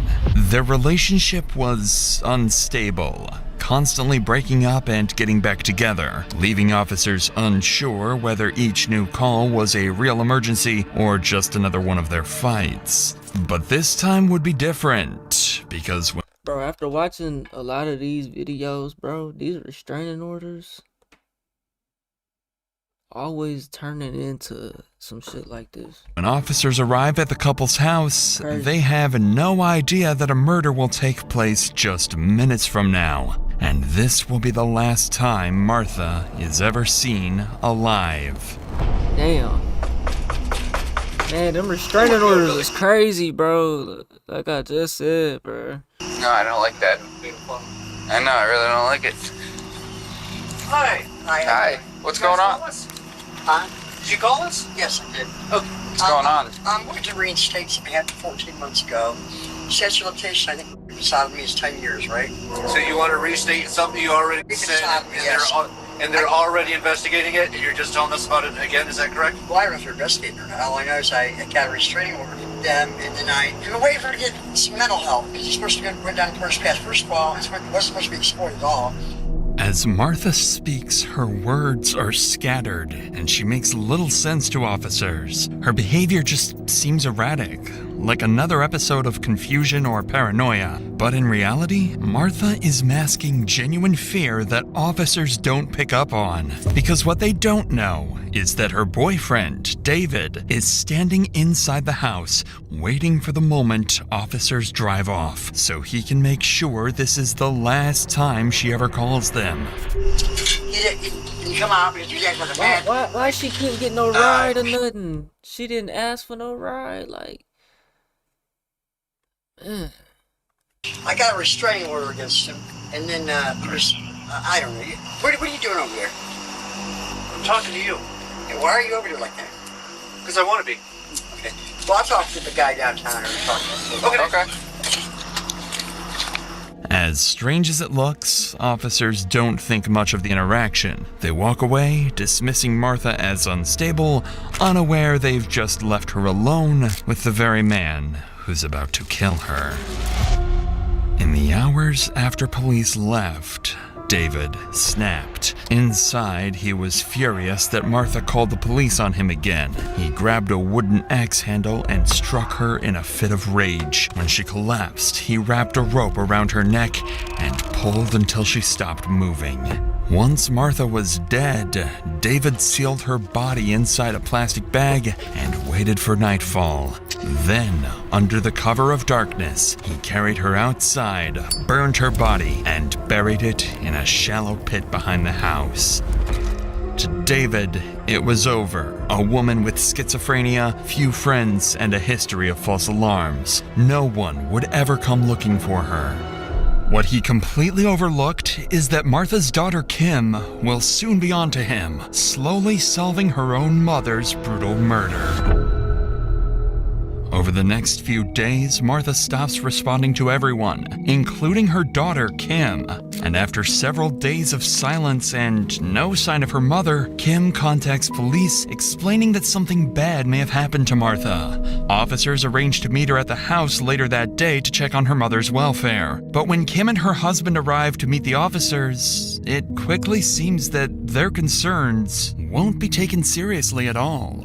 Neither is a cousin of ours. She calls all the time. Her brother that she calls all the time. Nobody's heard from her. And she lives here? Yeah. Have you been in? No. I came earlier, knocked, and banged on the door, and she was having a lot of problems with her boyfriend. Yeah. At some point, there was some kind of protection order, and I don't know, against him.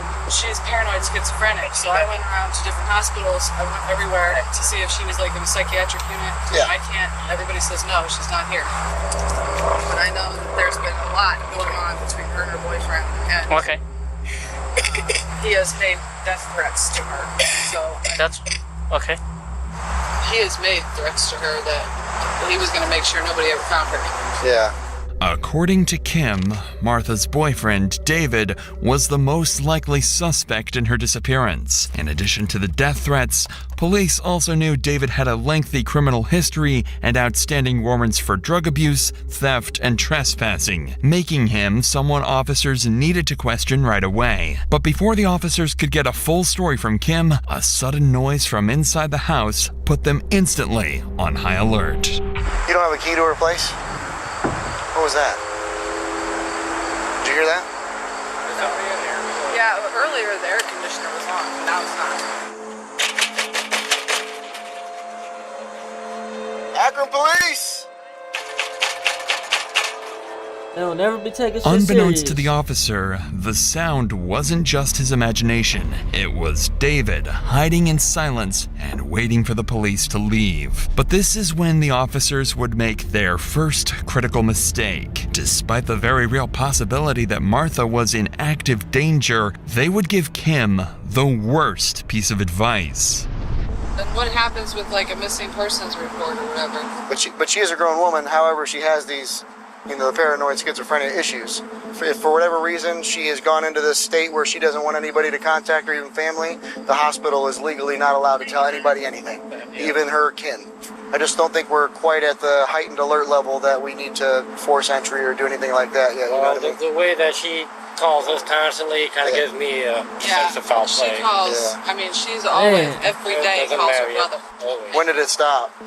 Well, her brother said she stopped about a month ago. My cousin said 2 weeks, but I don't know if I'm thinking about a month for everybody. And they don't never care about what the family is sitting there telling them, bro. I'm telling you, this is my motherfucking mama. You know what I'm saying, bro? Called my phone every day, leaving voicemails. Yeah. While the officer's explanation is factually accurate, the suggestion not to file a missing persons report will prove to be a serious oversight, and it won't take long before Kim realizes she's been inadvertently coerced into making a grave mistake. For now, though, officers leave the scene, letting Kim carry on her own investigation. For the next few days, she keeps calling Martha and David, but with neither of them answering their phones. Growing increasingly worried, Kim begins gathering information on her own. She learns that David has recently been seen at a place where he worked on and off, so she contacts police once again, urging them to check it out. Following up on Kim's tip, a group of officers are dispatched to investigate. What they hear about David will finally start to give her suspicions some credibility. How you doing? Hi. You guys know David? I guess he's a new guy. Probably in his 50s. What's the girl's name? Callaghan or something? Oh, I think his last Callaghan. have you seen Martha or Robin? Martha or Robin? I don't even know those names. You don't know who those are? Not that much. You just saw David move in over He said here. his girlfriend was in jail or something. But she was. That they don't live on. I don't know. But he's in like his 50s? Yeah. Yeah, I think it's not the new guy that lived in here. What about Yay High? Dave? Balding kind of guy. He's older. Yeah, probably. His name. Hey, what is that dude's name, Danny? Dave? What? That's so cool. The guy that was getting on my nerves the other night. Yeah, his name's David too. We got a whole bunch of Davids around here. Yeah. We could pull up a picture and see if you guys.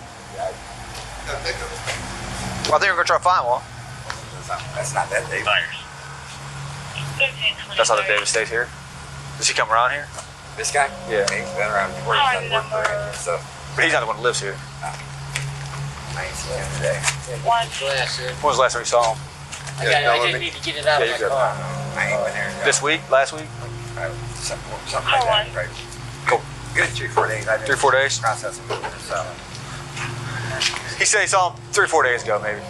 According to the workers, they've seen David in recent days, meaning he's still in the area. Now, police just need to locate him and ask him where Martha might be. Despite this lead, officers still sound convinced Martha will eventually turn up on her own and David is just another name in a domestic dispute. Unbeknownst to them, this is giving David exactly what he wants. Time. Because as the case stalls, he's keeping a low profile, only leaving Martha's house at night and using the lack of scrutiny to cover his tracks and refine his story. And over the next several weeks, what began as one oversight will snowball into a series of missteps that will cripple the investigation and ultimately pave the way to a discovery far more tragic than anyone imagined. The following week, after repeated calls and pressure from Kim, police finally agreed to conduct another welfare check. This time, however, they make another critical error. They send a new pair of officers unfamiliar with the full context of the case. This is where the mistake of not filing a missing persons report catches up with the police and causes David to slip off the hook again. It doesn't, yeah, they didn't add any notes. It just said that they were here. Well, it came in as a missing person. Because, okay, that's probably the daughter then. Yeah, but then it said she checked okay, and there was no report made, so they must have had contact. Some sort of contact. Is this the landlord? If it came in as a missing person, they cleared it without a report number. That means they determined where she was at. Exactly. That's what I was. Yeah. After only a few unanswered knocks, officers decide to leave the scene, assuming that, since no missing person report was filed, someone must have already made contact with Martha. This is exactly... Usually I thought they would kick the door down, bro. On a welfare check. They supposed to go up in there, man. Why dissuading Kim from filing a report had been such a catastrophic blunder. So with no sign of Martha or David, and police convinced nothing is wrong, the investigation quietly stalls. Days pass with no progress, until eventually, the case goes cold. week passes, and it seems Martha might never be found, as police have completely written off her disappearance. But then something strange starts to happen. Kim begins receiving response messages from her mother. The texts are brief and unsettling. I'm busy. I'm with my friends. I'm fine. It doesn't sound like her mother, and something about the way she's texting feels off to Kim. Growing suspicious, Kim asks police to meet with her again, this time demanding that they break in and check the house, or she'll do it herself. Still not gonna do it. Make an official missing persons here. Because I've talked to so many officers, everybody she knows, her friends, family, none of them has seen her face or talked to her in over a month. So I was sending her messages from her mother's phone, say, this is your daughter, I want to know where you're at. Oh, I'm at the Kingdom Hall in Kent with friends. I said, okay, stay there, I'm coming right now. Oh, I'm not there, you don't know where I am. Well, you just said you were there, where are you? Oh, I'm eating now. The way she types is completely different. She says she's angry at the family. But the issue is we were pounding on the door earlier and no one answered. And we didn't have enough to kick the door in and go look for her. She owns this property. If I need to break in here with you guys here, and if you think she'll press charges on me, that's fine. I want to know what happened to her. She's not going to press charges on me. That's not the problem. She has mental illness. Yes, she does, but she is... Do you know if she's taking her meds? No, I don't know. Oh, but I do know that she does not do this kind of thing. The last time her mother talked to her, she was walking through this field over here and told my grandmother, if I come up missing or dead, it is no accident. And she said it to me. This has been said to us several times. And he has told her before, I'm going to get your ass and nobody's ever going to find you. What's your concern? That he killed her. Kim appears confident that she has solved her mother's disappearance, accusing her lover, David, of both murder and impersonation.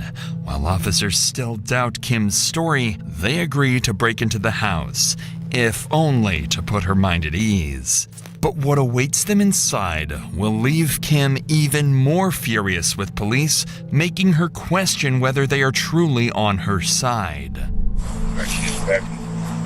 Through the fucking department. Come outside!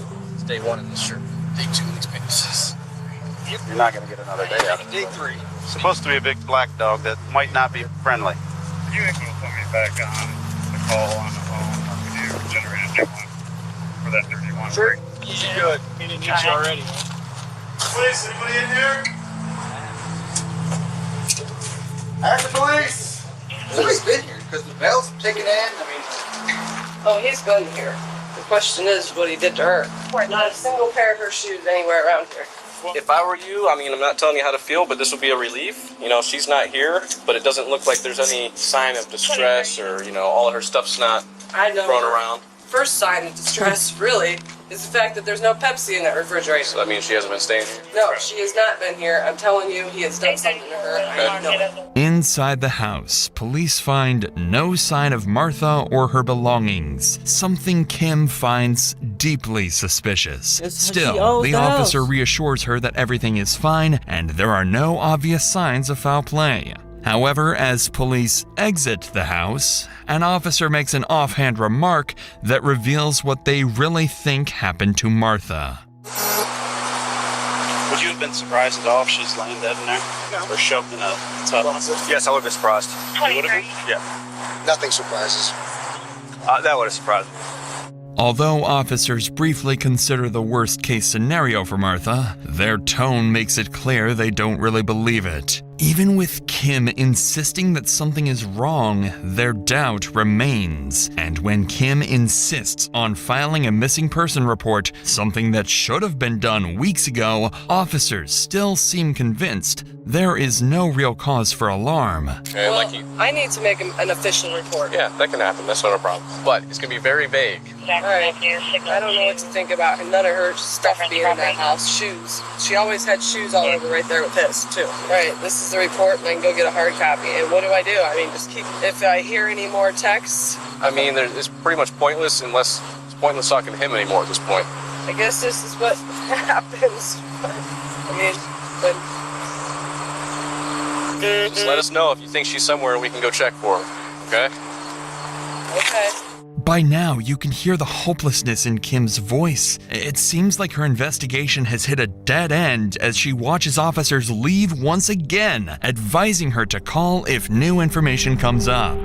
But a few hours later, one officer decides to return and speak with the neighbors, hoping to learn where David or Martha might be. It's a small decision, but one that quietly marks the first step in turning things around for police, because one of the neighbors he talks to is unknowingly holding a piece of information about David that will finally confirm Kim's claims. Is that right?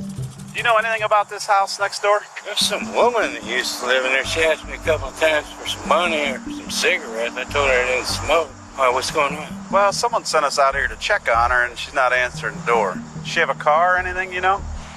I don't think so. Never seen a car? She was walking the first time I started cutting the grass. How you doing? You been living in the garage here? You want to call it a living? Where do you sleep at? Them niggas is down bad, boy. Do you know who lives here?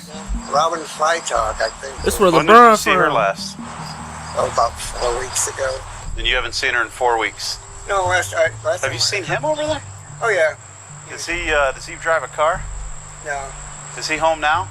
I have no idea. Okay. The neighbor's statement finally confirms what Kim's been suspecting all along. David hasn't disappeared. He's been coming and going from the house while police and Kim struggled to reach him. With that information, police begin coordinating surveillance around the property, assigning patrol units to quietly monitor the area and wait for the moment David shows up again. 2 days later, the opportunity finally comes when officers spot a car parked beside the house, the first sign of activity in days. They approach carefully, hoping to finally make contact with Martha and put Kim's fears to rest. However, the person they're about to find is the very suspect they've been unknowingly helping all along.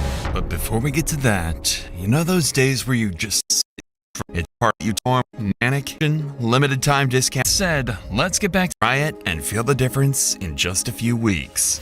With that said, let's get back to the scene where officers are about to come face to face with the man they've been searching for all this time. Hacker, please, just come outside. How you doing? Is Martha here? She's probably at her boyfriend's house. What's your name, bud? Thought she was the boyfriend. David Callahan? All right, come on down here for me. Why do you think she's at her boyfriend's She house? owns that That's house. where she stays most of the time. Where's that at? I don't Most of the know. time. You know who it is, really. Are you the only one here? I mean, she's here maybe a couple times a week anymore. I mean, She owns that house. split up for a year. I mean, she's schizophrenic. She's been on and off her medication I don't know how many times. This is David Callahan, the man Kim had been desperately trying to warn the police about. According to him, Martha was not at the house, but at her new boyfriend's. But now David is about to surprise the officers, explaining why they shouldn't necessarily take Martha's family's word at face value. I guess her daughter's fighting again. 604 to computer. Well, that's part of the reason we're out here, because no one in her family's talked to her since July. How? I know she's texted her. When's the last time you talked to her? I don't know, probably 5-6 days Oh, ago. he fucking up. Where was that at? He's here. And Martha's not in the house right now. Well, I mean, we can come in a month. Obviously, we're concerned about Martha, like you said, if she's off her meds and everything. Right. We'd like to find her. Right now, she's missing person. So we'd like to... I didn't know it was all that. You didn't know it was all that? Well, missing person because her and the family, they've fallen out numerous times. You know, the family has just gone as far as changing their phone numbers and not giving them to her. They've treated her horribly over the years. Yeah. And her not talking to them right now doesn't surprise me. David claims Kim is not a trustworthy person and has never gotten along with Martha. With David tarnishing Kim's character and Kim doing the same to David, the officers weren't sure whose story to believe. But this is when the officer would get a brilliant idea. They knew David had outstanding warrants, something they could use as reasonable grounds to detain him. Their next move would catch David off guard and prove to be the police's smartest decision yet. Did you get your warrants taken care of? No, I need to get down there and take care of them. I got a couple misdemeanor warrants.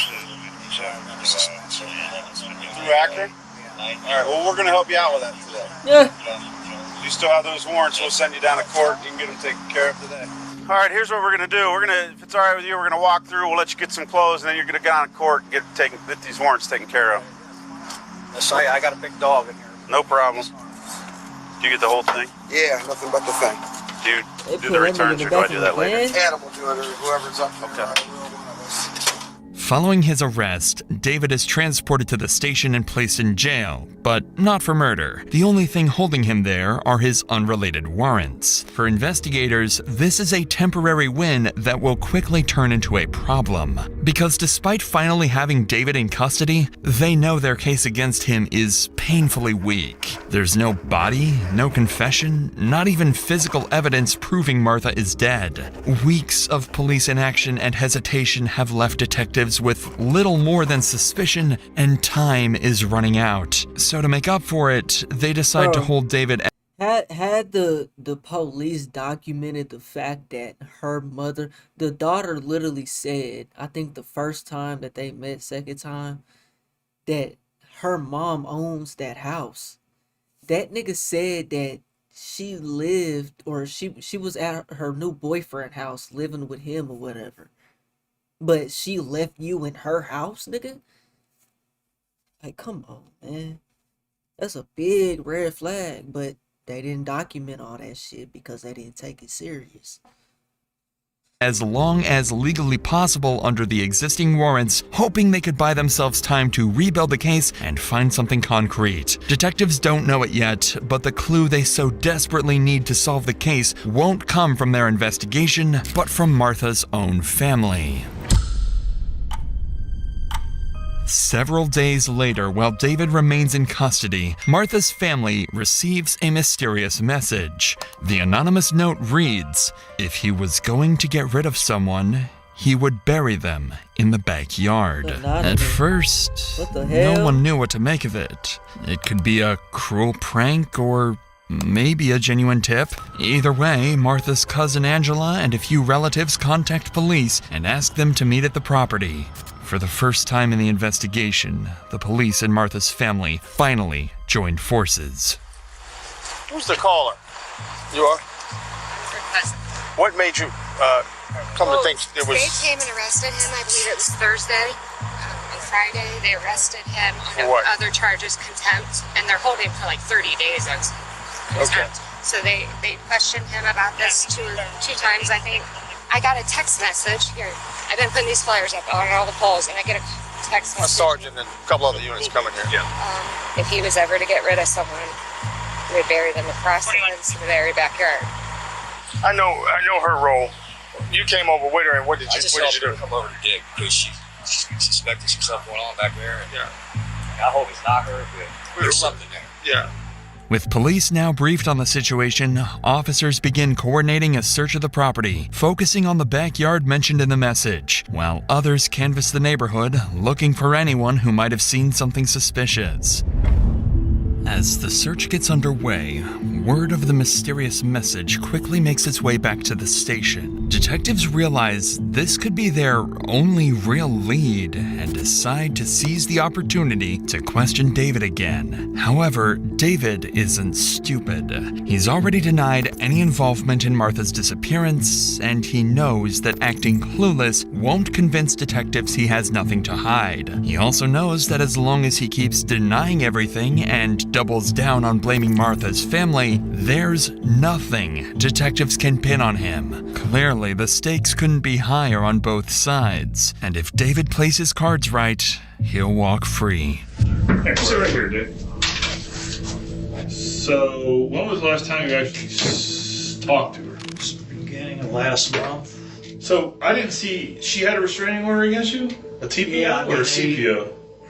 It's temporary. TPO? It lasted like 6 months, I think. Did you get arrested? Because you... No, here's the thing. Yeah, explain she's called the cops on me a half a dozen times, and I've never raised a hand to her. She's never had a scratch on her. Any report you would read will tell you the same thing. She gets mad and I leave. She thinks I'm out humping everything with a pulse out there that's female.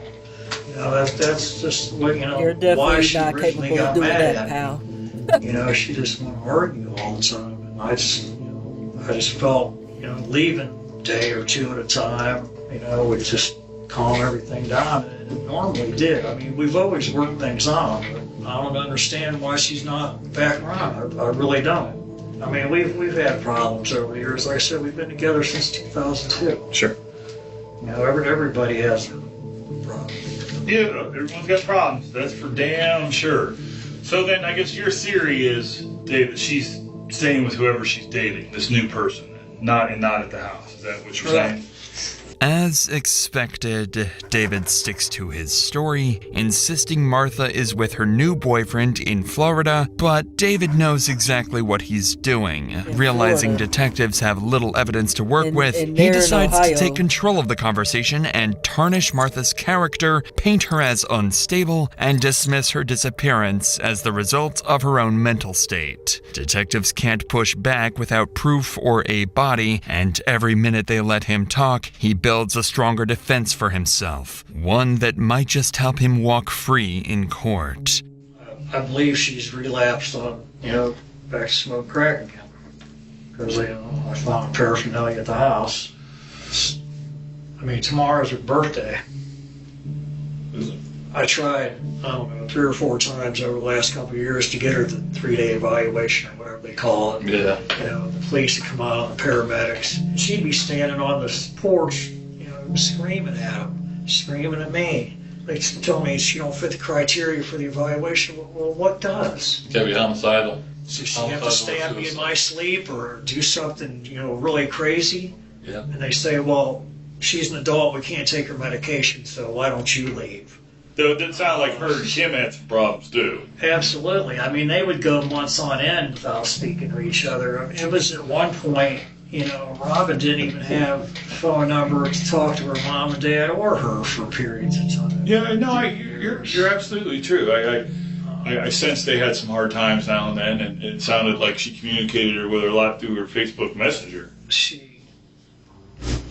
The mention of Martha's Facebook messages clearly catches David off guard. He's surprised that detectives even know about them, unaware that Kim already accused him of impersonating her mother weeks earlier. But that isn't the only surprise waiting for him.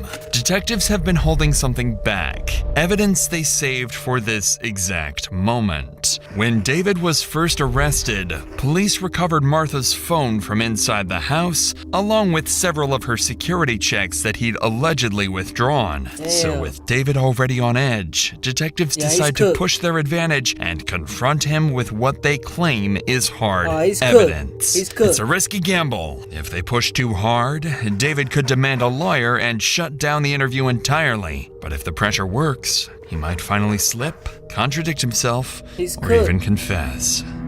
Yeah, obviously her family is real worried about her and loves her a lot, and I can see that you love her a lot, right? Yeah, absolutely. Well, Dave, I think there's some little piece missing here, bud. That's what I think. And I think you'd feel better if you just told us what it is. I don't know. I don't know what to say. Well, I think there's a little bit more to the story, Dave, you're not giving us. There's nothing else I can tell you. I've told you everything I know. He's cooked. Okay, well, I have. When the detectives start saying that, man, they gonna let your ass talk, act like, yeah. When they start saying that, yeah, it's cooked, boy. Damn, I didn't know that. Let it go. And you're not gonna be able to celebrate her birthday tomorrow, Dave. There's some pieces missing to your story, Dave. And as you know, that is your girlfriend, the love of your life, Robin's handwriting. That is September, where you paid the rent so we can keep up this farce that Robin is still around. Tell us the part about being on her phone, pretending that you're her. That's what I'm doing. Tell us about that. I don't have her phone. Where's her phone? I don't know. You know where her phone is. No, I don't. You put it. We found it where you put it. Why don't you just tell us the truth? They found it, nigga. What happened? You'll feel better. Did you guys share a bedroom? That nigga mad. I don't have. Did you guys share a bedroom? Now he cussing. Needless to say, David is starting to visibly get worked up over the accusations. He's defensive, irritated, but still talking. Luckily for detectives, he doesn't seem close to shutting down or asking for a lawyer, but they can tell they've pushed the limit for now. If they press any harder, the interview could end before they get anything useful. So detectives decide to take a break, let David step outside for a smoke, hoping it will calm him down and make him more willing to cooperate when he returns. Let him take a smoke and he's fucking In the in meantime, custody. back at Martha's residence, officers continue coordinating the backyard search and canvassing the neighborhood for anyone who might have seen or heard something useful. That's when a familiar face approaches one of the officers, the same neighbor from days earlier who'd reported seeing David coming and going from the house. This time, he shares a chilling detail about the days following Martha's disappearance. They had a fire pit back there of some sort. Right. But, you know, I didn't even know she was missing until a few days ago.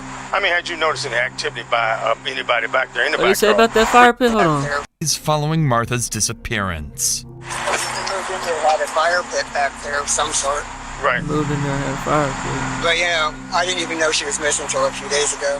I mean, had you noticed any activity by anybody back there in the backyard recently? Just the guy who lived there. What was he doing? In the middle of the night was burning things. Because I could smell it. The horrible stench from everywhere. And I thought, that's strange. It's even Bro, trash. that's something they always say when it comes to a body, bro, is the smell, bro. Ugh.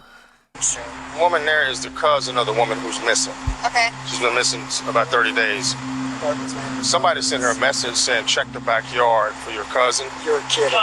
According to David's neighbor, every night he could see flames rising from David's backyard, accompanied by a horrendous smell. Acting on this information, officers request firefighters, EMS, and forensic teams to assist at the scene, treating the backyard as a potential crime scene in case human remains are found. And as the teams prepare to begin the search, no one could have expected they were only feet away from confirming the horrific nightmare Kim had feared all along.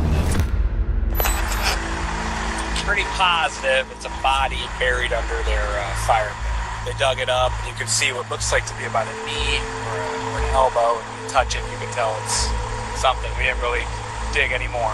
Gentlemen? You tell me.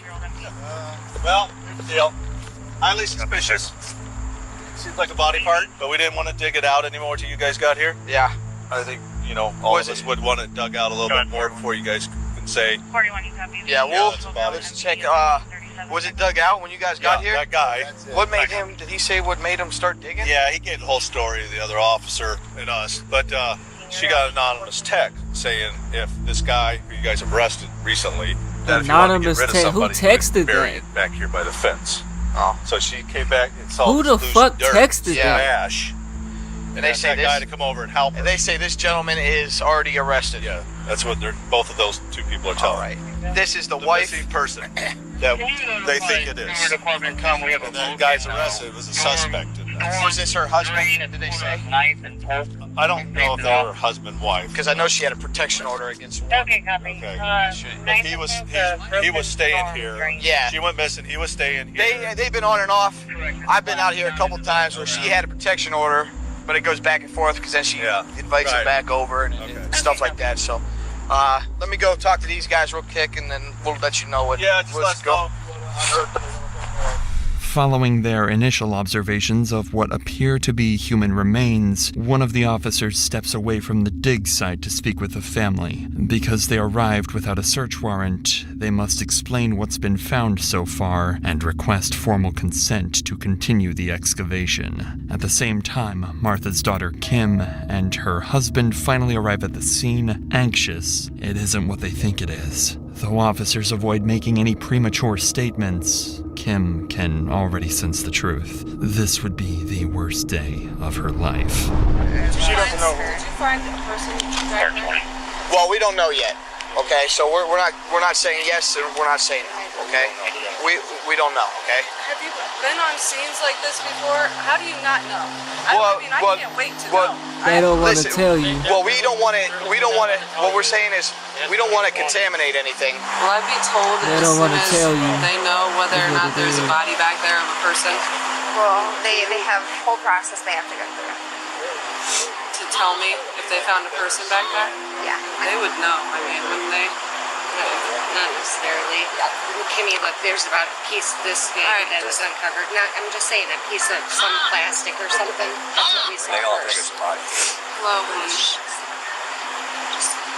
Hey, Mama had to leave real quick, okay? They'll just give you, the confirmation. I'll be back. We'll have Can them. you tell if it's her? Not now. No. I don't even think they don't even have the person back there that's going to be digging it up yet. Might be a little bit better to talk to somebody like that. Okay. I don't think I want to talk to anybody. I don't think that I want to right now. It doesn't help to talk to strangers. I have to ask you. I'm not positive that you're the one I should ask, but I'm going to ask you since you say you have power of attorney, if you allow us to go back in the yard and check that out. Yes, Okay, I do. I have to ask. Okay. So you're giving me consent, and the officers, and we're going to have a medical examiner come out as well. I hate the way these fuck After niggas be receiving moving, permission man. from the family, Go back there and dig officers that shit resume up, the man. You know what it is, Inside man. the shallow fire pit, they find the remains of Martha. Her body is wrapped in bedding, sealed by a plastic bag, burnt, and showing a clear blunt force injury with a rope still tied around her neck. Everyone at the scene is shaken by the discovery. After weeks of uncertainty, Martha's disappearance is finally resolved, but the reality offers little comfort.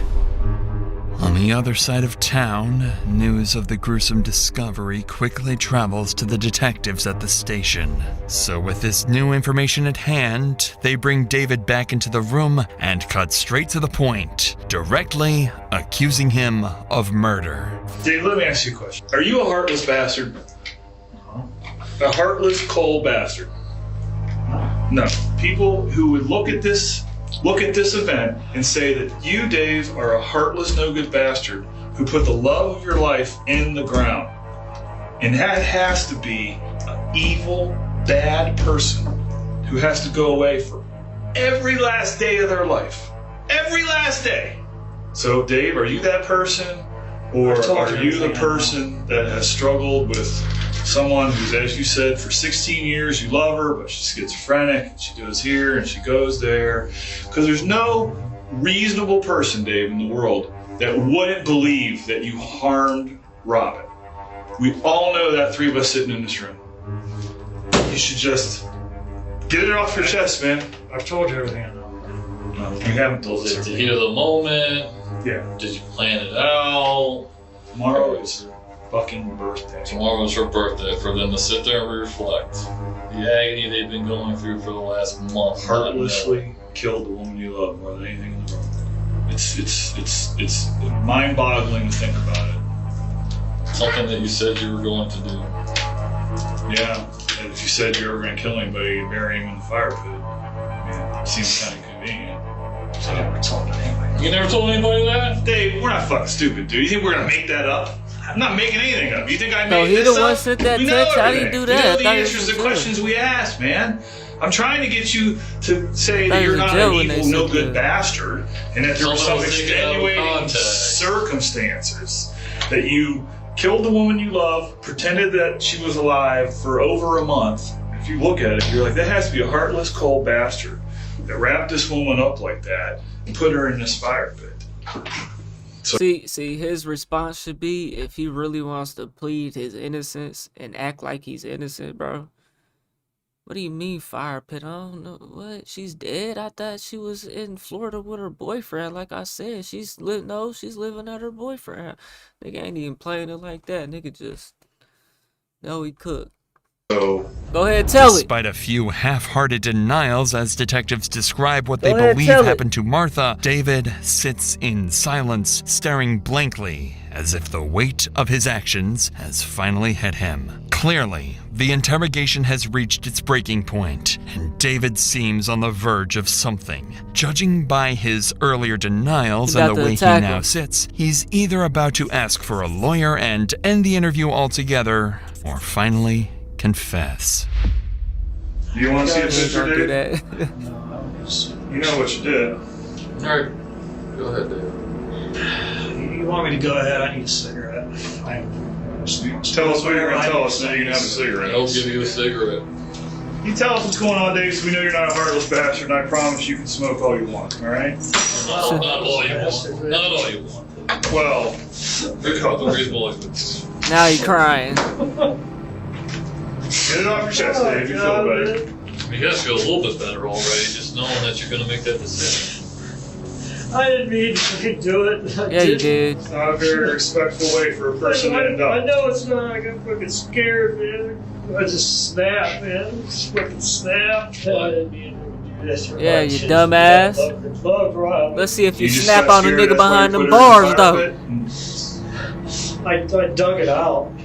Half an axe handle or something beside the bed. She had it there for a long time. Just After you struck her, I choked her. what happened after Robin was dead? I took her out back and I dug it out. Guys, I'm fucking sorry, bro. How long did She's just so relentless, fucking. How long did this Didn't take? leave me alone, man. She knew I had nowhere to go. She just kept on me, on me.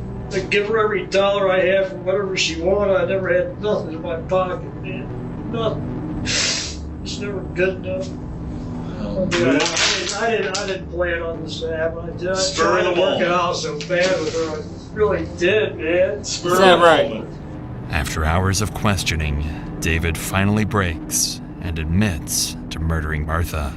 In a fit of rage, he struck her in the head, strangled her, then carried her outside, burned the body, and buried her in the backyard. As David sits in the interview room, crying and claiming to regret what he did, detectives can't help but think about how easily this could have been prevented, how many warnings were missed, and how many chances they had to save Martha before it was It's the police fault. too late. With his confession secured, David is taken into custody, where he's formally charged and set to spend a very long time behind bars. Hey, just to let you know, they talked to the prosecutor. For right now, you're going to be charged with murder, abuse of a corpse, and tampering with evidence.